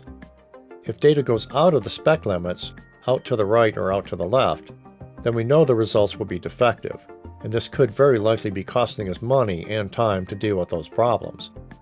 Finally, let's note here that an out-of-control process with assignable causes and excessive variation in general have a much higher chance of producing those defects, lower quality goods and services, rework and scrap, waste, cycle delays, and unpredictability. If you could control the special cause variations and make the process stable, we would therefore and thereby minimize potential quality costs associated with poor quality out of our process. Let's examine now some additional control chart examples. For each, we'll learn what's important about them. All of these have special patterns. They have a lack of randomness in the data that is expected with common cause variation. Let's take a look at some of those issues. For example, in this upper left chart, we see what's called a trend. We started out in an out-of-control condition and obviously made some changes to the process. For a while, we were inside the control limits, but then we trended up continually in the measurement until we're out of control again. So clearly, we've got a trend in the data trending in a very sloped direction up and out of control. So this degradation in the measurement very quickly gives us a sense for what's going wrong, like the weight, or the temperature, or the diameter, or the handle time, or the wait time for transport in a hospital, and things like that. This would tell us very quickly that we have an out-of-control process with special cause coming into play. It's not acting randomly. Then we have what's called the spike on the upper right-hand side. And with watching the data, we can see it spikes out of control. We take action, and then it goes back the other way and goes right back out of control again. So we can see here that we have all kinds of wild up and down overcorrection going on in the process. This is very assignable. For example, in manufacturing, in injection molding, we can say the barrel temperature for the extruders is going out of control from making an adjustment. We could then have the material weight that we're pushing through this process is getting all out of control. Or maybe we have additives to the material to make it act properly in the process affecting us. Or maybe it's the flow of coolant. We're ratcheting up or down the amount of flow of coolant going through the machine. Or we're slowing it down, and that's causing these spikes in the data going in and out of control. We can also have cycle issues. So we can see here that we have wild swings in the data up and down very wildly throughout the entire process. This would suggest that we're making all kinds of corrections, trying to chase that process into the middle zone of the control chart. But as a consequence, it's not showing just general variability we expect to see. This signals a very low level of control for the process. And then finally, we have what's called the shift. Here, if something assignable is going on, we can see it, because it's just not random like we see here in the center for several measurements, where it was kind of random and centered. Then we see several points in a row in one direction, and then maybe a little bit of good behavior, and then several points going in another direction. Each of these cases with 3 or more points in one direction is what we call a shift. These are signs that we have special cause variation impacting us in our process. In this topic, we're going to talk about root cause analysis. We need to get some context here around what is root cause analysis we use in Six Sigma, and how it is used during the analyze stage in a Six Sigma project, where team members use a variety of statistical and non-statistical methods and lean tools to find underlying issues and ways to address them. Well, there is a 3-step process that goes with discovering the causes of variation and then finding ways to address them. They are listing the possible causes, organizing them into groups of causes, and then moving through a prioritization process to list those causes and group them into logical buckets so that we can tackle them in our Six Sigma projects. The first step is where we want to go through and list all of the possible causes. This is the most time-consuming step in the entire process. If it's not, it could be we're not spending nearly enough time as we should on this process. We don't want to be guilty of preconceived ideas or cutting this step short. Not being robust here is not something we would recommend in the practice of Six Sigma. From there, we can move into gathering information relative to the problem. We collect the data aligned with the causation factors. And remember, it needs to be numbers and things we can classify and put into logical groupings. And then we're going to move into using root cause analysis. For example, the 5 whys. We might use process or value stream mapping to get more data and a deeper understanding of what's going on with the process where we got the data. Using the technique of force field analysis to understand what's getting in the way of this change could be in play. We need to understand the forces for and against, or things that can get in the way. Or we may use matrix charts to understand what are all the key components going into this process. Key equipment, materials, resources, and people. How do those line up? How could those have an effect on the kinds of problems that we're seeing in our process? From there, we can begin to organize the data. So what we typically would do is we would have all of our potential causes that we found. We would then need to group them by using, for example, a fishbone diagram. Then we'd say, okay, let's get these into groupings. For example, how about all the causes that show up around a particular point in our value stream process, or the map? How about key factors that we know would clearly influence each other in their causation and in the effect of them? Maybe we need to zero in on the persons or the actors that are responsible for particular parts of the process that we're trying to improve. And then finally, we want to get into prioritizing our list of actions down to those vital few root causes. We're going to use root cause analysis tools for this. We need to remember here that our conclusions must be backed up with solid data. So as you move into this final phase, and you're looking at this final grouping of the key things you're going to drill into first, we might ask, how often do these things happen? Each time they happen, what's the consequence of that? What's the significance of these causes when they manifest themselves? Is that significant? And if we address those, would it have a large impact on the objectives we're trying to accomplish with our team? If we can clearly say yes to all those things, it's very likely we're picking the right causes for the next step in the process. In this topic, we're going to discuss 5 whys analysis, a very important tool in problem solving in the practice of Six Sigma. In truth, there can be a lot more than just 5 whys, but it's a very good rule of thumb.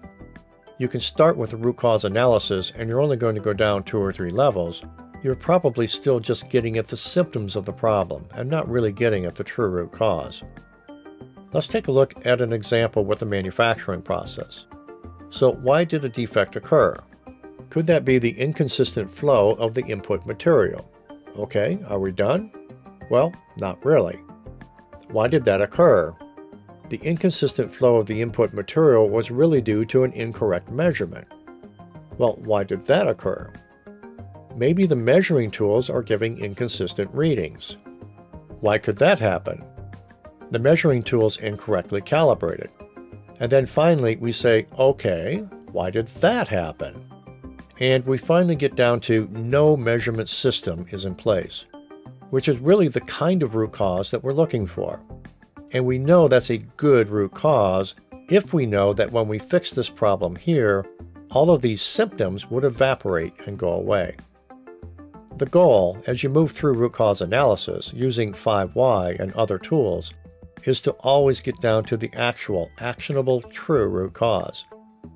And if we eliminate that, everything we're seeing in terms of the defects and the problems go away, which is the proof we did a good job in root cause identification and correction.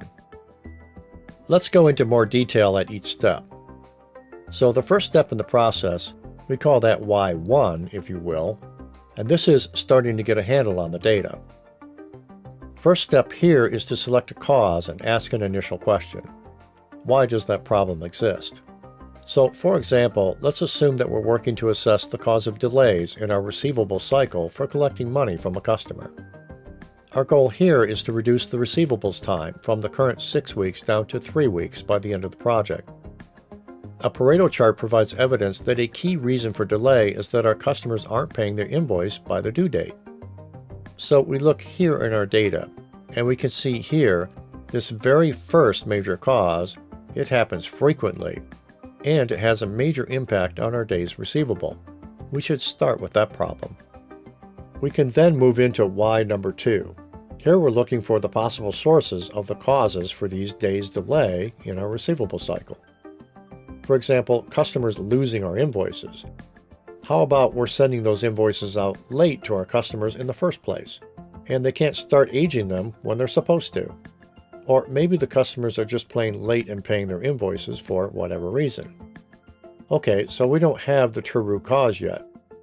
Let's keep working on the process. We then take a look at that with why number 3. Why did that occur? Let's take a look. Number 1, customers losing the invoices. Well, we're going to eliminate this one. Why is that? Well, it's not really plausible. The number of late payments is too large to account for the problem. Could all of those customers be losing their invoices, or maybe just certain customers? So we're going to eliminate that one. Then we have late invoices going out to the customers. We're going to say, you know what? That's plausible, and it's sustained and supported by the facts that we've captured. We're not really snappy and crisp about getting our invoices out for our customers like we ought to be. And then finally, customers paying them late. This cause is also eliminated because some of the late payments are coming from customers who have always paid on time in the past. We're going to be zeroing in on number 2 as a special cause as we continue with our case study. We'll move on to why number 4 and say, what's going on here? Well, let's take a look at what are the probable root causes of the company being late sending invoices. It could be problems with the billing system, user errors, or issues with our customer database. From there, we'd want to go capture some data. We might go out and begin to use some tally sheets or some tick sheets, and every single time that we get an invoice that comes back late, we'd spend a little time doing some root cause analysis, and we would capture some additional data. This is a case where doing a second-level Pareto analysis could be very, very helpful to our team. We did the initial Pareto analysis to say maybe it's our customers paying late, but then we drill down into this. We say maybe it's really we're sending out these invoices late. We're not getting them out in time. Well, perhaps we need to capture some additional data now and do another level of Pareto analysis. Here we want to capture and understand the problems that could be happening. Let's collect enough data to find out which of these is truly the big hitter. And in this particular case, we're going to say that problems with our billing system has proven to be the biggest single reason we're having an issue with sending out our invoices late. Then we have the final why. And I need to remind you that this could be why number 5, why number 6, or even why number 7. There could be many more levels we need to do to get all the way to the true root cause. Then we can take a look at the problem with the billing system, and maybe even do another round of Pareto analysis of drilling into what's going on. So it turns out here that the automated billing system still uses a legacy software, and this is overdue for an update for many years. Due to the old algorithm set in the software, it's been producing invoices a few days after rather than immediately upon shipping our product. To solve the problem, the team decided to adjust the algorithms as a short-term solution and then update the software as a long-term solution. What's important to remember here is even though the process is called a 5-why analysis, we don't necessarily ask why just 5 times. In this example we provided here, a team reached an actionable cause after only 4 rounds of the why. Conversely, you may find it necessary to continue the iterative process, that drilling down into additional whys, before you reach the true root cause that you can really act on. The rule of thumb is to stop when you run out of possible why questions for a given issue found. In this topic, we're going to examine process mapping and how we use this tool in conjunction with other tools to do root cause analysis for our Six Sigma projects. Let's first talk about key things about this process map that we're looking for using the example value stream of delivering fuel to a gas station. First of all, we have what are called boundaries. And the boundaries start with the beginning of the process and end at the end of the process. We also have key inputs like receive order from station and outputs such as dispatch order to delivery. We also have delays such as truck drives to station, and maybe there's a delay waiting for the truck. We can have potential waste in the process. We will want to be vigilant about looking for forms of waste out there that we need to understand for possible action. We need to understand where we're going to be doing review and question if steps are creating a potential bottleneck in our process, and use this to help us dig deeper and ask more questions about what's going on in this value stream example of delivering fuel to a gas station. The workflow diagram in the practice of Lean, known as a spaghetti diagram, is very important in support of the process map.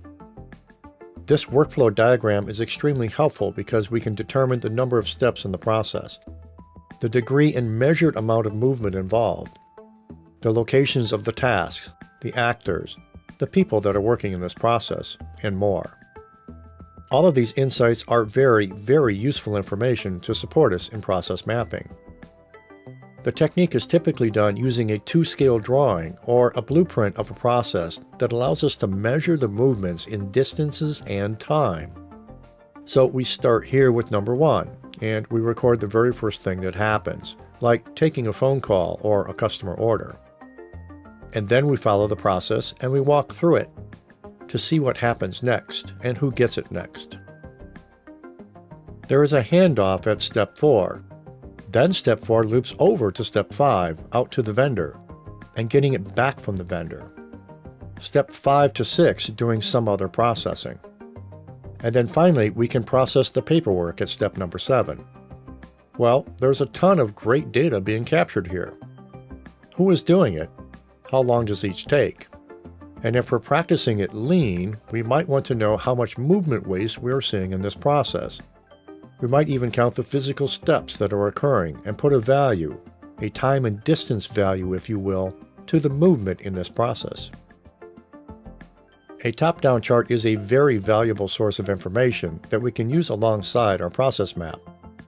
And what we want to do is to understand the major steps that we did in our process mapping and in our workflow diagram. And then we get additional data to go with it. For example, under the Establishing Contact column, what are all the different things that happened there? Like completing the inquiry, getting contact information, and making contact with the prospect. Then gathering requirements and all the things that happened there. Writing a proposal, all the things we did there. Meeting with the prospect and all the things we did there. And finally, creating a contract and all the things we do there.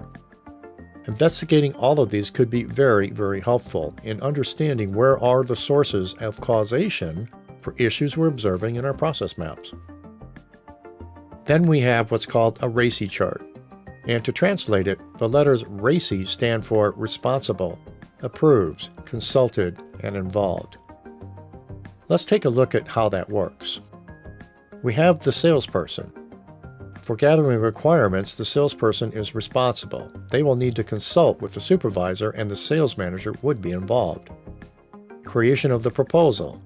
The salesperson is responsible, but they will consult with and also get approval from their supervisor.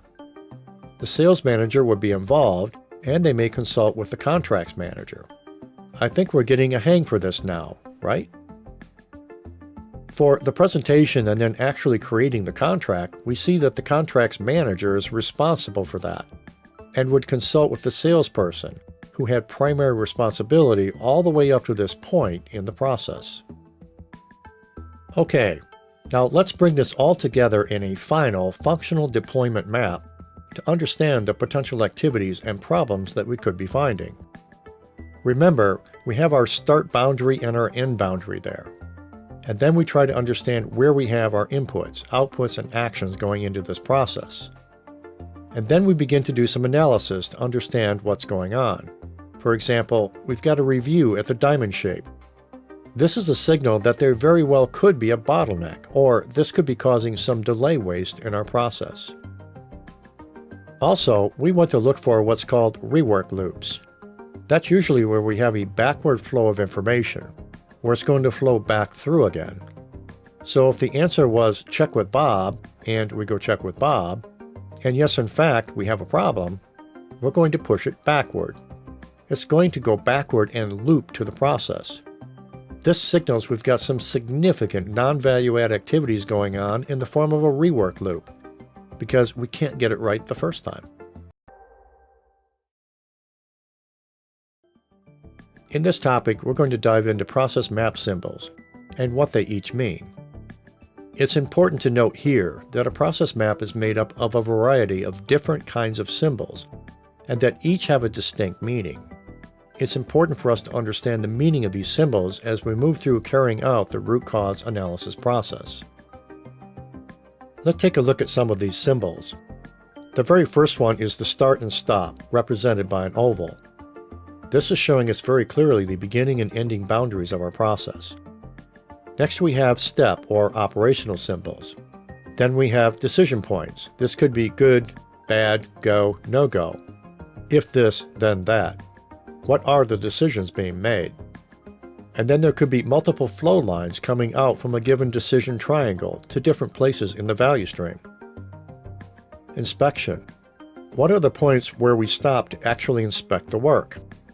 That can be very helpful later when we think about why we can't get it right the first time, understanding which points in the process where inspection happens. Delays. Where is there a natural or planned delay in the process, be that in the inbox of the next person or waiting for something else to happen? Specific inputs or outputs of the process, deliverables, reports, information we use to process something, raw material, and things like that. And finally, the directional flow line. In what direction is the information and/or the process flowing? Now let's quickly explore some of the less common symbols we're likely to encounter, but also very important to us. We have what's called transportation or handling. In a value stream map, we quite often see an arrow with some hash marks in it. And that's helpful because it's a push arrow, or showing the push of information, or the movement of information or material in a process. Then we have electronic workflows, or the transmission of information. Alternative process. This could be after a diamond, for example.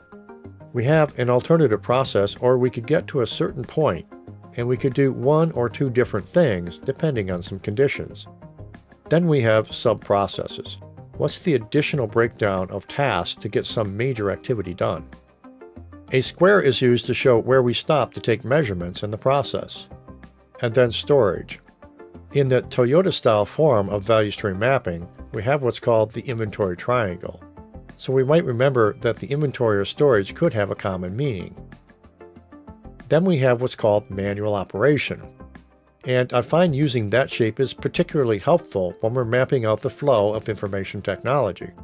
For example, all of the activities it takes to capture and identify information in a government setting. Each time that we have human beings involved with doing the tasks, we would use this manual operation symbol to make it really clear that there is actually human beings being involved, and it's just not an automated flow of data in the IT system. And then we can put it all together. We have our beginning point of the process. We have the step, and let's just say that this is the technical support call center where the phone rings. We answer the phone and we find out what it is our customer needs help with. Then we wait and we ask the customer to check for some information that's needed. After that, we have to give them a solution to test. After they test the solution, we go into the system to inspect and make sure that it actually acted like it was supposed to. Maybe even do a little bit of root cause analysis right there. From there, we can do some testing of the solution, and the output would be the completed transaction. And then maybe a question here. Did we fully resolve the problem? If we didn't, we might have a rework loop going right back here, ask you more questions, and go back through the process. If we did solve this successfully, we can go on, and we can say we're done and close out the call. And then maybe a question or review. Did we fully resolve the problem? And if we didn't, we might have a rework loop going right back here, ask you more questions, and go back to the process. If we did solve this successfully, we can say we're done and close out the call. Let's take a look at a different process map example. We'll use a fuel delivery example, and we'll have the beginning of the process. We begin to examine our map and look for issues. What our customers care about is the filling of their tanks. There's all kinds of activities we have to go through first before they actually get their tank filled. Maybe we should be looking at that and think about how we can compress that cycle. Then we look at filling that truck at the refinery. That's a sub-process. But maybe that's an issue or part of the root cause for why our customers are complaining about delays. Does it take too long to get stuff done at the refinery? Or when we receive information for the next order, maybe we're running into some technical issues while we're on the road, and that's delaying the delivery as a cause for giving our customers a reason for concern. What's important to learn here is that we use these maps for identifying all the possible places things can go wrong, and then from there drill down into understanding root causes more fully, so that we can take action to improve total performance. In this topic, we're going to examine the characteristics of relational matrix diagram and how we use that in the practice of Six Sigma. What this does for us is it shows the key relationships between what's called a key process output variable, these would be the Y factors if you will, the important Y outputs for the process, and what's called the KPIVs, or the key process input variables in the process. So for example, in a contact center, we might have the speed of handling the call and the customer satisfaction we're getting out of the call. Perhaps the percentage right and how many times we actually solution correctly on the first try as the output variable we're looking for. And then the X variables could be who's the tech, how well they're trained, and what is their ability to actually do this. How about the knowledge base search, the tool we're using to solve the problem, as another X variable? All of these would be different X factors making up the outputs. Here are some key things that we need to consider as we move through creating the relational matrix. The first step is in the first column, which would be the input variables. These are those X inputs to the process. These are the things we're looking for in terms of what are the materials, what are the operators, and what are the tools, the methods, the machines, and the equipment. When we think about a fishbone diagram and the issues we may find or the sources of a problem, what are those different places where we can find the issues that would be critical inputs? Generally, these revolve around methods, Mother Nature, materials, inspection methods, machinery and equipment, people, and things like that. Then we can move into adding the first row of the output variables. These are the big Y's that we're looking for out of the back end. For example, the weight of the item, the color, the size, the good output of the process or product that we're performing. From there, we can assign a weight to each of the output variables. This is a priority score for each of these Y outputs in the matrix. After we have that, then we can assign a weight to the effect that each of these X factor inputs has on the output. How much effect on that Y output variable does each of these X inputs have? For example, in an injection molding process, it might be the temperature of the barrel, the speed that the barrel screw turns, the pressure applied to push the plastic material through into the mold, and things like that. Then we can multiply the output weight by the effect weight to come up with the calculated value. Then we can enter those values into the table, and we can total up the results. We do this so that we can identify the most important X input factors that are likely to be the true root causes for the problems that we're seeing in the process. Let's examine an actual example in detail. Relational matrix is going to be explored in this example of an axle manufacturing plant, and they're going to get at the root causes for less than desired material density in the final output of their product. First, in the top row, we have the key things that make up the input density of the key output, tensile strength, giving this a priority score rating of 2. And then we have torsional stiffness of the axle with a priority rating of 1. Then we have material density, and that's probably the most important thing from the output perspective, because again, we're looking at the root causes for less than desired material density in the final product. Then we focus on those input factors. We have the input density of the material, processing temperature used in the process, the duration that we process, then the cooling temperature. We have factors with respect to the effect on the Y and then the calculation. So we have the effect on the Y times the priority rating, giving a factor of 12, and you continue on with the process. We have a factor of 8 times 1 gives us 8. We have 6 times 3 gives us 18. We then continue on down through the process and repeat that calculation all the way down the list. The payoff comes at the very end, when we add up the values. 12 plus 8 is 20, plus 18 is 38. And we repeat that calculation for each of those critical X factors. When we get to the end of it, we can then look at and understand each of the 4 different critical X factors to identify the one we're going to spend our time on first. This is the very first project we're going to want to do with our Six Sigma team, to go after and understand what's causing that to vary, and what can we do to put that under tighter control and get consistent results. Finally, use this table to identify that clear priority that we're getting at that supports what we're trying to accomplish. In this topic, we're going to talk about force field analysis. So what is force field analysis? Well, first and foremost, it's a decision-making tool. We use this to understand what we may need to address from a change management or project risk perspective before acting on improvement projects.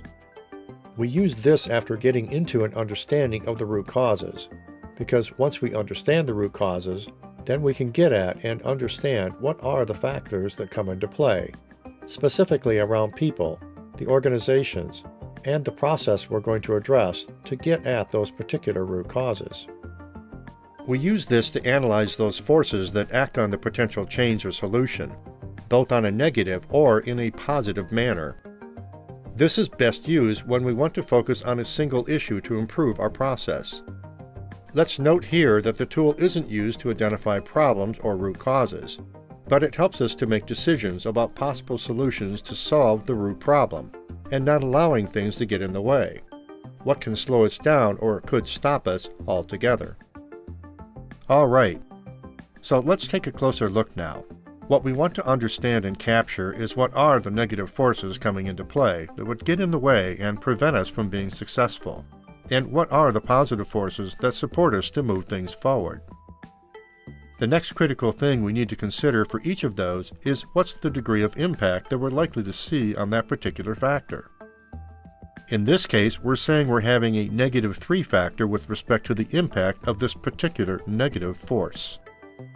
Conversely, we look at the positive forces, and for each of these, what's the impact? This one is having a value of 4 from a positive perspective. Let's look at a real-life example. So in this case, the problem that we're trying to address is called bottle breakage. We're a bottling company, and we fill bottles and ship this off to our customers. The proposed solution to reducing bottle breakage is more regular machine calibration. Okay. So let's take a look at what we have going on. First of all, we've got these key factors. We have the biggest one as a negative force would be cost. We're giving that a factor of -5 on our process. And then we have higher quality products, reduced waste, underutilized capacity, downtime, and stuff like that. The key benefit of this particular diagram, in this example, gives us a visual picture of the pros and the cons that are impacting a course of action. That action being the decision to increase the maintenance that we're doing on our equipment. We don't get this in a matrix diagram. Now, this is an oversimplified example of what a real force field would look like, but it's a good place to get started on understanding the concept. As we continue on with the process, the next critical thing would be tallying it up. This involves adding up all those negative and positive force values and getting to the bottom of it. So we have a value of -10 from the negative forces and a +9 for the positive forces. We have to then determine how to strengthen the positive forces and then reduce the negatives. For example, if we look at the cost, we had 5 points on cost, and this is a really big one. So what can we do about that? Well, maybe we need to investigate other lower-cost alternatives and options we could pursue to allow us to achieve those benefits we're looking for. Then on the positive forces side, maybe we can do some more work. For example, on knowing what impact we would have on customer satisfaction if we dramatically improve the process. And how about downtime to clear the broken bottles out of our lines? That will certainly cost time and money and help offset the cost for maintenance in this particular process. Let's explore some guidelines to remember if you're using force field analysis. First of all, it's generally a good idea to conduct this with individuals and groups. Put people together to do that. A group for this purpose is ideally 4 to 6 people. My recommendation is this should be a cross-functional group. For example, with our bottling plant, the folks I might want to include would be someone who actually runs the equipment. Maybe I'd like to have accounting represented on our small team. Not only will they help us understand the cost, the actual negative forces cost, but they could help us find the positive forces cost as well. For example, what's it worth to reduce downtime on this equipment? How much make-right money are we spending with customers because we're late on our deliveries? How about management as a team member? They're going to take account of a customer view and help us understand how customers are actually impacted by this process. Maybe we would have engineering and maintenance involved so that we can get a more technical view of what's going on as well. From there, we work to get an understanding of what those best practices are that we can put into play. For example, using brainstorming and using that as a method to understand those forces to feed into our diagram. We could seek input from people who have hands-on involvement in the process. Then we can complete the diagram in a holistic fashion, and then from there, develop the all-important action plan to minimize the negative forces and increase the positive forces. In this course, we're going to talk about some key statistical analysis tools, such as correlation analysis, which helps us to identify relationships between variables, and regression analysis, which helps us to predict outcomes. We'll also cover hypothesis testing, which is used to test for significant improvements in a process. In this topic, we're going to introduce fundamental concepts about correlation. Understanding correlation begins with investigating the relationship between our X factors, our inputs, and those critical variable Y outputs of the process. We need to understand this. Does a relationship exist? How strong is that relationship? And which of those X inputs have the biggest impact or relationship to our Y factors? What's that hierarchy of importance that we're going to need to pursue later in the improvement process? Another important thing to remember here is that correlation does not specifically look for the causes and effects. What we're learning here is only there is a large correlation between the X factors, the Y factors, and just how strong that relationship is to that Y variable outputs in our business process. When do we use correlation analysis? Well, it starts with relating those X inputs to the continuous Y variable outputs. And we do this over a range of observations where the X values and inputs can change over time. By doing this, we're able to identify and begin to understand the key X inputs to the process, and begin to understand the relationship of Y outputs. This is critical because in reality, it's often the interaction of these different X factors that can be a real challenge to understand in our Six Sigma projects. It's so difficult there is a very specific methodology called design of experiments to test hypotheses, which we won't learn about in the context of a Yellow Belt program.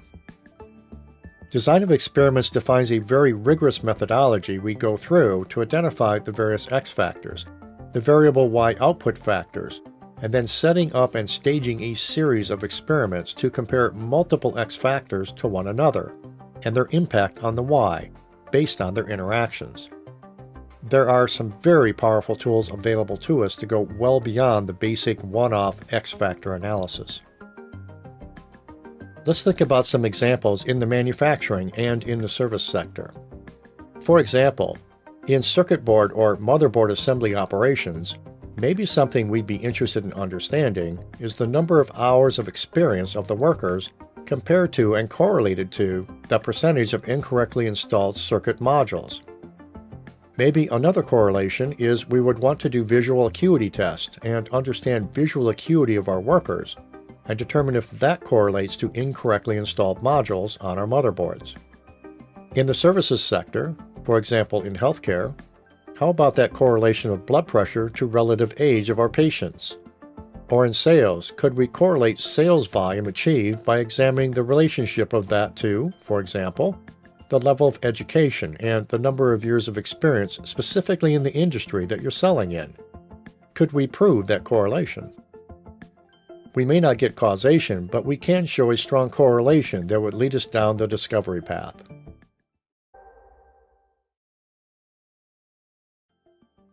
First of all, we need to recognize how that scatter diagram is completed. As we increase the values of our X factors in our testing, we then measure and we plot the changes related to the desired Y results, the variable Y outputs over time. What we're interested in understanding is how does this data lay out? Does it tend to take a direction? Does it tend to take a form? And then what is the strength of the relationship between the various data points and whatever average slope line we might draw? For example, the range in this example scatter diagram suggests things about the strength of the relationship of our data to the variation of the X inputs to the Y outputs with an upward relationship slope. If we look at this example on the left, we can see that as we're raising the values of x, it's also raising the values of y variable outputs. We have a line here that's beginning to take shape, moving to the upper right. This is clearly a positive correlation of the data. It's moving upward. Conversely, if we look at this other scatter diagram, as we change the x values, but we see the y values going in a negative direction. And we can certainly draw a conclusion that there continues to be a strong relationship, and that it's linear, but the nature of the relationship is opposite what we found in our first scatter diagram, a negative effect. Now let's look at some other examples while we explore the form of the relationship. Is the form and the pattern what we're looking at linear? In the case of the graphic on the left, we have a straight line kind of linear relationship. This is very common. We're going to see this a great deal in the practices of natural sciences, the basic making of things, and this is pretty common. However, in this scatter diagram over here, we see a different kind of relationship, a nonlinear relationship. Well, these are much more complex, and it's very important for us to understand these correctly. Let's think about an example, the effect of oil changes on engine life. Let's assume that for an automobile, the manufacturer suggests that we change the oil every 4,000 miles. And the manufacturer would suggest that we're going to get the maximum life out of our engine and have optimal fuel economy at that level. And I think it's a pretty safe bet that if you change your oil every 20,000 miles, you would definitely see a reduction in the fuel economy and the life of your engine. And we could track that correlation over time. There likely would be a very good relationship or correlation between delaying oil changes and the amount of wear and tear on your engine. But if we go the other way, and let's just say we change the oil every 2,500 miles instead of every 4,000, would that make a big difference in the fuel economy and the wear and tear on the engine? If we change the oil every 1,000 miles, would that have a correlation on wear and tear? Probably not. In fact, if we change the oil every week, we'd find out we're wasting an awful lot of money on oil changes without getting any real effect on the wear and the fuel economy we're getting out of our engine. We'd find no correlation of benefit in terms of engine life and fuel economy. That would be an example of a nonlinear correlation relationship. We next need to understand the strength of the relationship. So if you examine this first scatter plot on the left, we can see a scatter plot where we're increasing the x values. But we look at the data and there's no strong apparent relationship to the y values.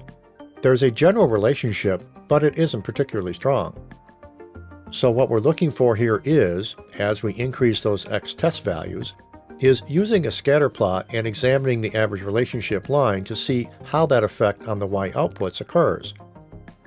We're also interested in understanding the dispersion of that line. For example, in this center scatter plot, there's quite a wide range between the high and the low with respect to this line. Then as we move on to this plot, we can see we have a very tight correlation between these various data points, suggesting a strong linear relationship. In this topic, we're going to spend some time talking about what's called the Pearson correlation coefficient, which is an important concept to understand in Six Sigma. This coefficient is an expression of the linear relationship in our data. It gives us a correlation in a simple numerical value that we can use, and the values are going to fall between -1 and +1. What it helps us to understand is weakness. Weakness would be a situation where we can't distinguish between the dependent and the independent variables. And if there's no information about the slope of the line, it would certainly suggest that this has a weak relationship. We also have to be cautious. That coefficient may not be telling us everything we want to know. For example, let's say we're trying to find the correlation between a high-calorie diet, which is the dependent variable or cause, and diabetes, which is the independent variable or effect. We might find a high correlation of point A between these two variables. However, the result would be exactly the same if you switch the variables around, which could lead us to conclude that diabetes causes a high-calorie diet. Well, obviously that makes no sense. Therefore, as a researcher, we have to be aware of the context of the data that we're plugging into our model. let's now learn a little about interpreting this correlation coefficient. In this first example, we have a very strong positive value of 1 with a very straight line. And in this second example, we have a correlation value of 0.82. There's definitely a line forming here, but they're not very tight, what this line looks like. In this third example, we have a 0, which says there's really no correlation, no obvious relationship. In this fourth example, we have a negative correlation of 0.67. And in this last example, we have a negative correlation of -1. The first example, representing a very strong positive correlation, might be the fit of the piston in a cylinder in an engine, and the degree of efficiency of the burn of the fuel, and the resulting mileage we might get out of our engine. And our last example, representing a negative correlation, perhaps we're increasing the noise in the environment, and measuring the effect on that on my ability to concentrate on my work. The important thing to remember here is that context is critical. The Pearson correlation coefficient only works for linear relationships. The correlation coefficient is highly sensitive to outliers or extreme values in our data.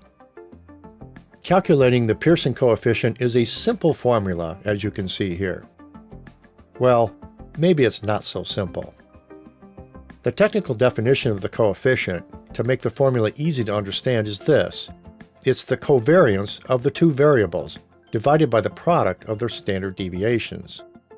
The key pieces of data we need are the individual values of the first variable, the individual values of the second variable, and finally, the number of pairs of data in the dataset. Clear as mud, right? Well, there is a handy tool to help you out whenever you're calculating the Pearson coefficient, and that's the Pearson coefficient lookup table. This table makes life a lot easier for us, since we can use this to look up the information we need for that R formula. In this topic, we're going to talk about causation. So what's causation all about? Well, let's take a look at a basic definition. The act of causing or agency which produces the effect, or a cause or causality, which all would be definitions of causation. So, as we understand causation in the context of the practice of Six Sigma, it's all about this practice of understanding and determining which X variables result in which variable Y outputs of our processes. We need to keep in mind at all times that correlation does not equal causation. Let's take a look at some of these key components we need to understand between causation and understanding the values of those X and Y factors, and how they go together. First of all, we need to recognize that it's asymmetrical, meaning correlation is symmetrical but does not imply causation. This means that the X correlated with the Y in the same way as the Y correlated with the X. Correlation is symmetrical. Causation is asymmetrical or directional. Then we have reversibility. Causation is not reversible. X causes Y. It flows in one direction. For example, a hurricane causes the phone lines to go down, but you can't reverse it and say that Y causes X. The phone lines going down don't cause a hurricane. It can be difficult to determine. Causation is often difficult to determine because in the case of a third unknown variable could be the actual case. Situations and variable relationships are often complex and require more analysis. And then finally, correlation can help point to causation. In the finding of a strong correlation between variables, you'll also rule out data that's unrelated, and help focus on the relationship that may lead to determining causation. Okay, let's examine some common mistakes that we can make as we look at causation so that we can avoid them. Starting with genuine causation, which exists when there's clear and uncomplicated data to support the proposal that X causes Y. Then we have the common response, meaning the common response to the unknown variable occurs when both X and Y react the same way to an unseen variable. And then we have confounding, and this is when the effect of one variable, X, on the other variable, which is Y, is mixed up with the effects of other explanatory values on the Y output that we're looking for in the process. Next, we can get at and understand more about the statistical significance of correlation. First, we must answer this question. Are we focusing in on the right variables? The key thing here being the right variables. Next, we need to understand and determine which of our correlation coefficients are actually subject to chance. And then finally, we need to determine the significance of the correlations. So what's a p-value? Well, the p-value is used to allow us to determine and to measure the significance, but not necessarily the importance, of two different relationships. The p-value does provide statistical evidence of the relationship. And keep in mind here that we're looking for a p-value typically of less than 0.05. This is true when our alpha factor, represented by the alpha symbol, or constant factor, equals 0.05. The significance of this is that we're shooting for a 95% confidence interval that what we're finding is actually true. Let's take a look at answering two important, significant questions. The first is the correlation by chance? A famous story I heard was born at Hawthorne Electric Company. There was a study done back in the 1920s when they were measuring everything and attempting to determine the correlation between different things they did and the effect on productivity and quality. They had a hypothesis that if they increased the lighting in the workplace, it would improve productivity. They went to the floor, they did their time and motion study, and got a baseline on productivity. Then they turned the lights up 10% with the rheostat, and they went back to the floor and measured productivity, and found it improved. They went back to the light switch control and turned it up another 10%. They measured the productivity again, and it went up. And they kept doing this until they maxed out the rheostat. They couldn't turn the lights any higher, and with each increase they measured a productivity boost. And then somebody said, well, what happens if we turn the lighting back to where we started? The idea being to test a hypothesis that decrease in the light would also decrease productivity. So, they turned the lighting all the way back to the original setting before they started the study. They went to the shop floor, they measured again, and productivity increased again. Again? Yes. This blew up the hypothesis that lighting had anything to do with productivity. What they discovered is that the chance correlation was by paying attention to people. By doing the productivity studies actually had the effect on productivity.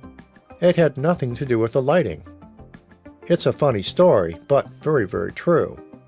Today this effect is often referred to as the Hawthorne effect, meaning that paying attention to something tends to improve its performance.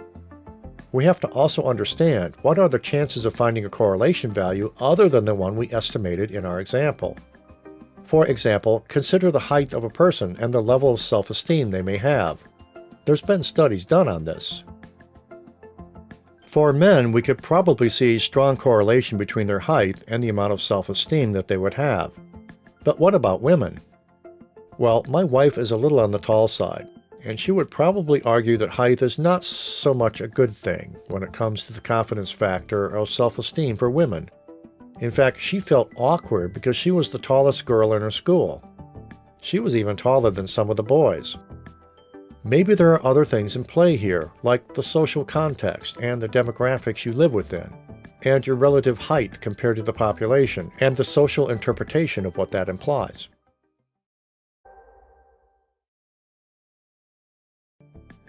In this topic, we're going to talk about regression analysis. Regression analysis is used in our practice of Six Sigma to forecast the change in the dependent variable we're seeing in our process.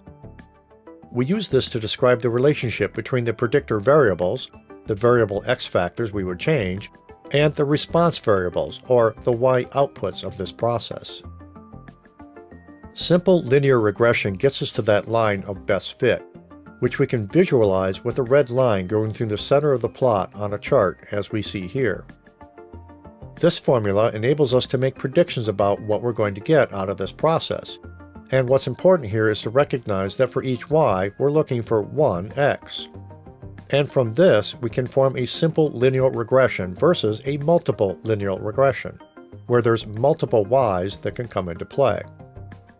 So let me give you an example of that. If we're only comparing height and weight, that would be a simple linear regression. However, if we expanded that to say we want to do height, age, and gender, and then plot that against weight, we would actually have 3 different factors. There would be 3 different multiple linear regressions that we would be analyzing. Okay, let's talk about a simple linear regression formula that we need to understand. We get the y factor by running through this formula using the beta factor, and the beta factor is the effect of the process.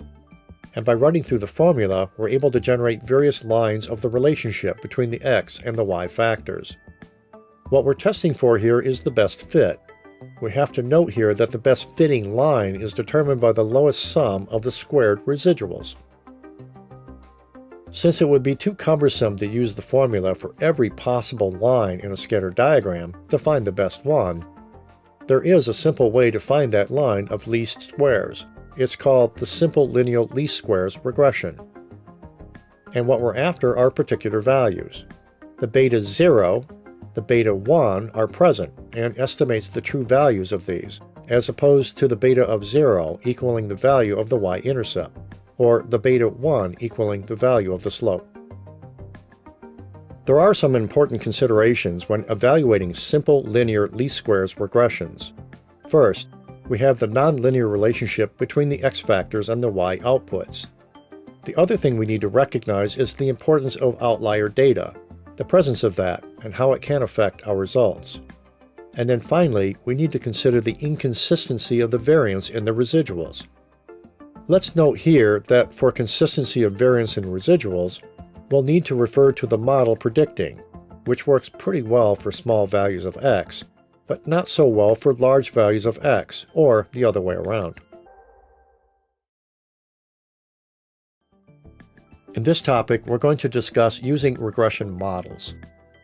And here we're going to focus on a regression calculation that allows us to isolate sources of variation. An example of this at work could be in a sales forecasting situation.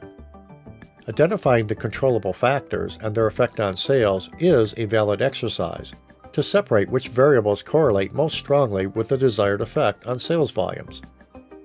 For example, one might want to know how various factors come into play in sales success, such as the number of contacts made to a prospect per period, the price level offered, the socioeconomic status of the individuals being sold to, years of experience of the salesperson, and many other possible factors. What's needed are reliable datasets to work from to do the analysis. The key components of a regression calculation are to first apply a linear equation to the dataset. By doing this, we're able to establish a least squares line, and then use that model to predict future outcomes. Here's what that simple linear least squares regression model does. It helps us predict future performance at various values of x, depending on past performance results from our process. There's a number of important things to recognize about the regression coefficient. First of all, there is a series of different ways of getting at the various values for b, or the regression coefficient in the formulas. Another critical thing is understanding the y-intercept value, expressed as a little a. To get these values, it's very important that we get a handle on understanding these attributes: the actual regression formula output, the y-intercept value, the little a, the b regression coefficient, and finally the x or variable input to the process. Let's recognize here that it's very important that before we use the model, that we absolutely have to know the b value, the regression coefficient. And we absolutely need to know the value of that y-intercept, where x equals 0. Let's take a look at how we plot and work with the data for developing a regression model. In this table, we have key data to feed the process.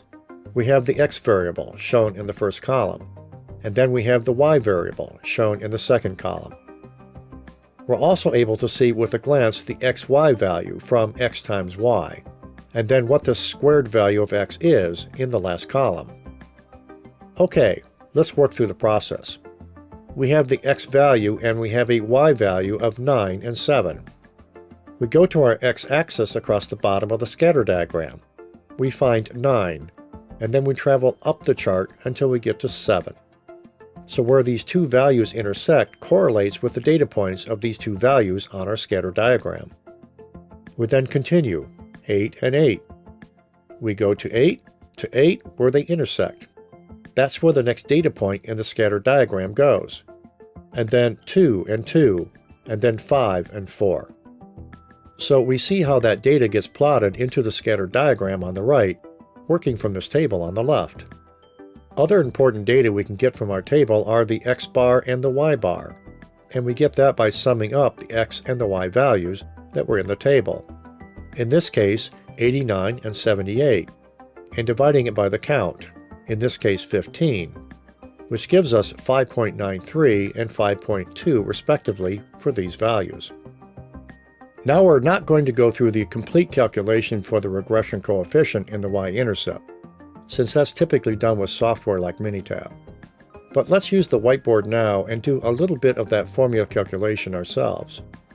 So first of all, we've got that product that we're looking for, which is made up of A, which would be the y-intercept value, added to the product of B times X. And for the sake of this discussion, let's just say that our y-intercept value is 1.017, and we're going to add that to the product of 0.705 for our B value.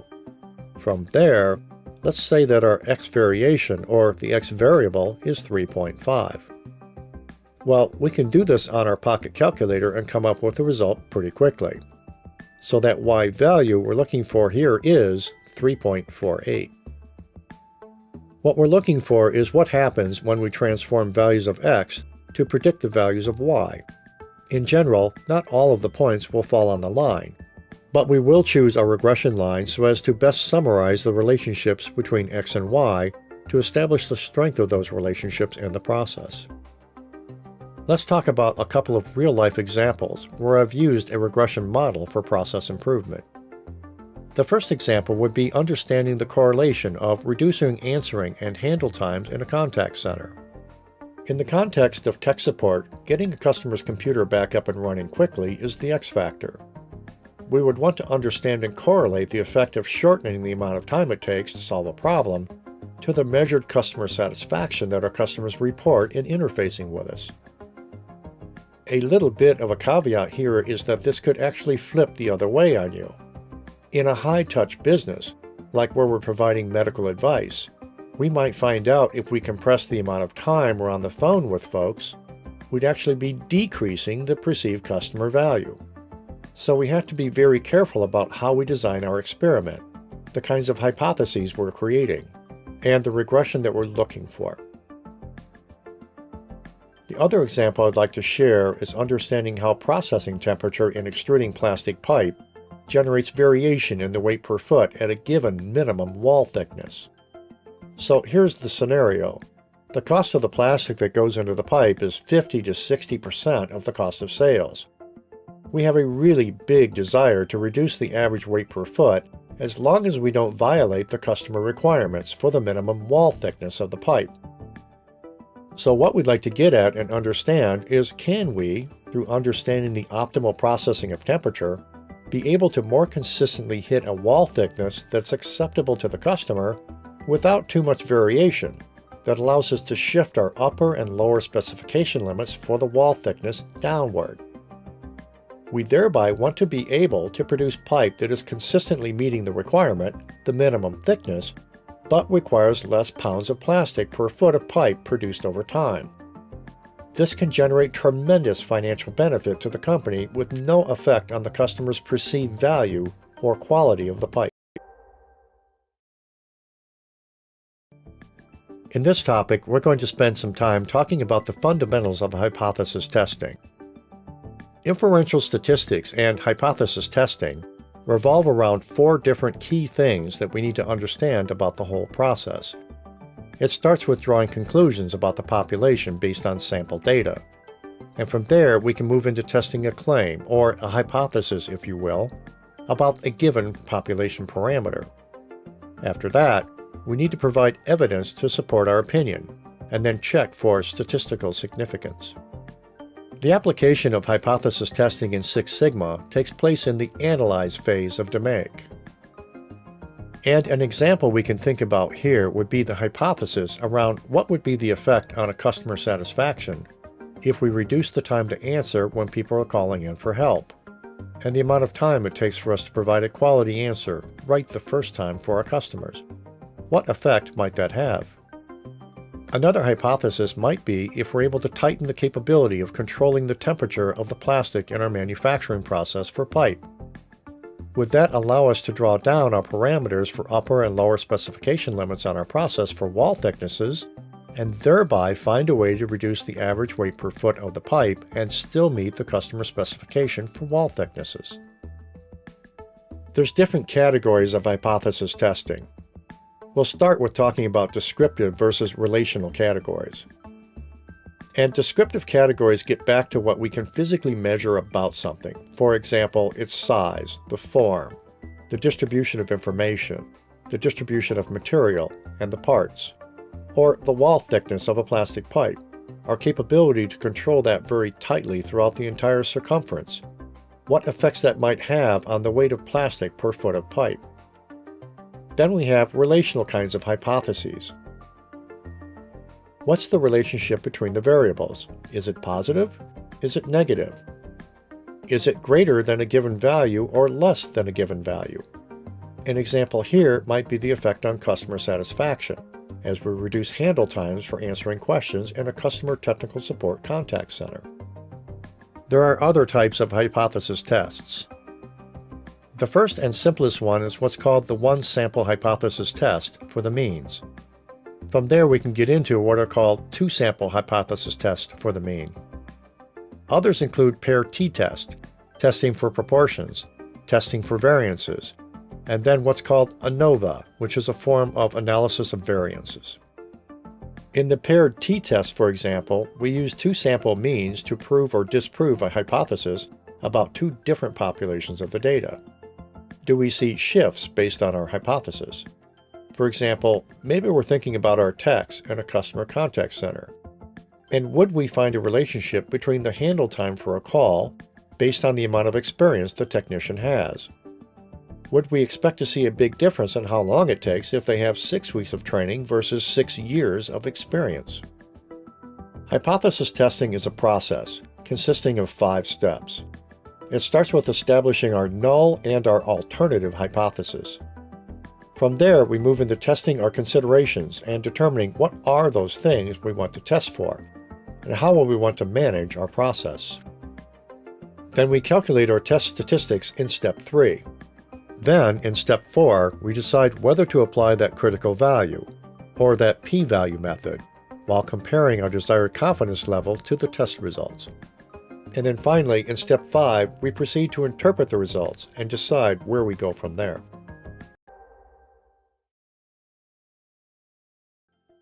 In this topic, we're going to explore and distinguish between a null and alternative hypothesis.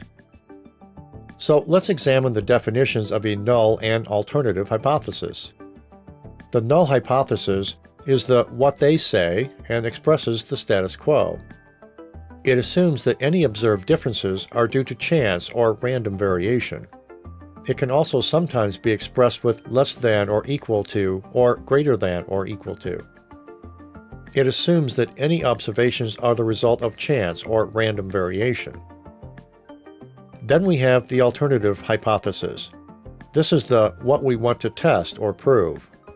This assumes that the observed differences are real and not due to chance or random variation.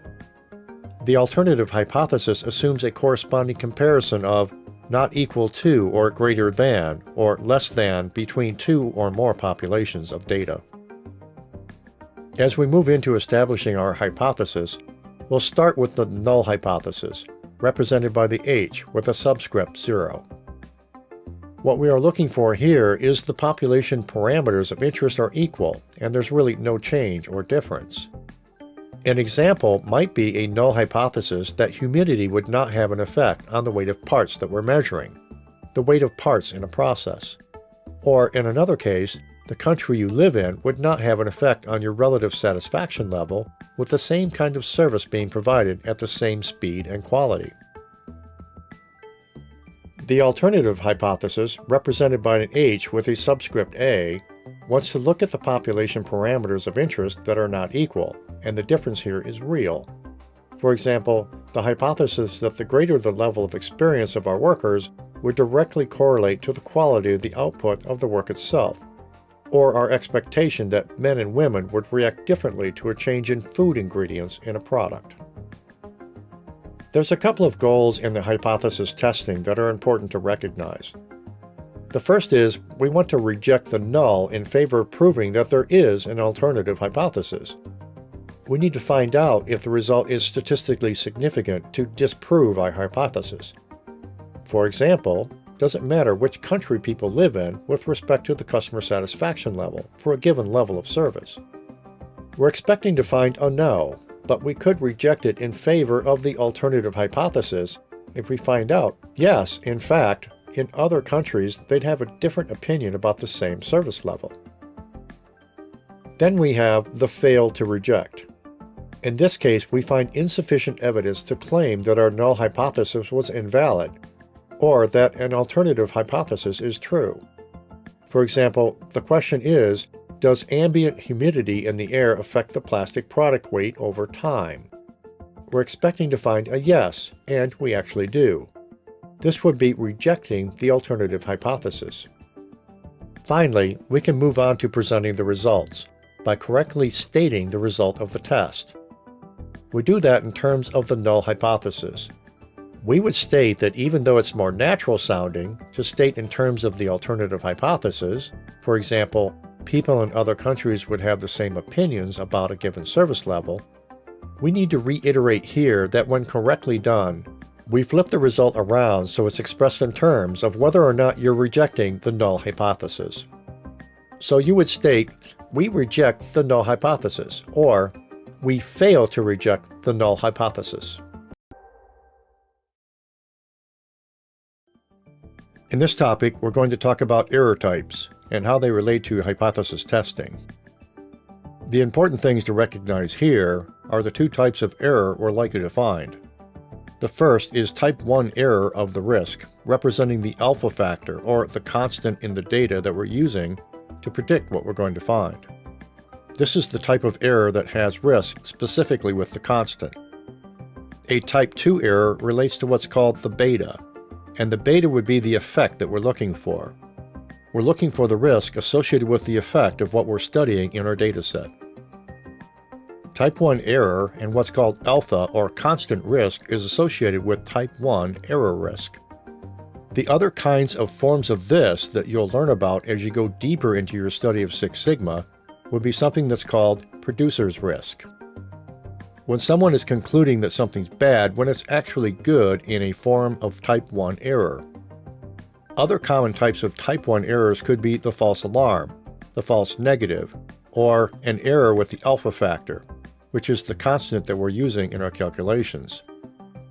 The alpha, or the constant risk that we're talking about, is the risk we're willing to take in rejecting the null hypothesis when it's actually true, also called producer's risk. Why is this important? The common alpha factor in most cases is 0.05, giving us a 95% confidence level. And what we're testing for here is what's the possibility of committing a type 1 error at that confidence level.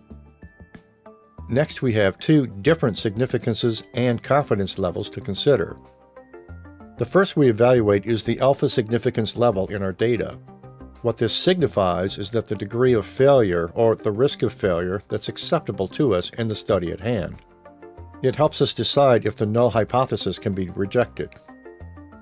Then on the right side, we have the balance of this factor of 1 minus our alpha factor. This is what's called our confidence level acceptance region.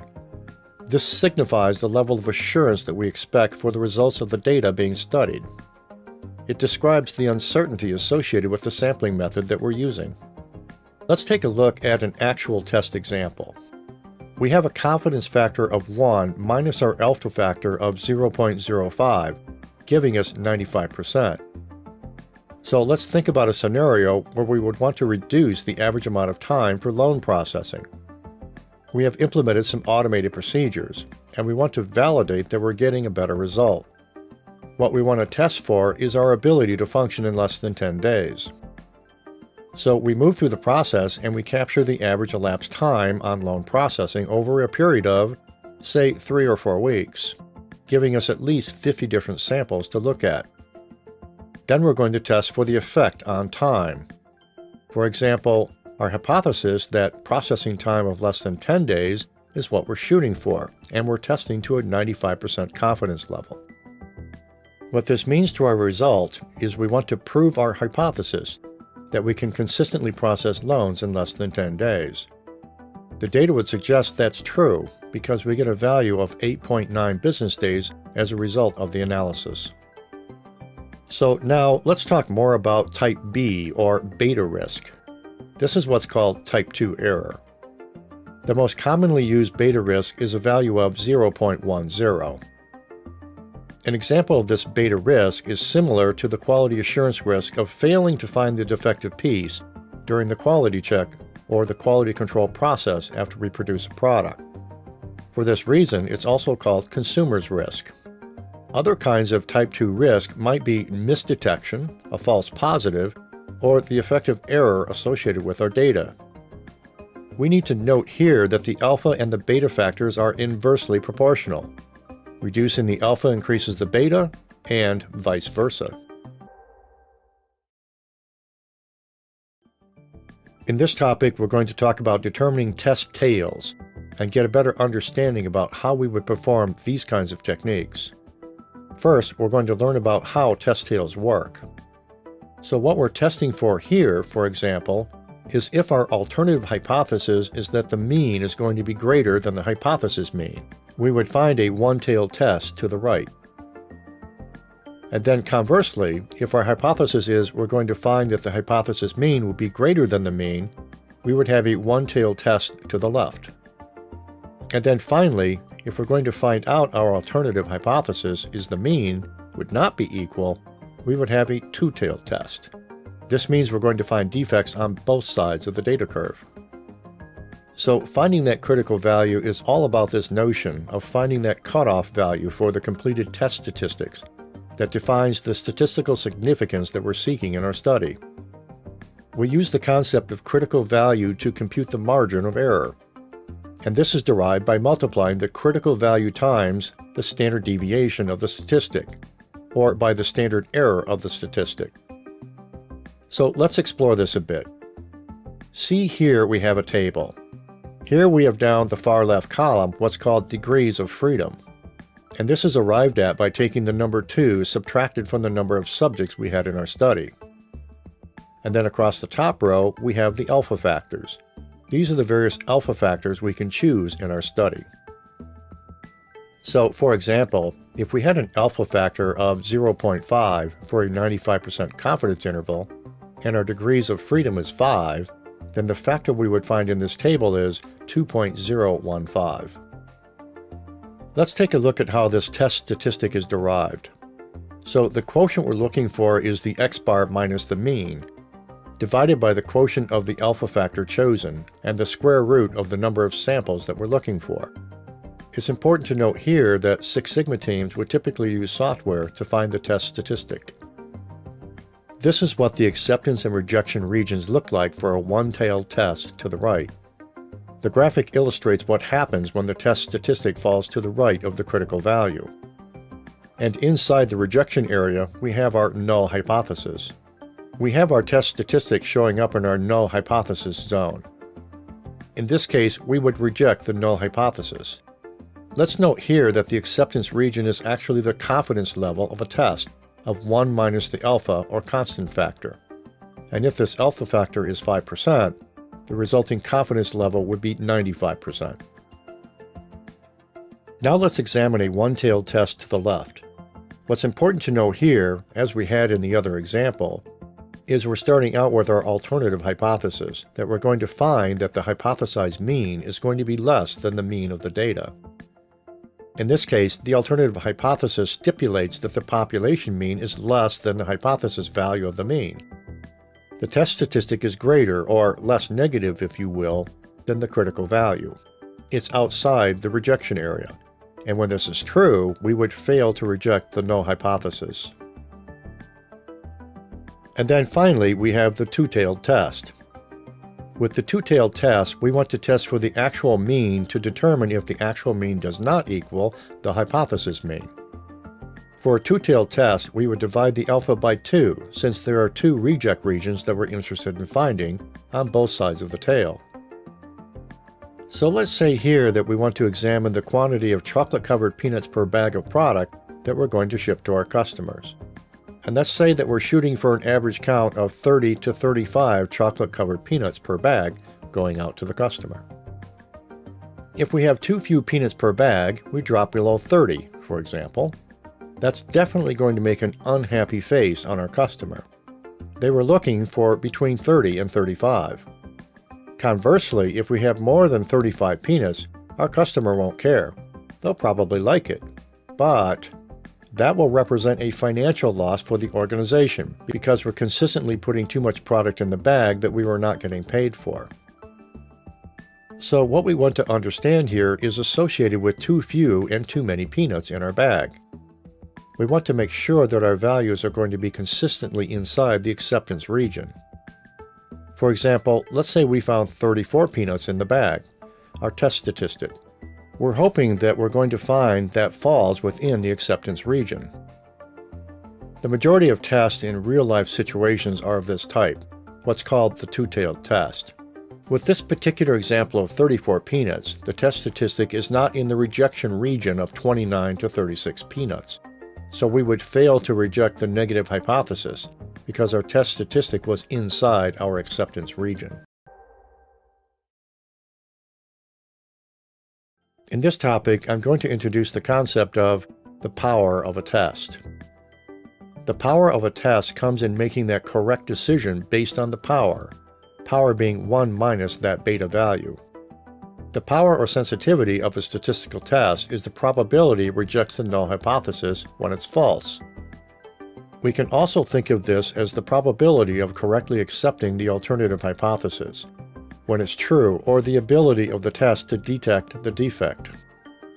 In summary, the power of a test helps us increase the chances of correctly rejecting that null hypothesis, and what the power is, and the maximum and the minimum values for power. There's 4 key things that affect the power of a test. Starting with the sample size and then the population differences, the variability we're going to find in the data, and finally the value that we choose for the alpha or confidence factor that we want to use in our calculations. Let's take a look at sample size and how it affects the power value. As you look at the graphic here, we can see the power value is greatly improved with an increasing sample size. For power, sample size is very important. Of all the factors affecting the power of a test, the sample size is the most important, and happily, this is something we can control more easily. Power of a test increases with sample size. However, the sample size should be determined very carefully. Why? Too large of samples could very well waste time, money, and resources without adding a lot of value, while definitely taking too small of a sample can lead to inaccurate results in our study. Let's explore how the more differences there are between the populations, the more power and higher probability we'll need to be able to detect the differences and vice versa.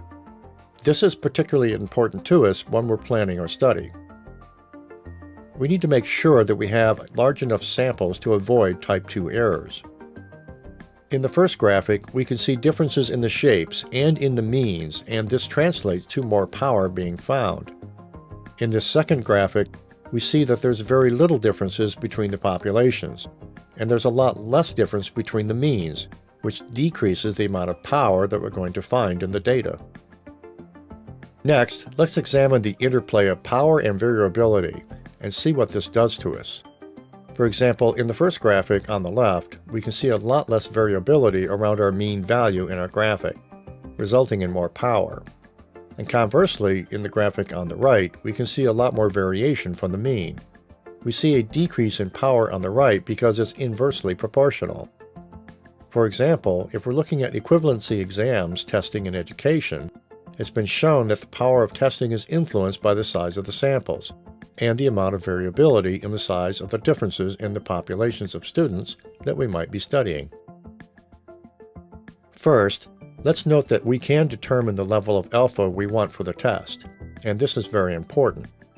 The most common value we would pick is 0.05.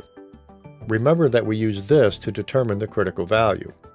However, decreasing this value can definitely change the overall results of our test. When we compare to our p-value against this value, the higher alpha means that we would have more power. So let's take a look at that. In the graphic on the left, we're using this lower value of 0.01 with a given test statistic, in which we said we would not reject our hypothesis. However, in this graphic on the right, we're using a different factor of 0.05. This would be at the 95% confidence level, and our test statistic would suggest that we would reject the null hypothesis. In this topic, we're going to discuss p-value. So what's a p-value, and what do we use it for in the practice of Six Sigma quality? Well, first of all, we use it to determine statistical significance. And we use this value to evaluate how well our data would support the null hypothesis. The key things that are included here would be the effect size, the sample size, and the variability of our data that we're seeing. Let's note here that a low p-value indicates that the sample data contains enough evidence to reject the null for the population. So let's take a look at a couple of examples of how the p-value comes into play. Let's say for some general guidelines here, we want to interpret the results. And let's just say, for example, we have our p-value over here in this left-hand chart of 0.2. And that value is plotted in the chart with our 95% confidence interval in our acceptance area. And based on this, we would not reject the null hypothesis. However, as seen in the graphic on the right, let's just say that we had a different p-value of 0.02, and what would happen here is this would greatly change the picture. Our confidence interval would actually get smaller, and now we would actually have this showing up in the reject zone. What's important to recognize about this is that if the p-value is high, it's likely that the null value will fly. However, if the p-value is low, the null will go, meaning it's more likely that we're going to reject the null hypothesis. Let's take a look at an example of the p-value method in play. Keeping in mind that if the p-value is less than the alpha factor being at 95%, the confidence level would be 0.05. We would say the test is significant and we can reject the null hypothesis. If, however, the p-value is greater than the alpha value, then we would not reject the null hypothesis. So let's take a look at what we have in some sample data in the table shown here. We have a p-value table with the temperature and we have the weight. And we have a p-value for temperature of 0.002, shown as a red line on our chart. So clearly, we would reject the null hypothesis around temperature. And then if we take a look at weight, we see we have a p-value of 0.423. That's interesting. It is very likely that we would not reject that particular null hypothesis. So let's take a look at how this works in the Minitab tool. As an example, we've been monitoring and capturing the average minutes of handle time for a support call in a technical support center. And we had 15 different observations, and this was the minutes of time that it took in each case as we went through the process. Then, using the Minitab tool, we can go to Stats, Basic Statistics, and a one-sample t-test to find out what's going on with our data. So we're referencing what we're going to do. And then what I've done here for an interest point is that I have the hypothesis mean of 15 that I've entered. You then can do the processing and get to the outputs of this analysis. So let's take a look at the statistics. So what we found here is we had the 15 different samples. We have a mean value of the 17.07. And then we're able to see with this very quickly that we have a confidence interval of between 14.87 and 19.27 in terms of the average handle time that would fall within a 95% confidence interval. We can also see that we have a p-value of 0.064. What's important about that is remembering that our confidence factor was 0.05. So this p-value being greater than the 0.064 would reject a null hypothesis that our average handle time does not equal 15 minutes. Also, looking at an additional bit of data is also really helpful. If we take a look at the histogram of this data, we have, with the power of Minitab, a very nice picture here of what was going on with the data, which suggests it was acting as a central tendency, acting pretty normal. And then there is this added plot at the bottom of our X-bar, showing that the 95% confidence interval in terms of what would fall in there. And we've got this little plot with the little red mark indicating that the 15 minutes of hypothesis fell within this reasonable zone of confidence that we were looking for. This example shows the use of p-values to determine whether or not to reject a null hypothesis.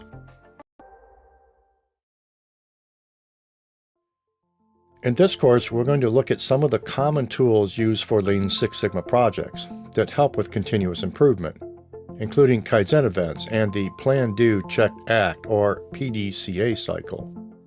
We'll also look at how to carry out a cost-benefit analysis, which is an important tool used during the improve stage to select improvement projects.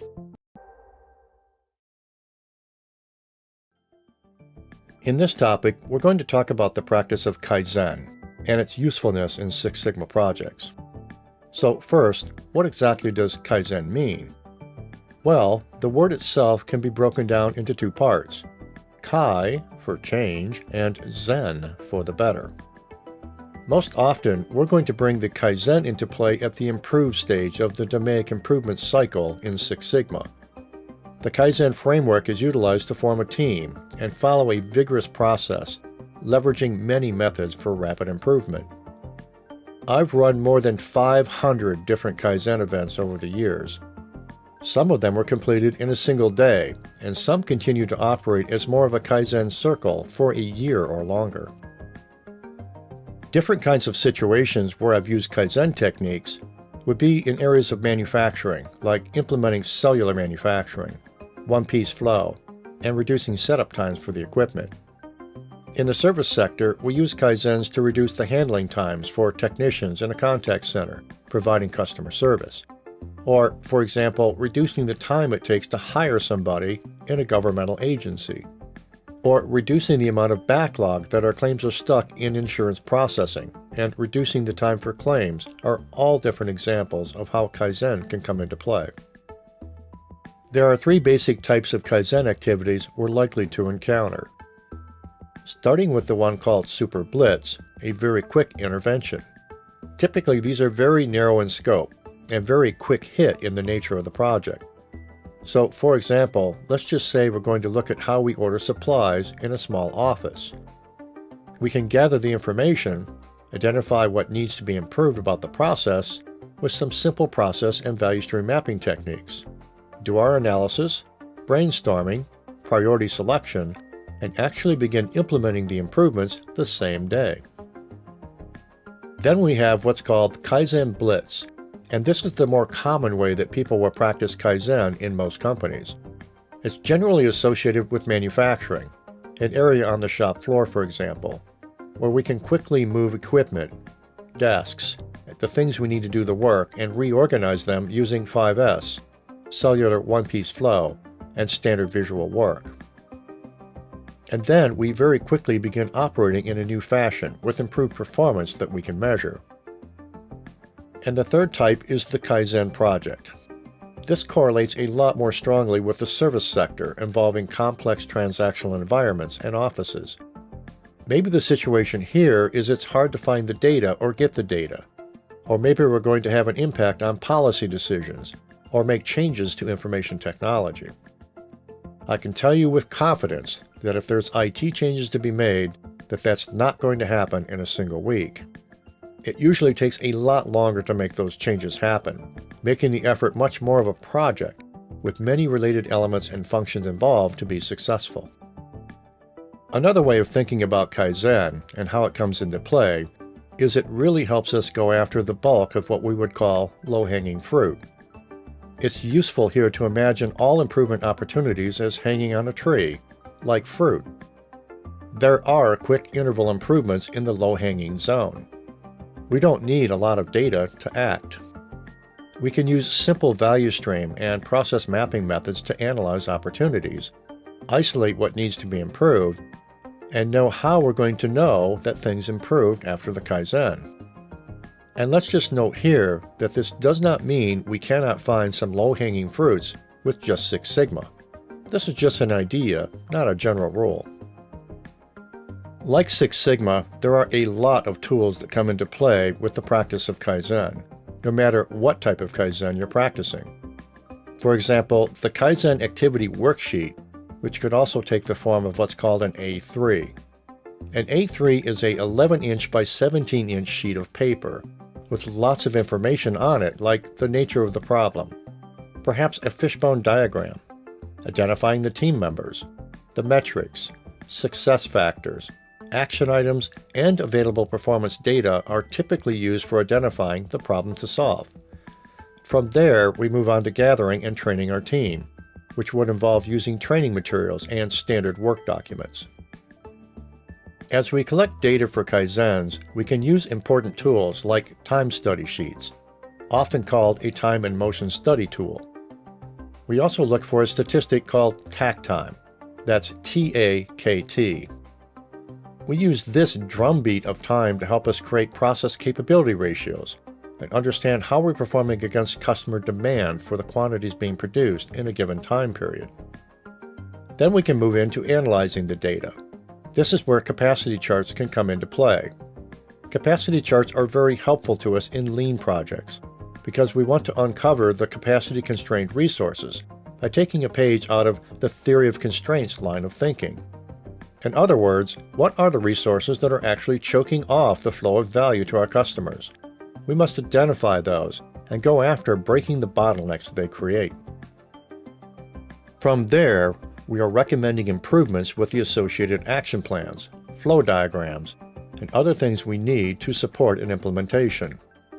Then, of course, we begin moving out and actually implementing changes and making things happen, using tools such as a rollout plan, a stakeholder training, and a Kaizen storyboard.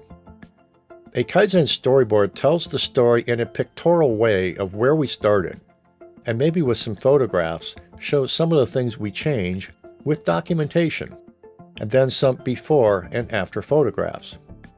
We would show a list of things we didn't complete in our 3 to 5 day Kaizen event, and things that still need to be followed up on and completed over the next month or so. The best opportunities for using Kaizen often start with a problem that is clearly understood. We have a clear idea of what good will look like when we're done. You can't tackle too big of a scope with Kaizen because we want to complete it very quickly. Next, it could be very helpful to use Kaizen if the team is a bit resistant to change. Why? Kaizen is a team-based approach, and as such helps break down resistance to change.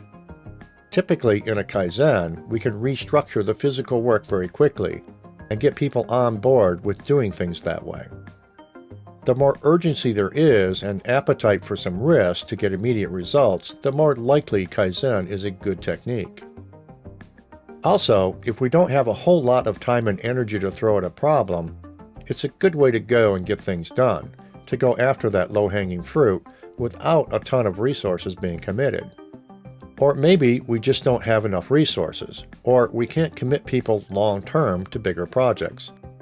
Again, Kaizen is a great technique we can pull from our toolbox to attack the problem at hand quickly and with a narrow focus.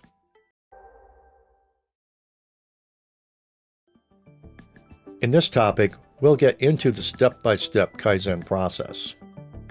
So first of all, we need to start out with identifying the problem.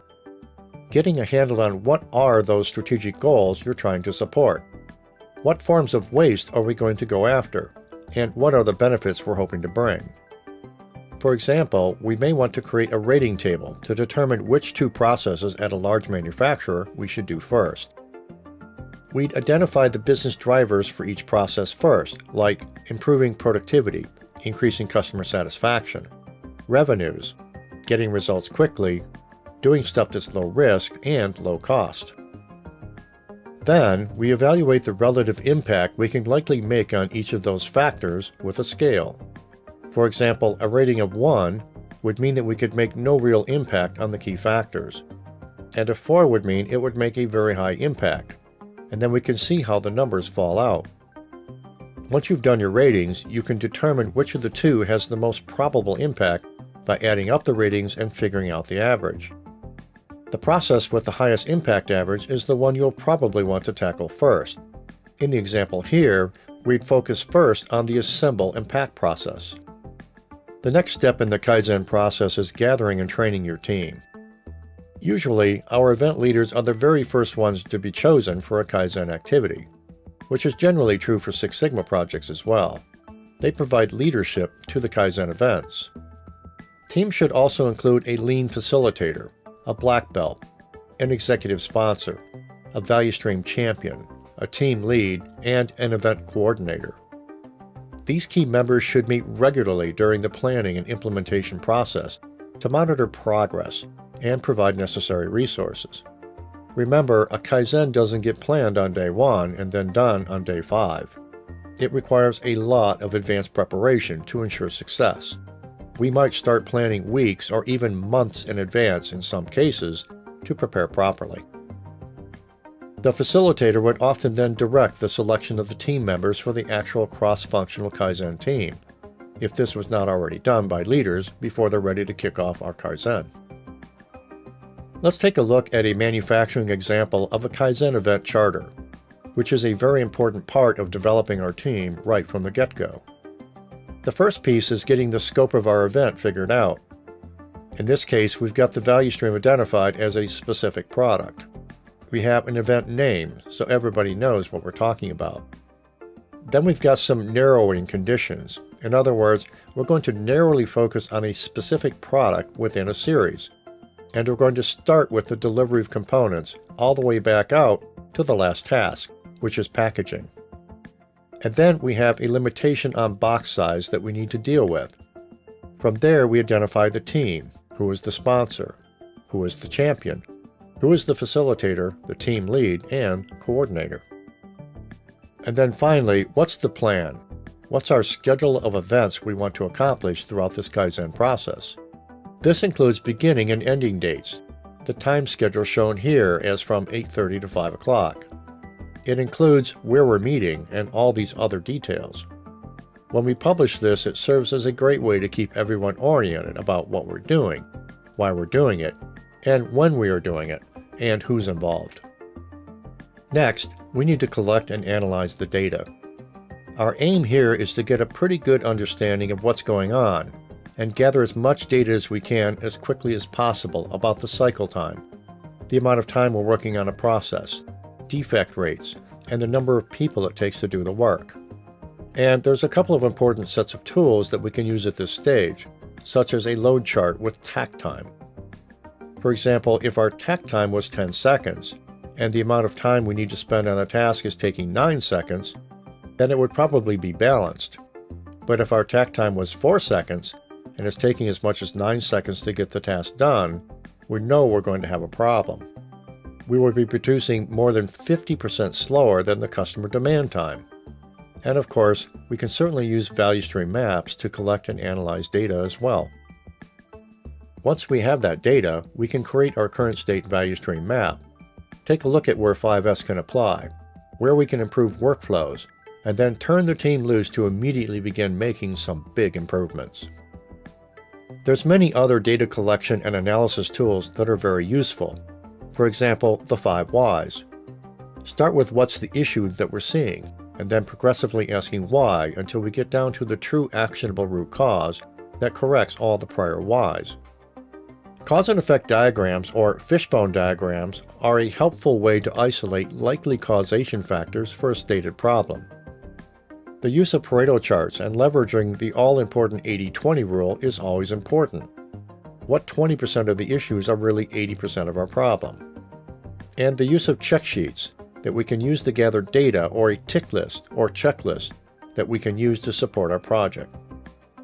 The next step is to recommend improvements. The Kaizen team member for an electronic manufacturing organization, for example, is targeting a specific electronic product and the final assembly process for that product. The team identified weighting, motion, and unbalanced lines as key wastes that we need to attack. It proposes we would use a Kanban system, the process of 5S, line balancing, and the use of standardized work to improve the process. Other ideas could involve using tall work tables to minimize bending and reaching time, and to use inventory carts on trolleys with wheels so that we don't have to walk around so much or carry heavy weights. Then we've got to evaluate and prioritize the improvement ideas that have been generated. By doing this, we can create drafts, samples, maps, and prototypes of the planned improvements for testing and piloting. This process is similar in both the service and the manufacturing industry. Once we have tested our proposed changes and determined which we want to deploy, then we move into our last step in the process, which is implementing and monitoring changes. We would develop a schedule for going live, and we'd also consider specific training for implementation teams. For example, how to properly implement 5S or create standard visual work forms, along with error proofing. The operators also need to know the new instructions in terms of assembling and the packaging task in the balanced line. Finally, the operators that supply components for this process need to know what to do when the Kanban is triggered. Once everybody is prepared, the team rolls out the new process on a planned start date. The team also needs to monitor project performance after the Kaizen event. This includes regular follow-up on results and for improvements, creating standards, communicating results, and doing process audits. All of this helps to solidify the new process and could highlight further improvement needs in the future.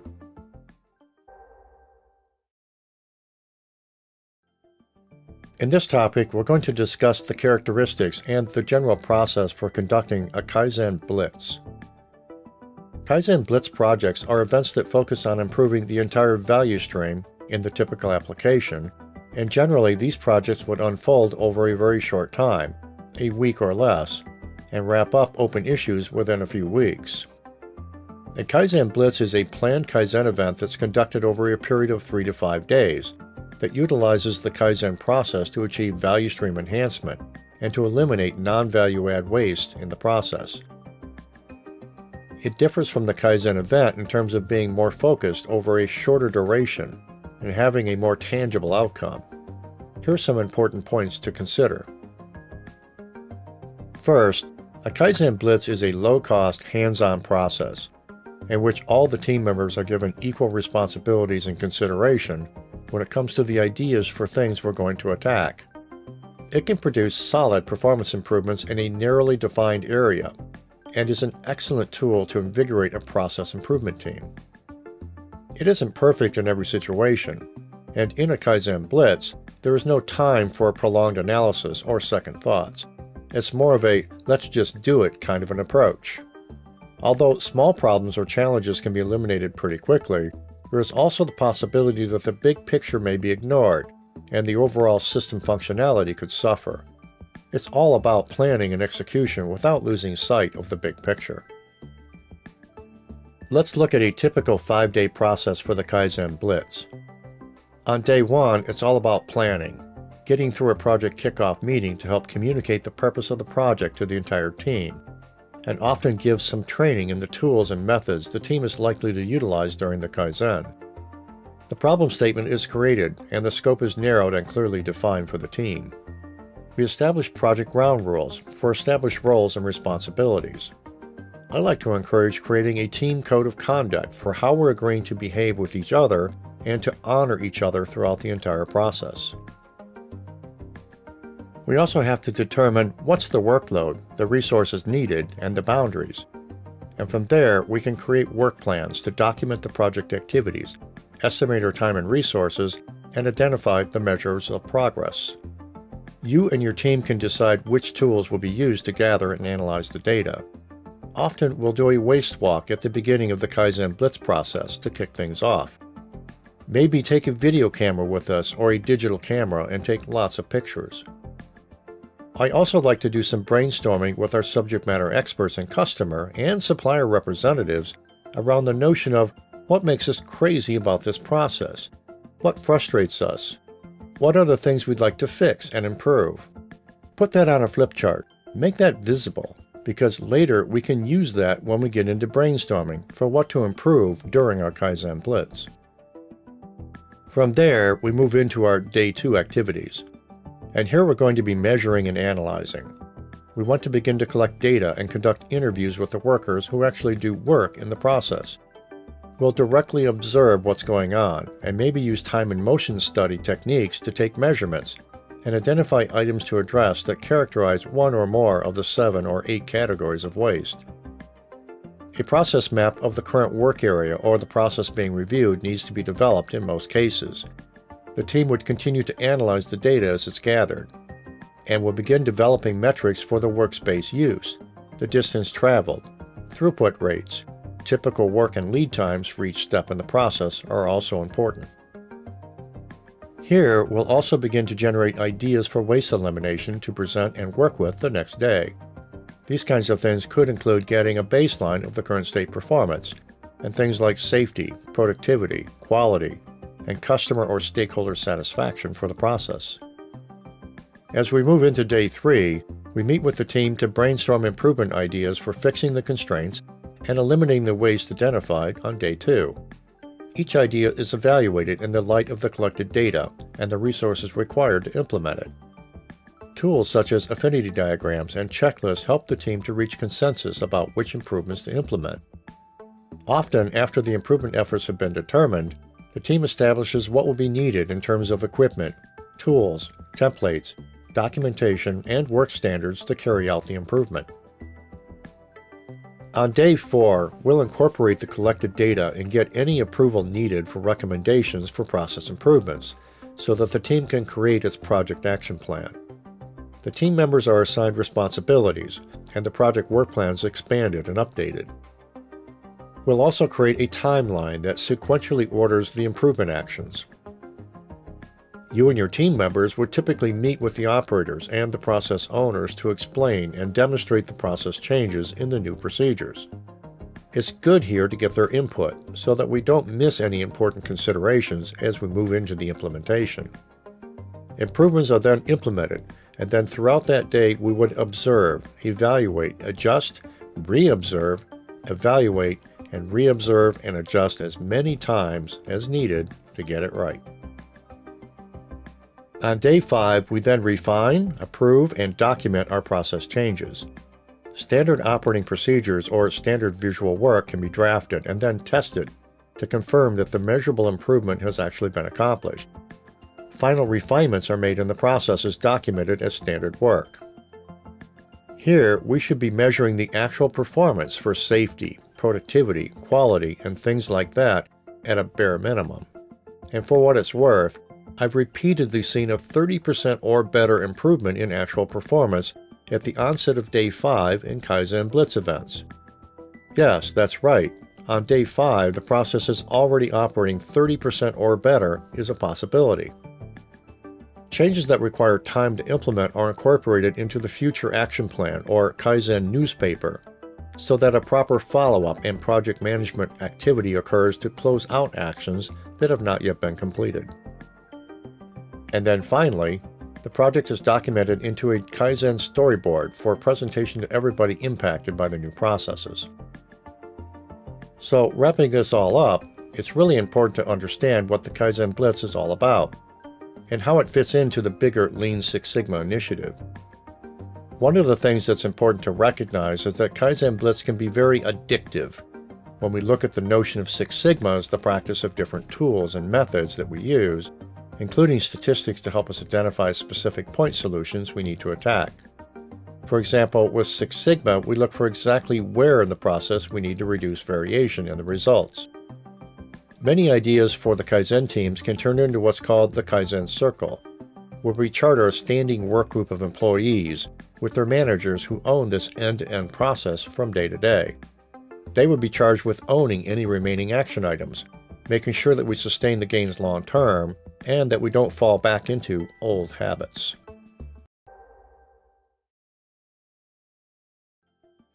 In this topic, we're going to take some time to talk about the realities, both good and bad, of applying Kaizen in your organization. Let's understand more about which problems or projects are more ideal for the practice of Kaizen. And let's note here that each application of Kaizen is unique and has to be fitted specifically and uniquely to each situation. The redesigning part of Kaizen helps us to think about processes and identifying wasted steps, where we can take out time, where we can apply different techniques like visual management, and an end-to-end view of the process. We typically would be looking at the layout of a factory space, a factory floor, or in the service sector, the arrangement of desks, and how we flow the work from area to area.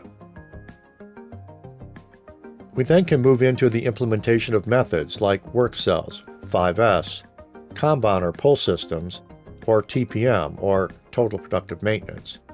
Things like setup production, improving overall workflows, balancing the work between different steps in the process at takt time, and creating standard visual work throughout the workplace to sustain the better process, and more can all come into play. Kaizen is not appropriate in all cases. Complex problems may require much longer time frames to properly analyze, plan, and implement solutions. Also, let's recognize that Kaizen is just a tool, and we have to use this in the framework of an overall holistic strategy. Kaizen is very powerful, and it's tempting to think we can Kaizen our way to success for every problem or challenge. But it isn't so. Kaizens are not necessarily appropriate for things like developing an overall company strategy, or redesigning products and services, or perhaps identifying and managing enterprise risk, or doing acquisition work and things like that. There are other Lean Six Sigma methods that can come into play for those. So when we're not using Kaizen is when the problems are very complicated and require a very detailed analysis, or really don't have a good overall Lean Six Sigma strategy to incorporate Kaizen into, and get ourselves into trouble because of that. A 2x2 grid could be used to determine the type of Kaizen event that's appropriate for your specific project. We have the vertical axis on the left of the impact of our performance, and then we have the horizontal axis with respect to the amount of effort.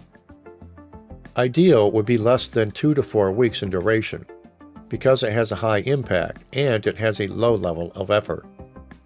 A fair indicator would say, okay, impact is low and the effort is low. Maybe you want to consider another tool. And then in this upper right-hand quadrant, we might want to consider chunking this out into sub-efforts. Maybe we want to do several small Kaizen blitzes instead of a full-blown enterprise Kaizen project.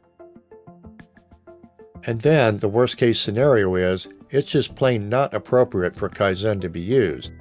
It's a long-term kind of thing. It requires tons of data, and maybe it's difficult to get teams together and really look at and fix the things we need to address using the Kaizen framework. Kaizen, applied to manufacturing, is typically associated with the improve phase of the DMAIC cycle, and this could include all kinds of organizations: automotive, pharmaceuticals, construction, and electronics. But the reality is that it's any kind of business that physically converts materials, parts, and does physical transformation in doing value-added activities to products. Let's remember here that in the context of manufacturing, Kaizen is best when success can be realized in days or weeks at most, where we can get that clear, concise scope, and it's not too complex. Some key outcomes we desire typically here are to make sure we're reducing time, reducing waste, and improving the overall capability of the process to get it right the first time. The other thing that's important to remember, if we don't need a lot of data to determine how to act, it's probably a good application for Kaizen in the manufacturing context. In the services sector, Kaizen relates to the improve phase in DMAIC. In industries like banking, government, healthcare, hospitality, information technology, and the like. Just remember here that the service sector is all about converting information and/or doing non-manufacturing kinds of services, like healthcare. In fact, the majority of business processes out there that we may deal with in our careers are in fact more service-oriented as opposed to manufacturing. As with manufacturing, you need to consider the scope and complexity. There are a few subtle differences about applying Kaizen in the service side of things I'd like you to know about. First of all, it's very difficult to complete a Kaizen in just a week in the service sector. Why is that? Often the changes we need to make would involve policy changes, involve many functions, and we're going to need many inputs from others to get advice and wait for management decisions before we can act. And very often, we're going to find we need to make changes to information technology and service processes to actually implement the improvement. It's typically very difficult to implement large-scale changes to IT in a week or less in almost all organizations.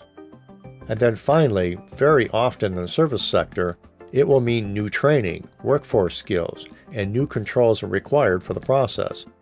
It takes longer to develop and deploy training and implement controls in most service processes than we might see in a manufacturing context.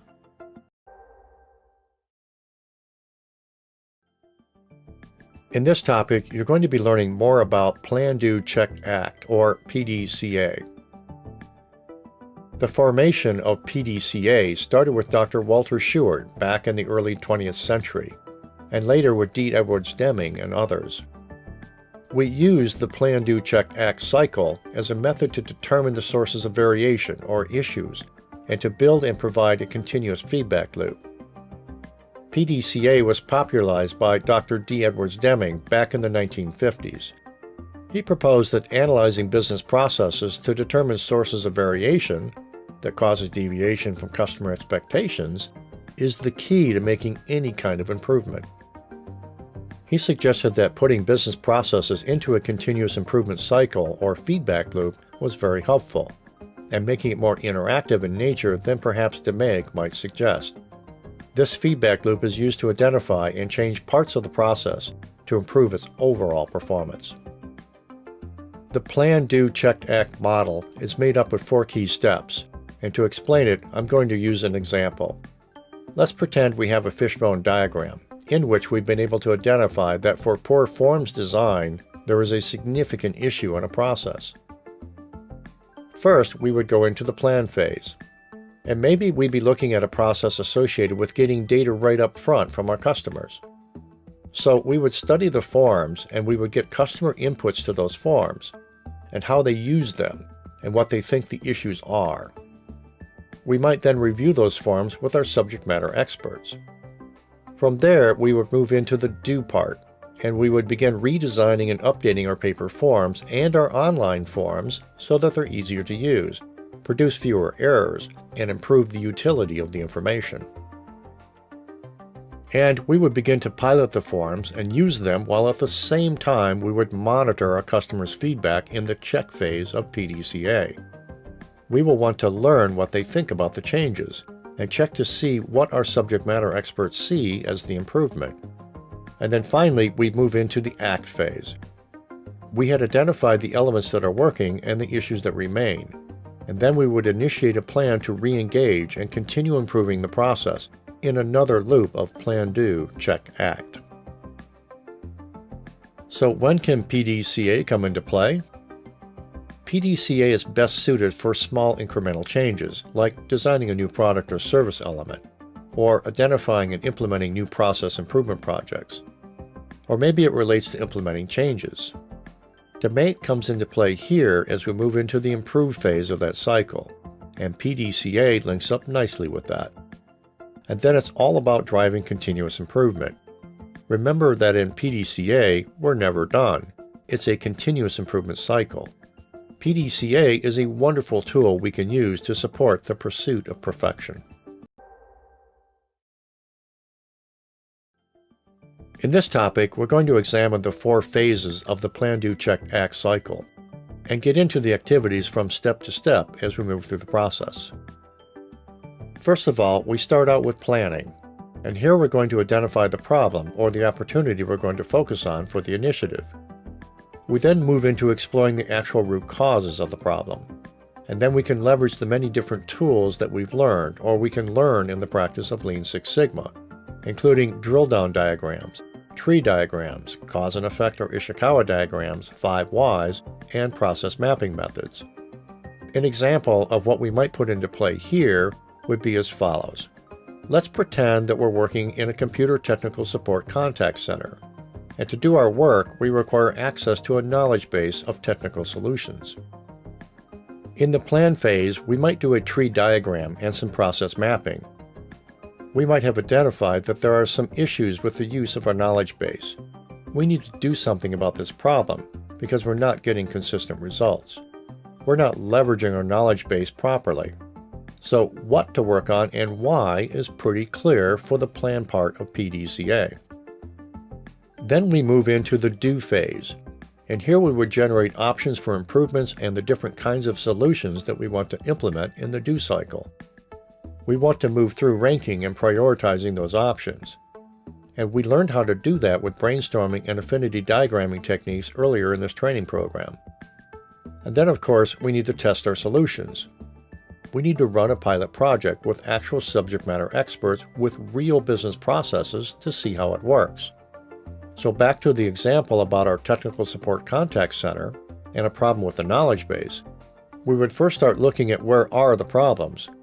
And from there we might say, we need to develop some standardized search strings, some shortcuts that can be used by the technicians to solution the different problems the customers have consistently. From there, we probably need to create some training, and then do the training and launch a control pilot with a few of our subject matter experts to determine how well our solution actually works. From there, we move into evaluating the pilot do test in the check step. And here we'll want to talk with our subject matter experts, look at the actual application of the solution in play. We need to determine the effectiveness, which usually means we need to measure the outcomes and validate that we're actually getting the impact that we hope for. We need to gather information and revise our plan and be prepared to immediately repeat the do and the check steps. Imagining, if you will, a loop from the do to the check, back to the do and back to the check until we validate that what we're doing is going to work. For example, in the contact center that I suggest here as an example, perhaps we'll be monitoring the calls, listening, keeping track of the amount of time and success rates. We could use computer tracking to count the number of times our knowledge base is being accessed, and we can ask our customers and our subject matter experts for specific feedback to see what kind of progress we might be making. Finally, we move on to the full implementation and standardization of the solution in the ACT cycle. We're going to monitor the process for the overall long-term effectiveness in terms of hitting the goals and objectives we wanted to achieve in our PDCA project. We're going to repeat that process for continuous improvement. For example, with the contact center, in accessing the knowledge base, we could now roll out the solution to the entire contact center team. We wouldn't end there, though. We would keep monitoring the usage of these new knowledge base searches, and we would monitor customer feedback to make sure it's continuing to improve. We should know any remaining issues that need to be handled. For example, maybe we need to trigger a new round of PDCA on the next level knowledge base use priorities that we've identified. In this topic, we're going to examine cost-benefit analysis, which is an important thing for us to consider in the practice of Six Sigma and Lean Six Sigma. First and foremost, it's a decision-making tool that we need to apply. We use quantitative data to get to the answers in the questions. It's a fairly simple analysis that we can use for non-complex situations. So let's consider an example here that's more personal. Let's say you use public transportation extensively to get back and forth to work or to school. The question might be, should I buy a new car and thereby reduce my stress associated with daily commuting? Or is the extra expense of a car going to mean I'm going to have a problem with paying my mortgage or my rent? Well, it's important to recognize here and define that the cost-benefit analysis is around understanding and measuring the benefits of what we would get from doing something against the cost of actually making it happen. We could hope the benefits would greatly outweigh the costs. There's a number of reasons for cost-benefit analysis. First of all is determining whether an initiative is worthwhile. Understanding, for example, what is the stress and the turnover, and what would it mean to us if we could improve that, or the improvement of customer satisfaction and customer retention. How about the cost of poor customer loyalty and the cost to retain or go get new customers? What is the value of increased market share and other benefit factors could all come into play as important reasons why it is we want to go after and undertake that initiative. It's also useful to use cost-benefit analysis if we need to assess whether those costs are manageable beforehand. Remember, you can't control what can't be measured and managed. Cost-benefit analysis is used if we need to determine that those benefits actually exist. This is where having somebody from the financial part of your organization as part of your team can be quite helpful. And is useful if we need to determine that the timing is right. We need to consider the other initiatives going on in the organization. Can we get the right amount of attention on this? The correct amount of resources and prioritization? We need to prioritize our projects. We want to make sure we're going after the low-hanging fruit. We need to ensure that we're going to be spending scarce time and money on things that give us the biggest bang for the money spent. We need to make sure we're selecting the correct methods and use the entire Lean Six Sigma tool bag as we move forward. There's many applications of cost-benefit analysis for Six Sigma, particularly in that improve phase of DMAIC. If we look at the process improvement methods, we want to look at things where low investment is required is usually a good move. Things like machinery upgrade costs, significant capital investments, time and money all need to be considered relative to the method chosen.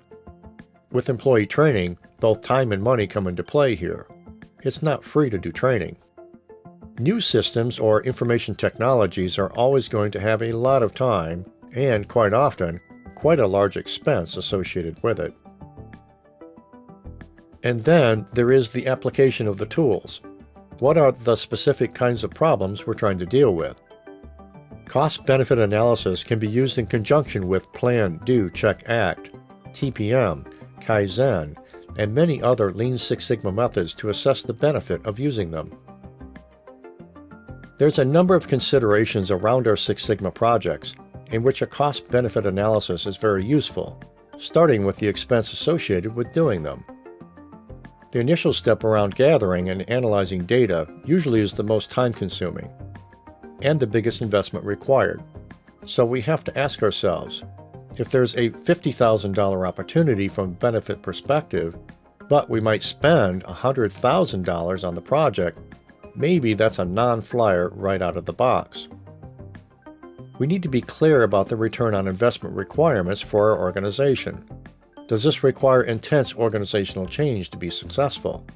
Do we need to do a force field analysis and work through the risk of failure? There can be significant cost to pushing out communications, collaboration, and meetings to get everybody on board. And then certainly there's other influences, like the speed of implementation. Generally, if we can't complete the project and show real benefits in less than 6 months, and preferably 3 months or less, it's going to be very difficult to sell this to the organization. Let's remember here that there are considerable benefits of Six Sigma, but we may have different costs to consider.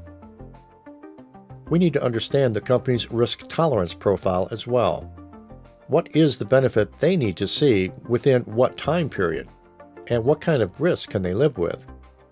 Without knowing this, we could be in for some unpleasant surprises as we try to get approval for our projects. One of the challenges of the cost-benefit analysis is to uncover all the types of cost, both the obvious and the hidden, so that we can factor those into our analysis. There are several limitations of cost-benefit analysis that need to be considered. Starting with, it can be unreliable when cash flows vary a lot from period to period.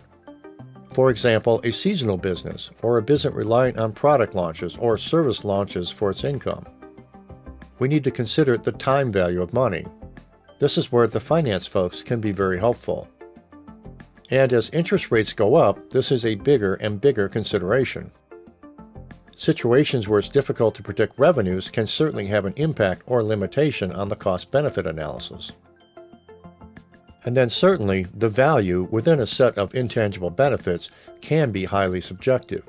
For example, the desirability of your company to attract and retain good talent, the overall brand value of your organization, or the value of improved morale across the entire workforce. are all things it is nearly impossible to put a hard monetary value to in most organizations.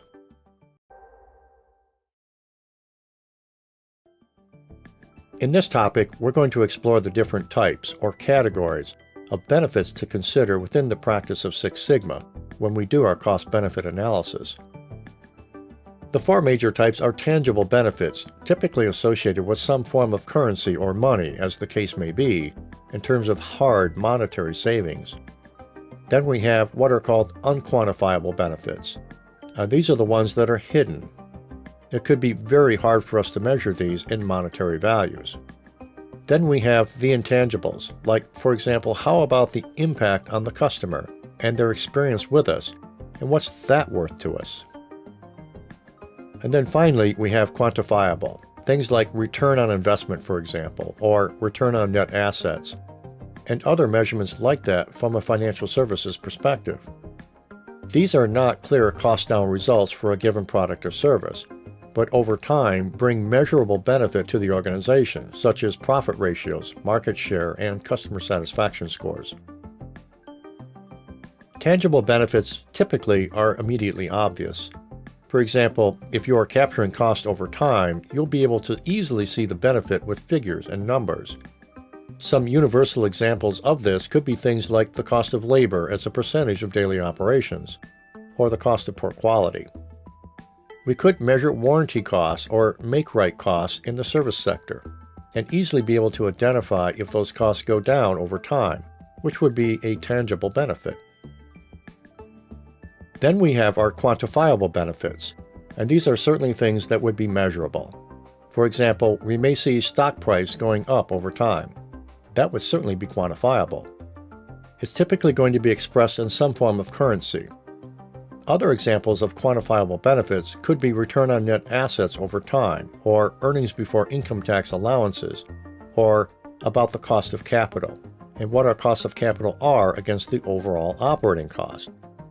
How about reduction in employee turnover, in a way to quantify reduction in average training costs per year? How about customer retention? Retaining customers is always more beneficial and quantifiable than having to go out and find new customers all the time. Market share growth is certainly quantifiable. And how about increasing margins, gross margins if you will, in that product or service that we provide?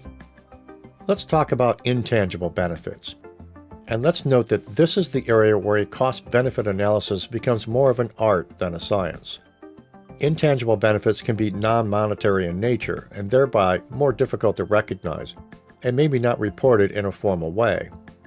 These could be very challenging to accurately measure. That said, they shouldn't be ignored because they can often be just as important and illustrative as tangible results. Some examples might be increasing customer satisfaction and tracking that. How do we measure that? Well, that can be very difficult to some industries. Or how do you measure morale and the improvement in employee attitudes? For example, how about the buzz about your company in the marketplace and in social media? A lot of buzz out there can be very attractive to employees to come to work for your company, or investors to help you fund growth in your future. That's a benefit for sure, but can you put a number to it? And then finally, we have unquantifiable benefits in the practice of Lean Six Sigma. And these could be totally unknown and hidden. Maybe we could think about here the degrees of agreement we're getting in an organization about what to change, and how to change it, and how to do it. If it is increasing, or it could increase, we would become more successful at deploying Lean Six Sigma. How about the things that we can't measure, like the subtle impacts of improving employee morale and working on reducing negative attitudes? Is there a lot less complaining? Maybe everybody is more interested now in supporting our overall company objectives and in helping us to raise our performance to new levels. What's that worth to us? Yes, these are not really something we can quantify.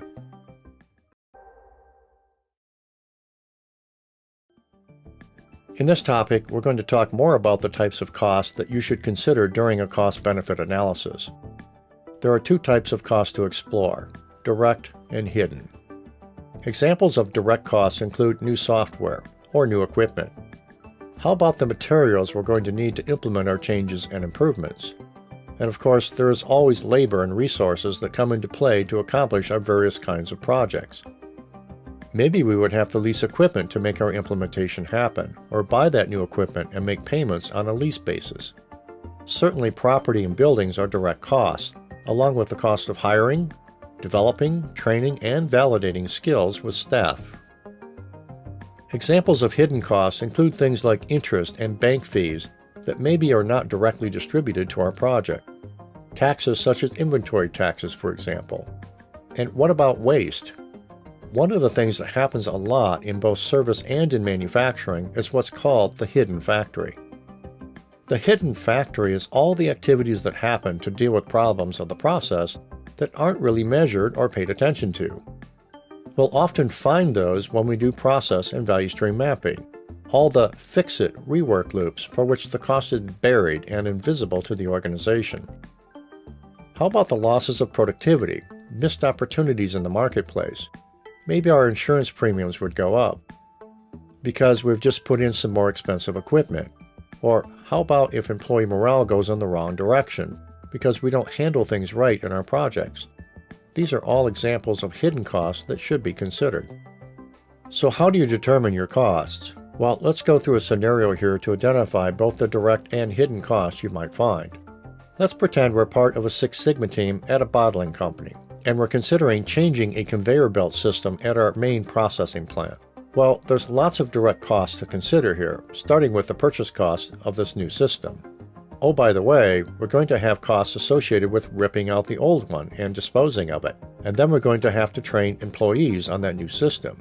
And there can be other direct costs like electrical upgrades. We have the new wiring and panels to buy. We have to pull permits for that. And it will take labor to install the new wiring in the building. What about production downtime during the switchover? We may have lost sales, or maybe we have to lay people off and pay unemployment during that time that we're changing out our bottling line. This goes on, but you get the idea. What about the hidden costs to consider? We could have a cost to finance that new system, or maybe sales tax or property taxes we'll now be liable for because of the purchase that we've made. Floor space isn't free. What about the heating, lighting, cooling, and all the other things associated with taking up more floor space? Maybe we have to spend more now on workers' compensation for operators because we've added more elements and more steps to the process. And then, of course, we have to ramp up folks with training, right? New training, learning the new methods, validating they're capable, and all those other things are not free. And lastly, we could be encouraging some lower morale with people that are going to resist the changes. Maybe we're going to spend a lot of extra time in meetings, onboarding folks, or maybe in the union organization, we're going to be dealing with grievances because we're changing the work. All of these things could be hidden costs associated with making major changes happen.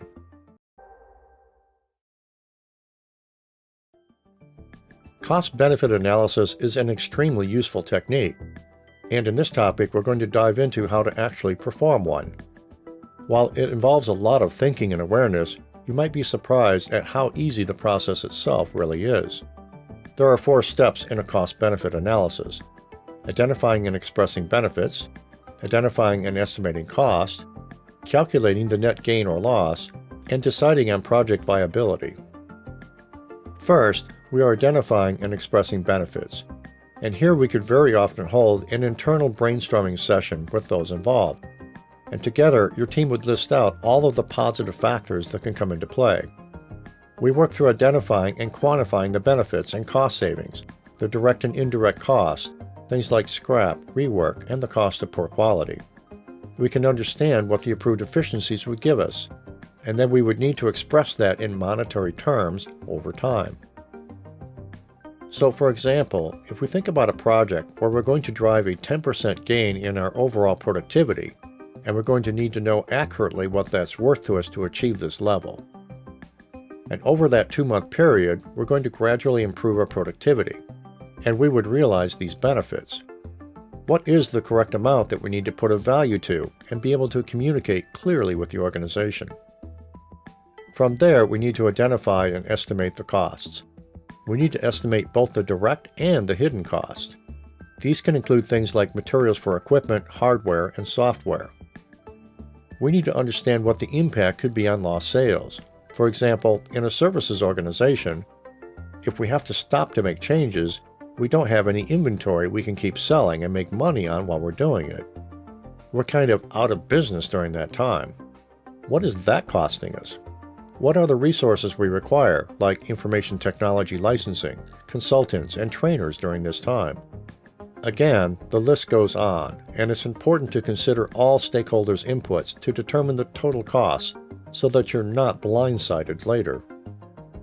And then lastly, we need to express those costs and dollars per period as well, so that for the entire horizon of our project, the resulting benefits are accounted for. Next, we want to calculate the net gain or loss.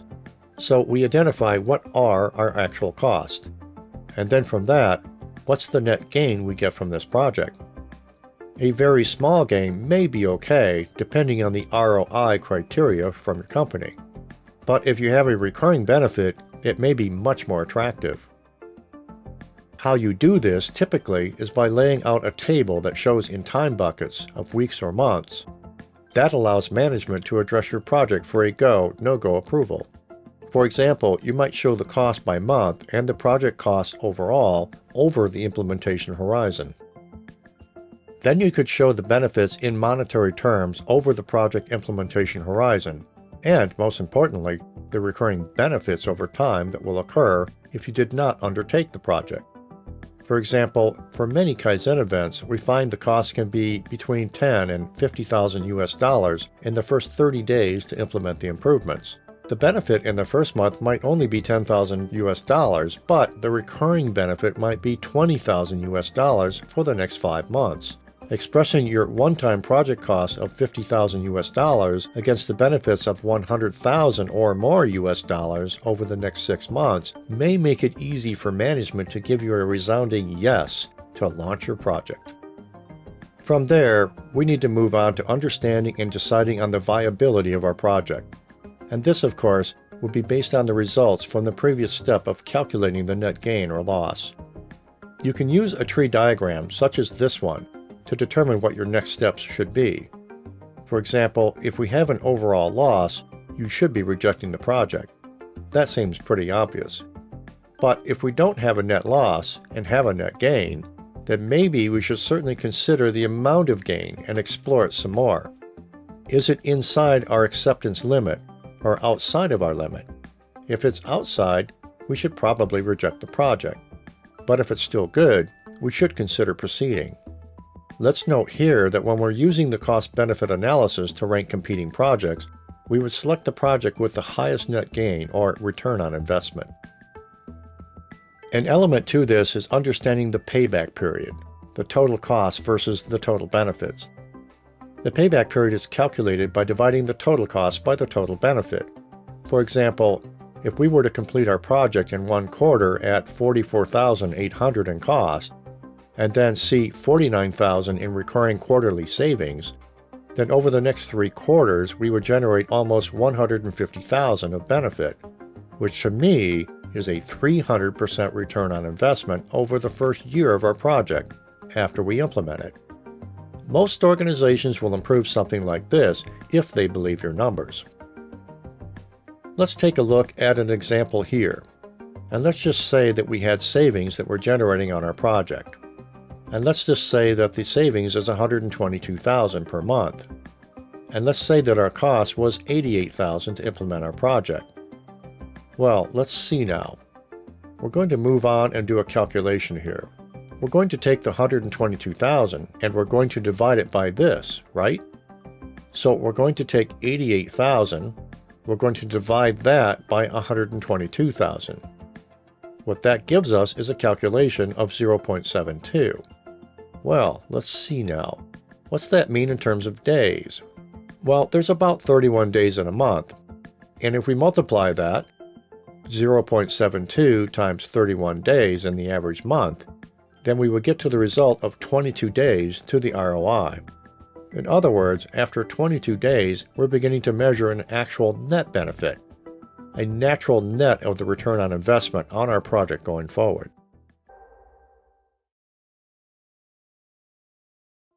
In this course, we're going to talk about the control tools and documentation that you should know about as a Six Sigma Yellow Belt. First of all, we'll look at a document called the control plan and see how it's used. Then we'll look at control charts, how they're built in and used to monitor process performance. Finally, we'll talk about the importance of documentation as a tool for maintaining process control.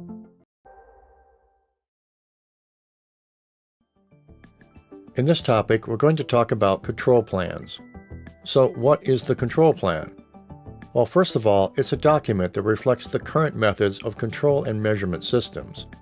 And I emphasize current here because we need to remember that we're continually improving processes, so we're never done updating our control plans either. So current means that it's a good place to start from, but we're certainly going to continue to improve it.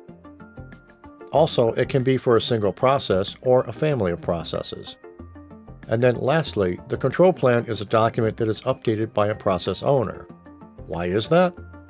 Well, if you think about it, who is the most expert in that process from end to end?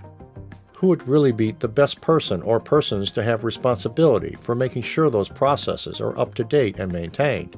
And the answers are correct. Definitely, the subject matter experts who own the process are best suited for that. There are several purposes for the control plan, starting with maintaining a level of process improvement that we've actually accomplished in our Six Sigma project. It also outlines the human resources and training requirements to sustain it. It specifies the actions we need to take, particularly when that process goes out of control. And it provides guidance and helps us drive sustainable process improvements. The purpose of the control plan is to ensure that performance improvements made by the team are definitely sustained. We create this plan during the improve and control phases, but can begin working on elements of it when we begin the define, measure, analyze, and improve phases, and really putting it into play at the control stage of DMAIC. The project team should control the plan, along with the process owner, with representation of all areas involved in the process.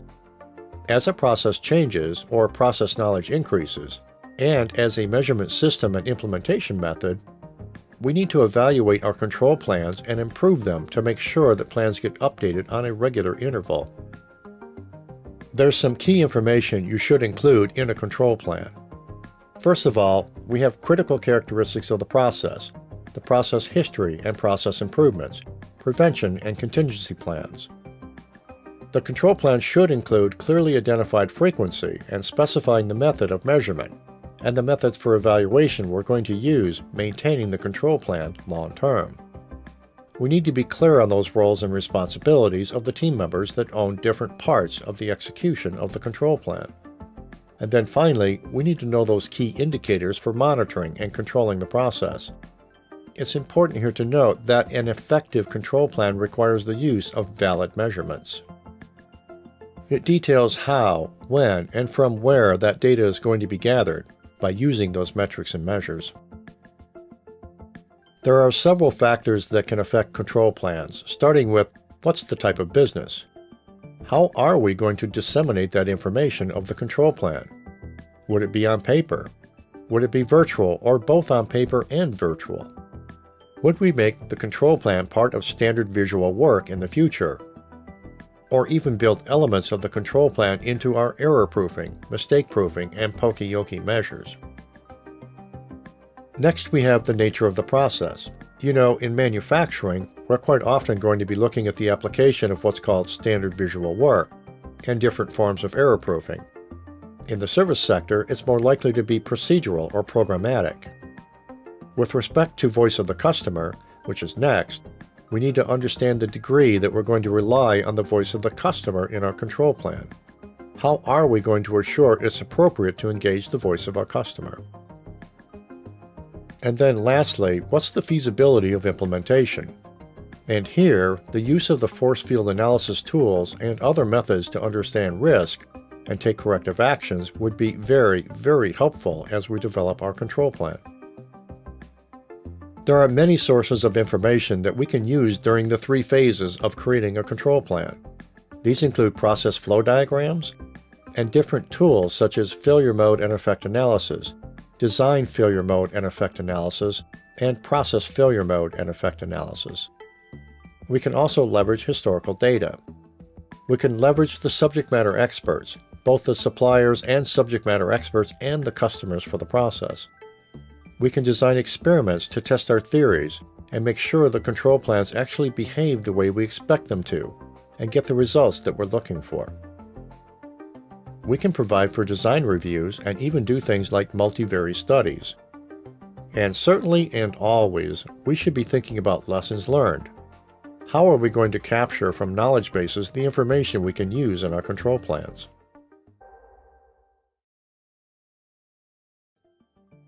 In this topic, we're going to discuss creating a control plan and the elements or sections to include. There are 3 phases for creating a control plan. First of all, we start with identifying the process scope, where we define the purpose of the processes, its boundaries, and its intended use. We translate the voice of the customer into quantifiable and measurable objectives. From there, we can move into Phase 2, where we determine the indicators and responsibilities. We design the control process so that it meets critical customer requirements, also known as CCRs. From there, we can move into the 3rd phase, where we complete and review the control plan. We define the rest of the elements that will be included in the control plan, keeping in mind that each control plan will have its own particular needs. You evaluate the finished control plan and then perform a potential problem analysis and document the lessons learned. The control plan is often formatted in a table form, although the elements may vary from one product to another or between companies. Putting it in a table means we can hold a lot of information that can be easily seen at a glance. So, first of all, typically in the top of the control plan, you have a title for the control plan, and of course a reference number. We need to provide a unique reference number for the plan, such as 6N-6725. This reference number, sometimes called the control number, may be supplied by the responsible department, or even may be part of your ISO, TS, or other quality systems documentation. We then include other things like the page number. Who are the team members, referring to the individuals creating the plan and controlling the process, not specifically the Six Sigma team. This is particularly important if a cross-functional team is involved. We should provide the team members' names and contact information for users who may have questions in the future. If revisions are made by different team members from those who created the original plan, we should also note them. Next, we have the revision date. Whenever that control plan gets revised, that fact should be noted. For each revision date, it may be useful to note the team members and a revision number as well. Noting the details and types of changes that are made helps the reader focus attention on this specific area, such as revised targets versus just reading the entire document. You could also have the original date as a reference. We have the process owner, the person who's ultimately responsible for monitoring and execution of the control plan. And then we have process description, for example, updating, developing, printing, and distributing the operational policy manual among all employees. And then finally, we have the process customer and the recipients of the process output. And of course, the objective of this process is to make sure we meet their input requirements from end to end. Continuing on, we'd include critical customer requirements, which are those things that determine the specifications of the process, which in turn influence how the process operates. Outcome indicators demonstrate the degree to which process improvements have resulted in lasting change. They're key for evaluating how well the process meets critical customer requirements. Unlike key process output variables, outcome indicators often deal with qualitative data, such as the customer being satisfied with the quality. Then we have the part or process step. And then we have KPIV inputs and the KPOV outputs. Remembering these are key process input variables and key process output variables. We need to indicate which item is being monitored and controlled by filling out which of the KPIV or KPOV information applies, but not both. Then we have the process specification, information on the specification limits. And then we have capability information like CPK values, the value size for each capability rating, and the date it was taken. And then finally, the measurement system. It's the technique column. We indicate the measurement gauge, tool, or test device used for data collection. Precision to tolerance, or PT figures, may also be recorded in a PT column. Then we move on to the methods, procedures, and responsibilities for the current control plan. The method is the way the variables are going to be controlled. The who is next, the person responsible for taking and recording those measurements. The where or what is where in the process we're going to measure and what's being measured. The when around sampling frequency is next. What's our reaction plan? This is the instruction or action that would be taken if the variable begins to go out of control or products begin to fail inspections. And then we have notes or miscellaneous space for entering special considerations and particular characteristics of the process that should be monitored. It can be used to provide a legend of the graphical elements used to represent aspects of the process. You can use it to clarify procedures, write out abbreviations, or include other information vital to supporting the control activities outlined in the control plan. Lastly, control charts and other graphical elements would often be included to provide more detail for the specification limit and capability figures that are recorded in the control plan. Providing these images can give a more in-depth visual performance history of the process, as opposed to that summary statistic alone might provide. To ensure the quality improvement gains are not lost, the control plans should document what went right and what went wrong during the process. This is called lessons learned, and we want to make sure we don't miss that in our entire end-to-end process of developing and deploying our control plan.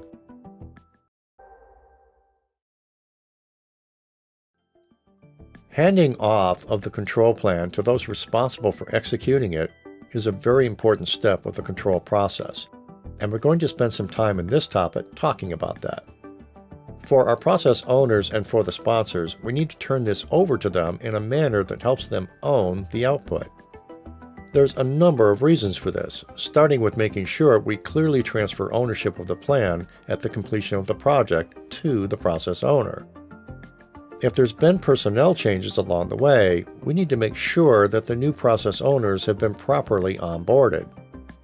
From there, we need to make sure that the control plan is adequately maintained, because if it's not, we're going to have some serious issues. First of all, it will definitely deteriorate and the plan won't be well understood. There's an old saying that the power of a plan comes from people understanding it and being involved with it. So having a great plan is useless unless people understand it and take ownership of it. We also need to recognize events that could occur, which can allow processes to revert to old ways of doing things very quickly if we don't have a control plan that's followed. After all that hard work we did to get this project underway and build this control plan, would we want that to fail? Of course not. But I do have to warn you here that this can be a big failure point in Six Sigma control plans, the failure to ensure that they are properly owned and deployed. Let's talk about the requirements for a handoff. First, integrating a control plan is very important. We'd like to connect it to existing documentation sets, such as your ISO records, or making it part of a periodic review process. I would suggest not less than annually, we should be reviewing and making sure the control plans are still in play, that they're valid, and being followed as intended. We also need to be sure to secure understanding and agreement with what was done and how it's going to be maintained. We need to establish our documentation process to keep it robust and relevant. And then, definitely, this is really important, update the work instructions for everybody that has been affected by the control plan. Make it part of standard visual work and standard operating procedures. Your error-proofing measures and all of those other things we do to ensure we get quality right the first time is extremely critical to make that control plan sustainable. We want the results we can generate from the control plan in terms of improvement and consistency to be as sticky as possible.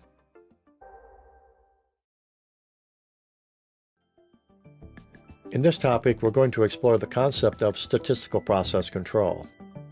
In the mid-1920s, Dr. Walter A. Shewhart developed the fundamentals of what today we call statistical process control, even though that's not what it was called at that time. Along with that, there are many other associated tools that you need to know. Statistical process control tools are often seen as control charts. There are several key components of a statistical process control chart, or SPC chart, including important inputs of people, materials, methods, equipment, environment, and measurement. And one of the things I think it's helpful to think about is that you have your inputs, or those X factors, and then you have those variable Y outputs, products or services that the control charts summarize for analysis and action. I'd like to point out here there are some relationships between what they developed many years ago in Japan and what we today call fishbone diagramming, emphasizing that the cause or that effect that we're really trying to deal with is critical. We identified the legs of a fishbone diagram, starting with the 6 M's of causation. You'll notice that those are correlated very strongly to what we see in the practice of SPC. The practice of statistical process control in the DMAIC cycle is definitely in the control phase, albeit we gather the information and develop it along the way. So what's an in-control process? Well, to understand it, we start with understanding about what an unstable process is, or a process that's out of control. And the out-of-control points can be seen on a plot, with the points falling outside of our upper and lower control limits. The control plan identifies what we do when something goes out of control.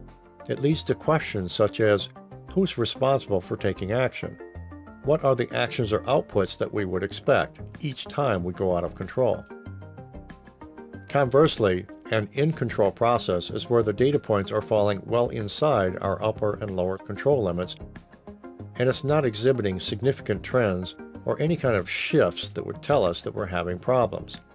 We'd expect to see the data is very random in nature. Next, we want to understand process capability. It's critical that Six Sigma improvement teams get involved with understanding the aspects of acceptable performance to control limits and how that's different from process capability. For a stable process, we would see a normal variation of data points well within our upper and lower control limits, as illustrated in the graphic to the right. Whereas with the capability side of it, we want to understand these specification limits, that lower specification limit and the upper specification limit that the process is capable of.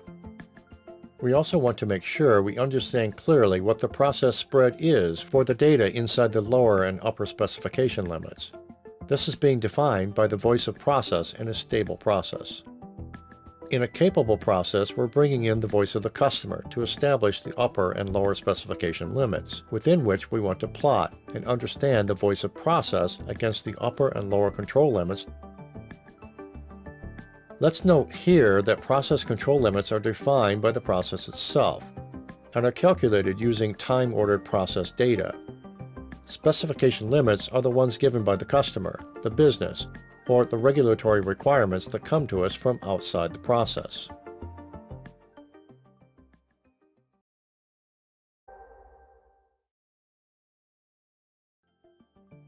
In this topic, we're going to talk more about control charts. Let's look at what control charts do and how we use them. It starts with determining process stability.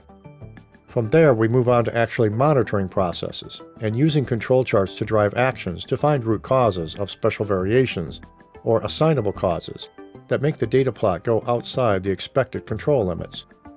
We use them to predict a range of process outcomes and also to analyze process variation patterns as well. When we create control charts, there are some important elements to understand. We use the calculated levels of the plus or minus 3 sigma to get at some critical pieces of information. First of all, at plus or minus 3 sigma, we set the upper and lower process control limits. Inside of that, we have what's called the center line that we're looking for in that process. and then where we would hope the process would operate well inside of these two parameters. We also set what are called warning limits, and the warning limits are shown in red zones in this example, which were set at plus or minus 2 sigma. If the warning limits are hit, that's a warning that we could be headed toward an outside of the process specification condition at plus or minus 3 sigma, or outside those upper and lower control limits that we desire to operate within. There's a couple of important parts to this control chart that we want to make sure we're clear about. Here, we need to understand the parts of the control charts and what these key assumptions are. First, there would be those upper and lower control limits, and the center line of our data. There are several key assumptions about control chart plots that are very important to remember. First of all, we would expect that the data follows a normal distribution. Let's carefully note here that the upper control limit and the lower control limit are set at plus 3 sigma and minus 3 sigma respectively from the center line. And we need to remember here that we would expect 99.7% of all the data points to fall within these two limits. That means anything falling outside of this would be considered a special cause variation, and therefore subject to action as outlined in our control plan. There's different types of control charts, and the first is around common cause variations. And we would expect to see the data behaving inside and not violating the upper and lower control limits, showing fairly random patterns. These patterns are the common causes we expect to find. This would be due to, let's say, machine tolerances, or some variation in the material inputs to this process. Or maybe we have operator influences or human factors that are coming into play and will cause some amount of variation we expect to see. On the other hand, we would have special cause variation data mixed with common cause variations. So what's going on here in this second plot is that we have some red data points. We have one showing above the upper control limit, and we have two red data points showing below the lower limit. We should expect these would be due to assignable special causes. Some things we're looking for as part of our control plan when we get the red data point is to ask, what happened? Was there a power outage? Did one of our machine controls break down? Or was it out of control with respect to a faulty gauge or a measurement device? Or maybe we had a new employee who was untrained and did not know how to follow procedures to keep the process under control. There's lots of things that could happen with respect to special cause that we want to capture and understand, and do root cause analysis and problem solving around to prevent them from happening in the future. There's 4 key steps to creating a control chart. Starting with step 1, here we plot the process or the product variable data that we're interested in. The data could be temperature, diameter, speed, or any other element of time series data that we want to make sure we understand, track, and control. From there we move into step 2. We connect the dots, and we begin to determine a time-ordered series of the data, what it's beginning to look like over time. From there, we can draw a center line at the mean of this data, right down through the middle. And lastly, we can add those upper and lower control limits. These limits represent the normal amount of variation you'd expect to see for a consistent process. These are typically plus 3 sigma and minus 3 sigma from that center line respectively for a process control chart. Now, let's make a note here. Any data point that falls outside of that lower control limit and upper control limit range should be considered excessive, special cause variation, and should be attributed with something other than common causes.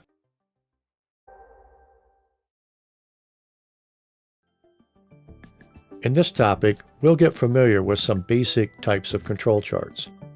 There are 2 categories of control charts here. Let's start with the variables charts. Control charts for variable data are used when quality characteristics can be measured and expressed as numerical data, information like length, volume, temperature, or time. A key characteristic of variable data is that it can be expressed in decimal values, such as 1.375 centimeters, or 120.78 degrees Celsius, or 3.25 hours, or $3.50 as examples. And then we also have the category called attributes charts. These are used for product characteristics that could be evaluated as a discrete response, such as a pass-fail, yes or no, good or bad. They typically plot the number or proportion of defects or defectives that we're going to find in a process. Let's note here that control charts for variable data are constructed in pairs, whereas control charts for attribute data is used singly. Okay, so now you know about two general categories of control charts. Let's explore them some more, starting with variables chart types. One type of variables chart is called the X-bar and R chart. Remembering this is primarily used for variable data, and generally used with small sample sizes. It's most commonly used to monitor variables data, like those we've captured in regular intervals over time. So we have some important things here: the sample mean of the data, and then what the sample size suggests about what's going on with the data as well. We also have upper control limit, X double bar, a center line, lower control limit. Again, this center line would be for the mean for the samples. This is most useful when sample size is small, say less than 10. Also, the sample size needs to be consistent and constant. This is typically used when we rely on human beings to get the data.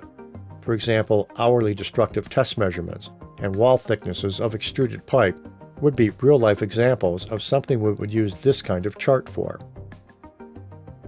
The X-bar S chart, another variables chart type, is used in a different situation. This is used when sample size is 10 or greater than 10. And we also use this when the sample size we're taking is variable, meaning the sample sizes change over time. It's not consistent in sample sizes like in the X-bar and R chart. So if we take a closer look here, we can see that we have the same thing around the center line, or standard mean of the samples shown here, and are consistent with the center line of the standard deviation chart, because the number of samples we're taking is going to change over time.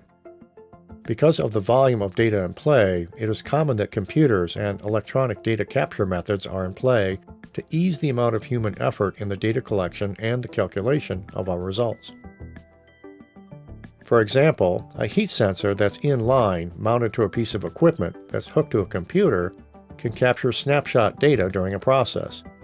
It could be continually monitoring what's going on a periodic time basis as desired. The third type of variables chart we'll look at is an I-MR chart. The I-MR chart, as all control charts, is used for monitoring the stability of a process. An I-MR chart can alert you to changes to stability that reveal a problem that should be addressed. They help us to determine whether the process is stable and flag it if it needs to be improved. That I-MR chart can confirm or deny the stability of our process before we implement a change. We can also use them to demonstrate improved process performance over time. The before and after I-MR charts can provide the proof that we actually made an improvement from taking a given action. The I-MR chart is really two charts in one. At the top of the graph are the individual measurements, or I chart, with their sample mean. This shows the values of each individual observation and plots the means to assess the process center. At the bottom of the chart, we have what's called the moving range chart for the subgroups. This plots process variation, calculated from the ranges of two or more successive variations. So here again, we have on the right-hand side our individuals on the upper top. Then we have the moving range for the different sets of measurements we're taking throughout the entire process. So let's take a little deeper dive now into talking about attribute charts. And here we're looking at the C chart and the U chart. Using the place and distribution, we can count the number of defects instead of categorizing items as defective or non-defective. The C chart plots the number of defects per subgroup or sample. For example, you could measure the defects by day, by batch, or by machine. You can use this chart when the sample size is constant. The U chart plots the average number of defects per unit. Because it's generally used when sample size isn't constant, that's the best choice when sample sizes are not easily controllable. Because the samples aren't constant, it's necessary to create a standard statistic. You may notice that the upper control limit and the lower control limit are not straight lines in the U-chart, signifying that we have varying sample sizes. Then we can move on to the NP chart. This plots a number of defective, non-conforming units, and it's used when the subgroup or sample size is constant. Because the subgroups are equal in size, converting defective counts into proportions isn't necessary. And then finally, we have the proportion of satisfied customers chart, or P chart. This plots the proportion of the ratio of defective units. This is used when the subgroups are not of equal size. Similarly to the U-chart, the upper control limit and lower control limits are not straight lines. This signifies the varying sample sizes. This chart is most effective when the sample size quantity is 50 or more.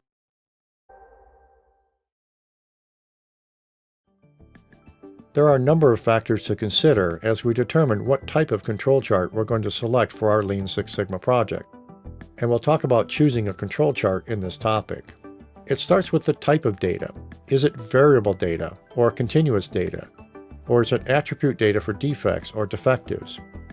After that, we need to know the size of the subgroup. That would help us determine what kind of chart we'll be using. And then finally, what's the kind of distribution we're going to get here? Binomial data suggests there's two different results to be found, and what we're looking for here is the presence or absence of a given characteristic. For example, if we're flipping coins, we might flip coins 10 times and find out how many heads and how many tails we found, and then answer what was the actual data that we found. The Poisson distribution, on the other hand, is predictive. This is based on the data being provided. The data itself is intrinsically in integral values. For example, we might use that kind of calculation, or that kind of prediction, to determine what the likelihood is we could have for our heads on top at that next flip of the coin. So now let's go through selecting a control chart. How do you do this? First of all, we have to decide, do we have variable data, continuous, discrete measurements over time? Or is it attribute data with yes, no, pass, fail kind of criteria? If it's variable data, we can move through into determining if we have a subgroup size of 1, yes or no. If yes, this brings us to the I-MR type of chart. However, if the answer to that is no, we have a subgroup size we can define of 2 to 10 or greater than 10 samples. That takes us to the X-R and the X-S chart.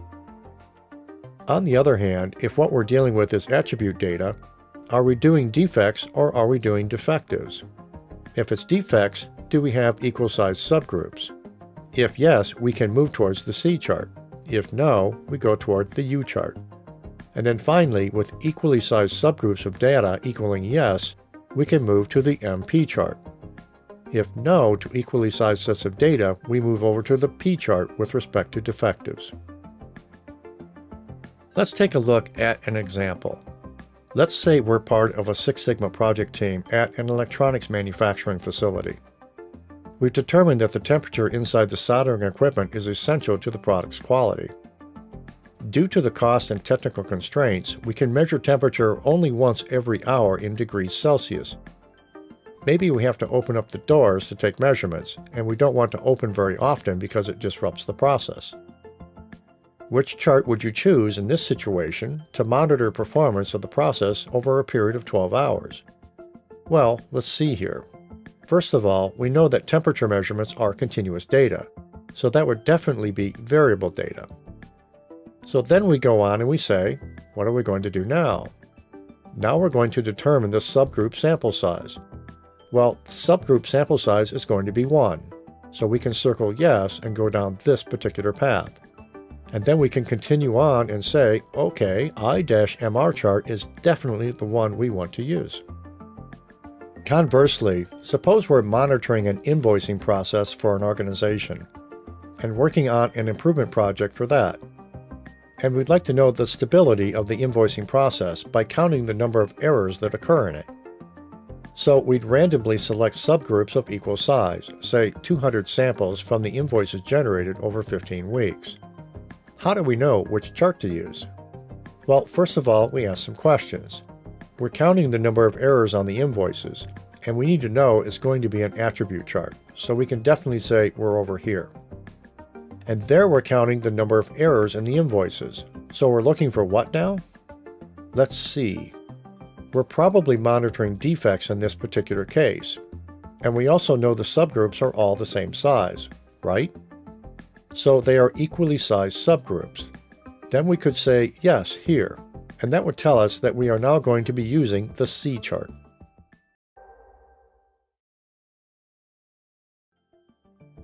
In this topic, we're going to explore the steps for creating an X-bar-R control chart. There are 5 different steps for creating and using a control chart. First of all, we have to capture the data and plot our data points. From there, we can connect those points, calculate and draw the center line, and then develop the upper and lower control limits, and then finally analyze the results to see what we can learn. So let's look at a real-life scenario here. And we're at a major airline, and our Six Sigma team is looking at the time it takes to process passenger data at the check-in stations. For 5 hours, the team conducts one random observation each hour at each of the airline's 20 different processing counters at the airport. The team needs to choose the appropriate control chart for this data. As we move into and take a closer look at the data, we understand and determine that we have a subgroup size of 5, and the number of subgroups is 20. So with this variable data and a fixed subgroup size of 10 or less, the team determines that the X-bar and R chart is the appropriate chart to use. We can then move on to plotting the data, and then graph that connects any time-ordered series. So let's walk through that data and then calculate the center line for the X-bar chart and for the R chart. First of all, for the X-bar chart, we're going to start with that mean of the 20 subgroups, or the X-double bar. We arrived at that by taking the total of that divided by the number of subgroups, which is 20. The total of all those values is 176.2, which in turn allows us to get at the value of 8.81. This is where the center line in our chart will go. That's for the X chart. For the R chart, the mean of the 20 subgroups, or the range of means, or the R bar, is 22.3, divided by the total quantity of 20, which gets us at the R bar value of 1.1. This is the value we need for the next step in the process. We can now calculate the control limits. We're going to start with the upper control limit. How we get that is in this fashion. For the X-bar chart, where the upper control limit is equal to the X-double bar plus A2 times the R bar. When we look up the A2 constant for a subgroup size of 5, you'll find that value is 0.577. So with our data, this works out to be 8.81 plus the value 0.577 times 1.09, or that R double bar volume. This gets us to 8.81 plus 0.63, making the upper control limit calculate out to 9.44.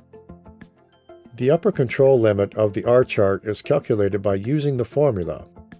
Now the upper control limit equaling R bar times D4 for our passenger data, and that's 1.09 times 2.114, which is equal to 2.3. We now can calculate the lower control limit. The LCL for the X-bar chart is the X double bar minus A2 times the R bar. Using the same A2 constant, this works out to be 8.81 minus 0.577 times 1.09. Since 8.81 minus 0.63 is 8.18, this becomes the lower control limit. The lower control limit for the R bar is calculated using the formula LCL equals R bar times D3, or 1.09 times 0. Remember, anything times 0 is 0. Now we can analyze our chart for our airline example. First of all, we can look at both of these charts and see right off the bat that the control points and the data around the center line appears to be very random. That's interesting.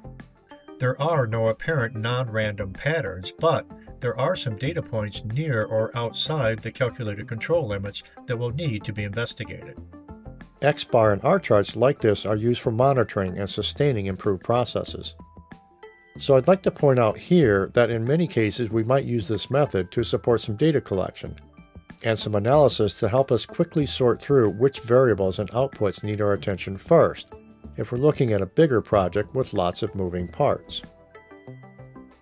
The other thing that can be very useful about these methods is to understand that in some industries we may be required to capture this kind of data and provide it with our paperwork that we provide when we ship product or provide services to the customers. It may be they actually require this data as part of their acceptance criteria for demonstrating how we have our processes under control, and that we know how we're performing within our processes, and that we're dealing appropriately with random and special cause variation.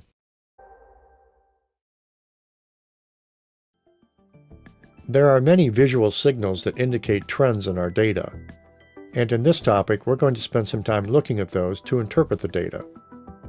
Here we're introducing the concept of decision rules and how to recognize trends in a control chart that should set off warnings that indicate an out-of-control process. In this chart, we see a data point exceeding the upper control limit, showing an out-of-control condition, signaling a special assignable cause is in play. So we want to look at the trends this data shows. Let's understand the 6 basic kinds of trends that we can see, starting with looking at the first 2 here. The first one is called freaks. In this first control chart, we have a point that's showing up plus or minus 3 standard deviations away from the center line on either side of the center line. In the second chart, however, we see a different kind of phenomena called systemic variation. And this is specifically a control chart with 14 or more data points in a row that are alternating between an up or a down condition. So we could see it going up, down, and then up, and then down, and then up, and then down, back up again, and back down again. When we see this pattern, we know that we have systemic variation. It might signal we have an operator that's continually tweaking the knob on speed or temperature or some other thing, trying to chase this process and trying to keep that measurement right in the middle of this process, instead of allowing natural variation to be charted and understood. Next we have what's called process drift and shift. In this first chart, we'll see what's called process drift. We have a run of 6 or more data points in a row that are steadily increasing or decreasing. It might be bad, meaning that we need to act quickly to correct it. This also may not be a bad thing in the data. For example, a great application of this kind of data where we can find process drift is in the practice of what's called total productive maintenance, or TPM. Inside of TPM, we have what's called predictive maintenance, and this is a methodology we use to capture data and track it about our equipment. That way, if we can watch over time, and if we're seeing a trend going on with the performance of the equipment, we can predict when it's likely to go out of control with our process due to wear on the equipment. And we can schedule a downtime period to do preventative maintenance, buy all the parts, have all the right resources on hand to help us fix it, and do that before we go out of control, at the least cost time in the entire process. Okay, let's now look at what's called process drift. Here we see a run of 9 different data points in a row that are on one side or the other of the center line. Commonly, this is known as a process shift up or down. This signals our process norms may have shifted. Do we need to react to this? Do we need to reset our entire process? Or do we need to act to bring this process back under control and recenter it? This would signal that we need to take action. A stratification chart, as we see here, is a control chart that has patterns with 15 or more data points in a row clustered around the center line. This might suggest we want to investigate. We will want to ask, why are we consistently above or below that line? Do we have mixed data? For example, was the first data set from one machine and another data set from another? Or maybe it's a shift-to-shift data or department-to-department samples of the same data. Or maybe it's the same part we buy from two different vendors, supplier A versus supplier B. Or maybe it's a day of the week or the time of the day. I think you get the idea. And this next chart illustrates recurring cycles. This is a control chart that demonstrates visible recurring patterns of cycles.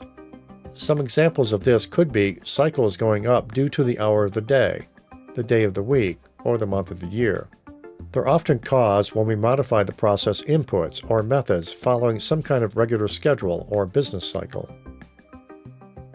Next we have what are called early warning signs, and this is a different kind of trend that we need to be aware of. This is where 2 out of 3 data points are more than 2 sigma away from the center line on the same side. Or maybe 4 out of our 5 points are more than 1 sigma from the center line on the same side. Without action, it's pretty obvious we could quickly go out of control. So if we look closely here, we can see that 2 of these 3 data points are above the 2 sigma limit, as are 2 of these data points. And then below the center line, we have these 2 out of the 3 data points that are definitely an issue as well. When investigating trends, there's some caveats to consider. It can be that some trends don't appear to violate the rules we've discussed here, and may still need to be considered alarm signals in some form. In fact, in many Six Sigma situations, control charts don't map to any of these broad rules, but still indicate visible signs of shift, drift, repetition, patterns, and stratification.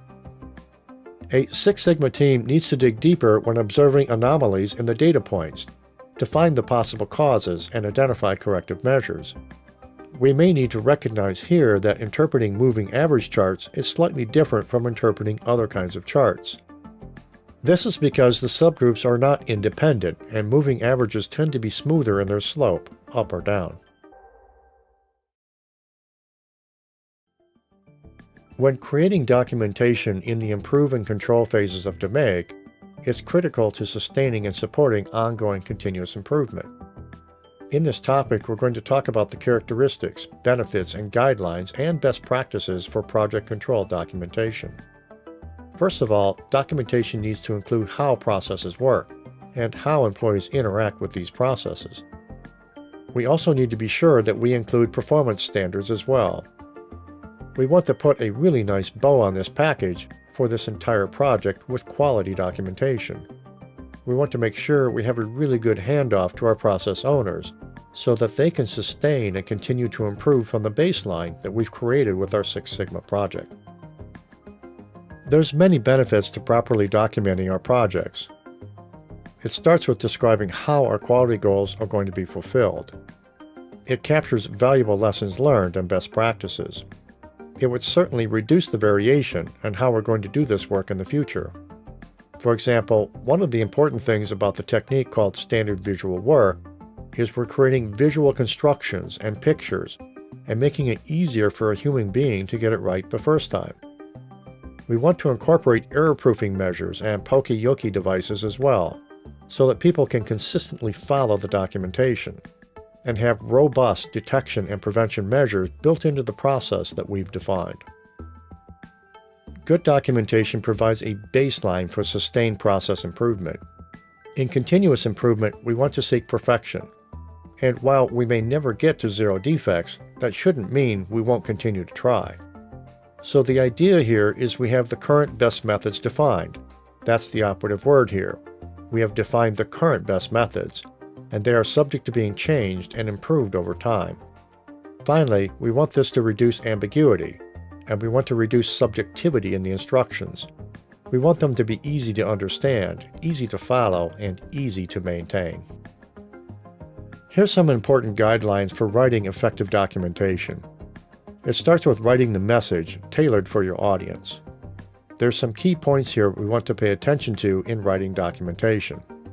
If it's a non-technical audience, for example, people who operate the equipment on the shop floor or entry-level technicians in a customer service center, avoid the technical jargon from Six Sigma. Make it easy to understand what charts and diagrams are to be read and used. On the other hand, if we need scientists and people that are extremely technical to follow these instructions for the process, we should be using technical language. We need to include schematics and technical diagrams and other information so that they have what they need to do their job right in continuous improvement. Also recognize, in some cases, if we're writing for a broader audience, we need to write both non-technical sections for those who are not technically disposed, followed by a technical section for those who need it. We're not done there. We should always keep it simple and straightforward. The KISS synonym comes into play here of KISS, or keeping it simple and straightforward. Use diagrams or photos as much as you can to clarify those instructions. Remember, a visual is always a good thing because a picture can speak 1,000 words and is not language limited. Update them regularly. Ensure people know that this documentation exists and where to access it. Ideally, we should incorporate this into our ISO documentation set, or our Baldrige system criteria, or whatever other framework we use to document our quality system. We need to incorporate our procedures into standard work. We need to publish this plan, and in that plan we should also note how we're going to keep this documentation up to date. We need to establish procedures for issuing periodic reviews and updates. Use revision control sheets for your updates to notify users what changes are being made, and why they're being made is a good best practice to consider. It's important to document processes and communicate them with stakeholders, such as process owners and team members, and your fellow Yellow Belts, and especially those who are going to work in the process, like you. If you don't, there are some negative outcomes, starting with employees would just fall back into the same old way of doing things and do what they've always done, effectively ignoring the improvements documented. We could have defective and delayed outputs in the processes themselves. We could see rework and delays downstream because of poor documentation. And we certainly could negatively impact profits and our customer satisfaction.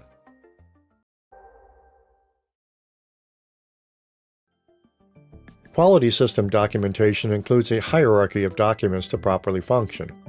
And in this topic, we're going to examine the different types of control documentation and what each typically includes or is comprised of. Let's note here that this hierarchy is represented as a pyramid. Why? Because if the system is properly structured, changes at one level would seldom affect the level above it, but may in fact affect the levels below. Let's look at an example for that. Let's say we've made a change to the technique we're using for capturing the data in our procedures. We're moving away from using manual gauging tools with a human being and using electronic data capture as part of the inline process using computers. This results in a change to the instructions. We're no longer going to do gauge repeatability and reproducibility studies on our gauges, at least not the manual ones. We now need to do that with the different electronic gauges, and how we're going to use that. This in turn would update the records that we're going to keep. Instead of having paper records, maybe being key punched into a computer later, we now could have digitally captured records that are managed in that fashion. Note, none of these affect the policy manual contents, which only defines what is in our scope of quality procedures, but not the procedures, work instructions, or records. Policy manuals answer the question of why and defines the what that is to be done. We get at and understand the policies regarding the quality of our products and materials, and we get really clear about our objectives in our policies.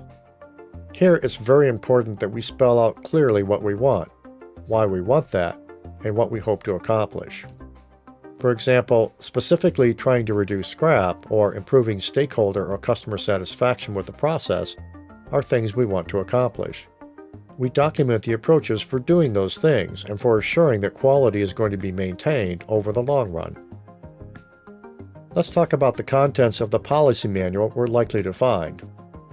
Typically, we're going to look for some kind of flowchart of the major functions being performed by the quality system.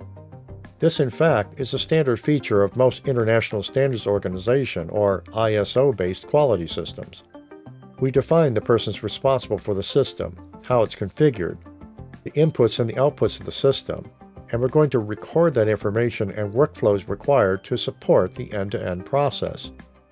Then we're going to provide system accessibility to perform all of those tasks properly for the life cycle of the quality manual.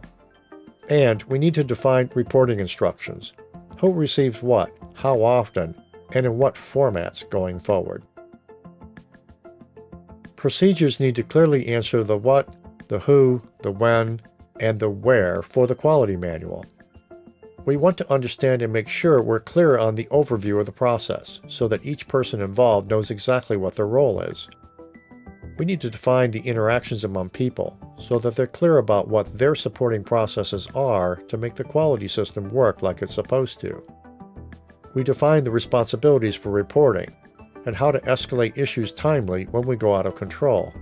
For example, it would spell out the action required if an issue is noted on one of our control charts. It includes the related tasks to maintain and sustain the overall quality system. It defines the timing, the locations, and the material that come into play. This is a wonderful opportunity to dust off the 5S toolbox: sort, straighten, schedule, sweep, sustain, to support putting in place the physical items needed to support the quality system. From there, we move into standard operating procedures, or SOPs. This includes the standard visual work and the error-proofing measures we would like to implement as part of the ongoing control plan, the process and procedure manual, and all the things that go with it. That gets us down fully into the how. And here we want to get at the step-by-step work instructions for completing the task of what's to be done. This could be in many forms. It could be text-based descriptions. And I'd like to note here that of all of your choices and forms for work instructions, the poorest method of all is written instructions. All kinds of issues can happen when it's only in written form, including misinterpretations. When written only, you're assuming that your reader understands the language it's written in, has the context for the jargon, and all of the other issues with only using the written word. Detailed drawings are much better. They can be used as a check sheet, and it's easy and quick for people to understand detailed drawings. Photographs are one of my favorites to include in work instructions. A picture speaks 1,000 words, and it's the fastest way I know to teach human beings how to do something right the first time. And we have videos as an option. Now, videos can be very costly to create, but they can be well worth it, especially if we have a global audience with many people in different places that need to get it right the first time procedurally. For example, in a widely dispersed healthcare organization, say with branch offices all over the country, this could be a huge enabler of doing things consistently from a healthcare administration perspective. Another important point with work instructions is to keep in mind who should write or develop out the instructions. I think you should know the answer to that. It's the people who actually do the work, the process owners. The fact is, the best work instructions are written by someone who actually does the work. And finally, records provide evidence the process is being followed. We need proof that the process is being followed as we expected. We need to document historical performance over time, ensure accountability, and then we need to retain records as evidence of regulatory compliance, especially if you're going to have a third-party certification of your quality system, or such documentation is required by your customers. This could include examples like a stamp of approval, a signature, a review log that details the defects found and resolved, or maybe an email or other acknowledgement from our customer indicating that the final acceptance of the product or service was good. And then finally, I would offer that your records would be the basis for continuous improvement of your entire system. These provide a reference as the baseline upon which we will continually improve as we move forward and seek perfection in everything we do.